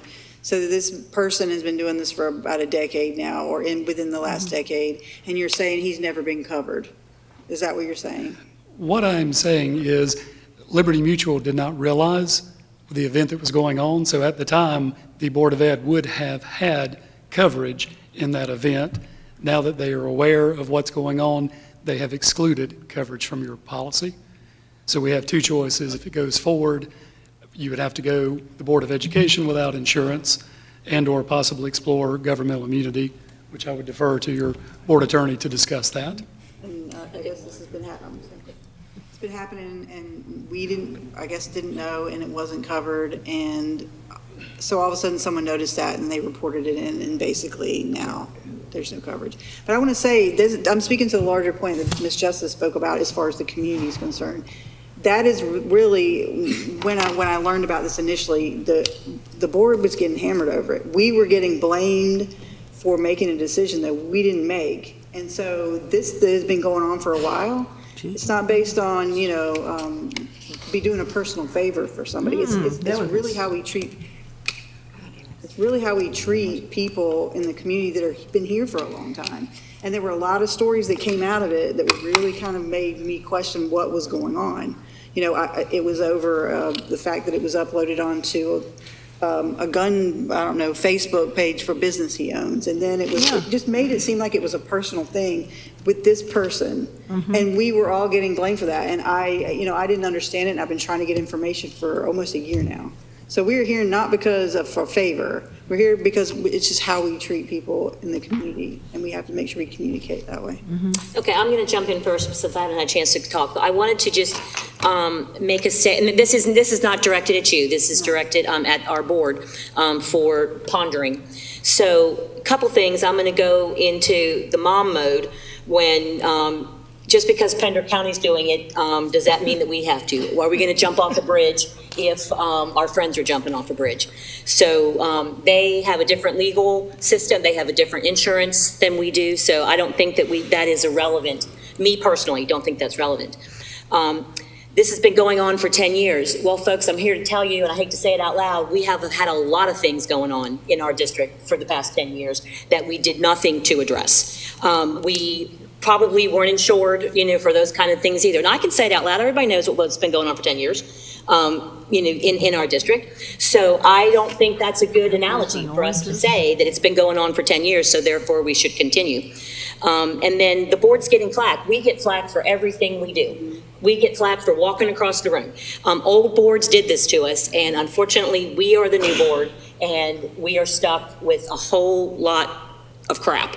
So those are just my thoughts on us deliberating, not directed at you. So thank you for indulging. None of this is No, understood. I'm just going to add to that. I would like to turn this conversation to thank our leadership and our administration that are taking accountability. Everyone up here has said we need to be accountable to the things going on in our district. And I agree with Ms. Craybill. I think there were things going on in our district that we were unaware of, that were not being necessarily handled well. And this may be one of those situations. So I think that what we're doing, yes, I think we're cleaning up some mess. And I don't know Dame Britt. I've never seen his show. I don't know anything about him. What I know is that now I do not want to think about having to pay for insurance for one person because it opens the door for everybody else that wants to come in to do something. And then are we going to put money towards everybody? And then B, we just talked about a budget where we're already facing a lot of deficit. And I don't understand. I appreciate you are keeping us compliant, you are keeping us legal, you are keeping us insured. And I appreciate that the district is taking such a strong hand to make sure that we are doing right by our students and keeping our kids safe. So I just want to say thank you. And thank you for being here. So we don't have on here, it just says for board consideration. Is there some action that anyone is expecting from this meeting? Yes. Well, if you remember, this whole conversation started when I brought it forth, because I said, can't we just, I asked Dr. Faust, I believe it was, can we just find the cost of what it is? With all due respect for everybody that's going on and on, New Hanover County had it before Pender County, to my understanding. My wife talks about it many, many years ago that it happened. Maybe it was wrong, but it started, as far as I know, the guy's in New Hanover County, he's done it in New Hanover County. And all I asked was, can we find out how much it is? I said, and I was told, well, everybody's so tied up in budget, including our risk management people, that we have no time to do that. Well, I mean, obviously we're investigating that. So that's all I think to answer your question. I think we'd like to know how much it is so that maybe our PTAs, like in my past, in Pender, and other places, that they say, hey, let's do this event, we'll pay for the insurance. That's all I've asked. And then thank you. We also have, from the risk management point of view, and correct me if I'm wrong, Ashley, it really kind of doesn't matter who's paying for the insurance. If we don't feel like the event is worth the risk to us, then it doesn't really matter, because from the PTA perspective, we have to get insurance, and we have to put as a co-insurer the New Hanover County Board of Education. So we're sucked in to PTA insurance, whether we like it or not. That's like through AIM insurance and those kind of things that the PTAs do for their special events. So just because the PTA does it, doesn't mean that the liability does not want to be accepted, by our school system. Right, but I'm talking about the cost. Okay, so the cost, we don't know yet, but we've had 16 people tell us no, so the cost is irrelevant. And then we have one group that may be a yes, and so maybe you can just forward that information to Ms. Sutton, and she could just relay that to us. Absolutely will, ma'am. And Okay. it should be, I would say, by end of next week at the latest. Well, thank you for doing the legwork, because, 16 people that's still a lot. That still takes time. It takes you, that's, 30 minutes if you're getting yourself a minute and a half, to read each one, but. And So- I do want to share, we received the application, and the top part we filled out is related to New Hanover County Schools, and then we will have to give him the application to complete, because the second part of the application, we wouldn't know the answers to. So he's really completing it for the event, and then once we get that back, we would send that back into the insurance company, who would then look at that to determine first if they want to cover it, and then what the cost would be. And so for each event, whoever's doing the event would have to fill out this paperwork. So I just want to make sure we're clear on that. So if it comes back again, a different event that wasn't listed on this application, it would require another application. Is that correct? If we had a schedule of events, if we knew there were going to be 12 shows and they were all going to be the same show, one application would suffice.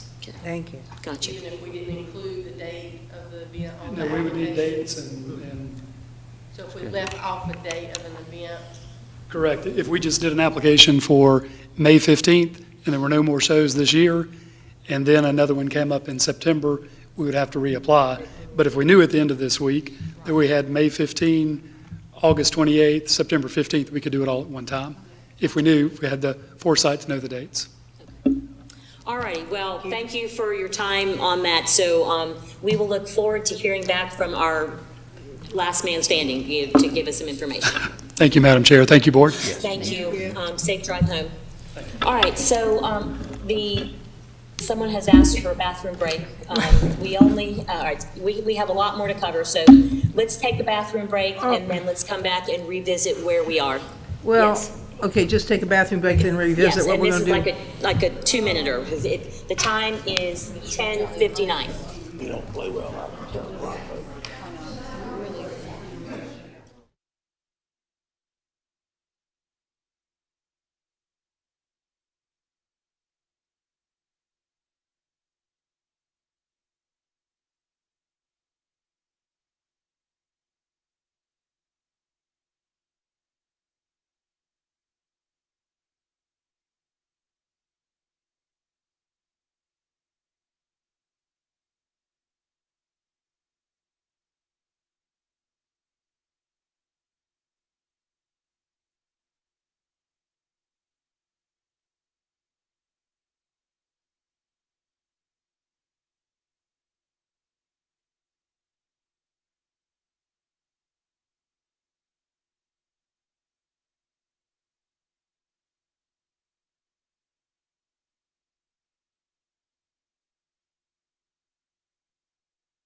discussion. I love it.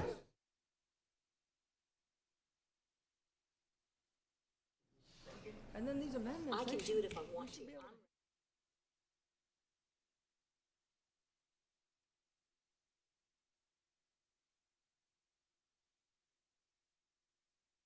What else do we need to not vote on? That's what I'm trying to. You don't even have to go outside. You should give me credit for that.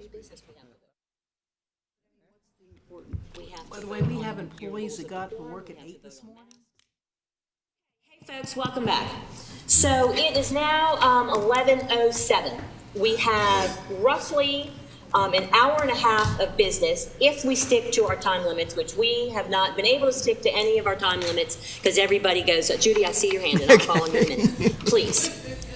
So we have, my suggestion, I want to toss this out here again, is that can we please finish old business and then we will adjourn. But before we adjourn, this is just me talking out loud. Before we adjourn, we will look at our calendars and try and set a date to finish all of this, or we can have Ms. Bowie send us out a Google Sheet and we can pick some dates.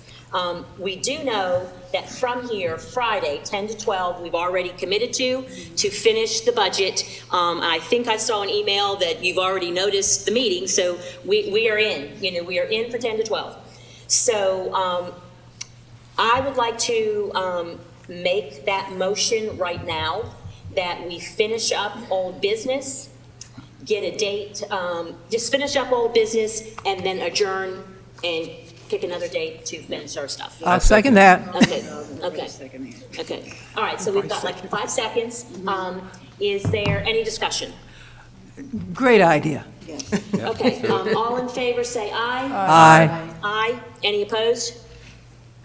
Okay, so that's going to pass. So we are going to power through the policies for a second reading, the rules of decorum, and the mask vote. And I'll explain that when we get there, and then we will adjourn. So, policies for second reading. Mr. Boyer, would you please lead that discussion for us? Thank you, Madam Chair. Before I begin, policy 7262 is going to be pulled out and moved onto that next meeting's agenda. We're going to separate that. I know some board members would like to discuss that a little bit more in depth, but we're not going to do that tonight. So this is it, ladies and gentlemen, the 5 of you who are still here. This is the end of policy, 7262 will be on for the next, yes. Okay. And so this is it. This is the end of the North Carolina School Boards Association's policy update. Routine updates will come to us, but No, not one. We have one more left that is down here in new business for policy 7805, which we have right, not what I'm approved. saying is the bulk policies are finished. The North Carolina School Board Association's policy update I has move been that we completed. approve the policies with the exception of 7262. Thank you. We're on, oh, okay, I'm sorry. I'll second. So we're removing policy 7262? Yes. Wait till next month. Okay, and then we are voting on all of the rest? Correct. Okay. Is there there was a first and a second? Second. All in favor, say Aye. aye. Aye. Any opposed? Great. Okay, rules of decorum. Ms. Walker? Well, you seem to incorporate a lot of those in your discussion earlier on, which is good. I think you covered a lot of things that were in there. I reached out to everybody. Not everybody got back to me. Some people said they didn't think it was necessary, or they felt like perhaps there'd just be more things that were added and added and added. I disagreed only because I feel like meetings have gotten really out of control. I feel like we at some point have to obviously put our foot down, and I think tonight we did do some of that, and I feel like we got to keep that up. I don't know what the process is for this, whether you wanted to send it to policy or you want to just approve these now, or what did you want to do? I move to adopt it. Okay, we got a motion. Is there a second? Second. Okay, so now we're open for discussion. My thoughts for me, and Colin, you can jump in. Do you want to make a comment first, or want me to make my comments? So 99% of it, or 95% of it, I guess, is totally fine, and I think that having some of these things set out will be very helpful. There are a few little kind of around the edges that I would want to massage a little bit, just to make sure we don't run into any First Amendment problems. but we can do it through policy committee, or I'll rescind my motion. Thank you. Yeah, All right, it's like- so here are my thoughts on this. Is when I got this document, it was thoroughly done, and I sent it to all of you guys to look at too. All the things that are in this document are things I'm saying at every meeting. The only thing you added, which I thought was great, was the please silence all cell phones during the meeting. I don't ever say that. I can easily do that. So what I'm looking at, when I did research for other school boards, they basically are all saying the same thing. Our local city council doesn't have rules of decorum. The county commissioners don't have rules of decorum. People know what is right and what is wrong. And the more things that we write down, I believe that folks will come with their toes right up to the line and hang their pinky toe over the edge to get me to throw, or me or any subsequent board chair to throw them out of the meeting. And that is not our goal. Our goal is to keep everybody in here, getting to say what they want. I don't know about you guys, but I listen to a lot of bad stuff about me. We heard a lot of bad stuff about Dr. Faust. We heard a lot of stuff about Miss Adams, when she was board chair. We've heard people attacking each one of us. And so if we're going to have to put up here obscene, offensive, inflammatory, personal, we heard a lot of personal stuff about ourselves, and every one of us has had a personal thing about them, including our excellent staff over here, including some people just from the public. I personally don't think we need to add this into policy, because once somebody goes over the edge on policy, we got to do something right there, right then, and there is no discretion. And I do have a problem with loss of call to the audience privileges. I don't know that we can do that. Removal from board meetings, obviously we just did that tonight. Being banned from New Hanover County premises. Are we going to really ban somebody? Can I answer to some of that? Yeah, no, I'm just saying about things, and then you can roll. So I'm just giving my opinion on. I don't think that the one thing you didn't have in here too that I had was no one in the aisles for fire. We're not supposed to be in the. That's important. We can't be in the aisles, so go ahead. And sometimes it had. I enforce it every single time. Point of order, Madam Chair. No, Ms. Walker gets to talk. We're sending it back. Can't we just have them call Ms. Walker Colin? gets to talk. It's her turn. She raised her hand. Sticks at the pump. Go ahead. I just raised Go my ahead. hand. Go ahead. This is the thing, like I've been sat on this board for almost a year and a half now, and it is out of control. There is no other elected body that has to deal with this. And I feel like we have not paid attention to it enough. We have not addressed it. We have allowed things to happen that we should never have let happen. And I think at some point we have to put our foot down. Like the beginning says, we are a governing body, we are elected governing body, we hold official meetings, and what has happened over this past year has been, it's just out of control, and it's gotta stop. And at some point, if we don't, so my thought behind doing this, and you said a lot of it at the beginning of the meeting, is it's gotta be a condition of speaking or coming into this building that you agree to that, because if you don't, you know what to expect when you sign up, you agree to it, and therefore you are liable for it if you come in here and you violate them. And that is why I think throw everybody out. You don't have to throw everybody out. You didn't throw everybody out tonight. You threw somebody that violated, that was clearly violated a state statute, which you asked, and they didn't, and then you followed through. And I think if you're consistent with that, we can stop a lot of this from happening. I mean, unless you want to keep letting it happen. I don't want to sit here and do this for another 2 years. I just honestly don't. Sorry. Mr. Wildevore? Yes, ma'am. Thank you, Madam Chair. We had one meeting where there was a big discussion on can you yield time, can you not yield time? So I think written here that you cannot yield time, that makes it very easy for everybody. And sometimes there may be a situation you're not here, so the vice chair's got to take over. And at that point, it's not like, well, okay, are her rules different than your rules? I mean, it just makes it very clear, and especially I like the idea that when people sign up, they see these rules, so they can't see this. Also, I didn't know. Well, yeah, you did, because you signed up underneath this, or where the sign up is here. It's clearly listed, so everybody sees, like I say, we don't want to do anything against First Amendment rights, but short of that, I mean, I think it's good to have written rules, so everybody knows what to expect when they walk in the door.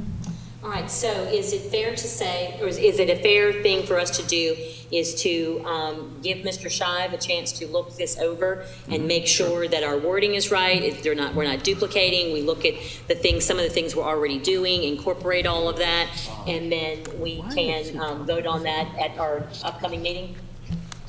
Okay. Upcoming The next board one, meeting? no, the next one, the one to finish this meeting. Okay. The one that's coming up like soon to finish the meeting. Is that agreeable with everyone? Well, it's going to policy then, right? After Mr. Well, we Shive have to looks at it. decide if, after Mr. Shive looks at it, do we want this as a policy or do we want it as a board standard operating procedure? We don't have any of those, but we can make it a standard operating procedure for us. Why are we changing? I thought we were going to do it with then go to the policy meeting and then vote on it. I'm not sure what the standard operating procedure I'm is. just It's not asking, do written we down. want this to be a policy? Yes. Or do we want it to be, we'll ask everyone.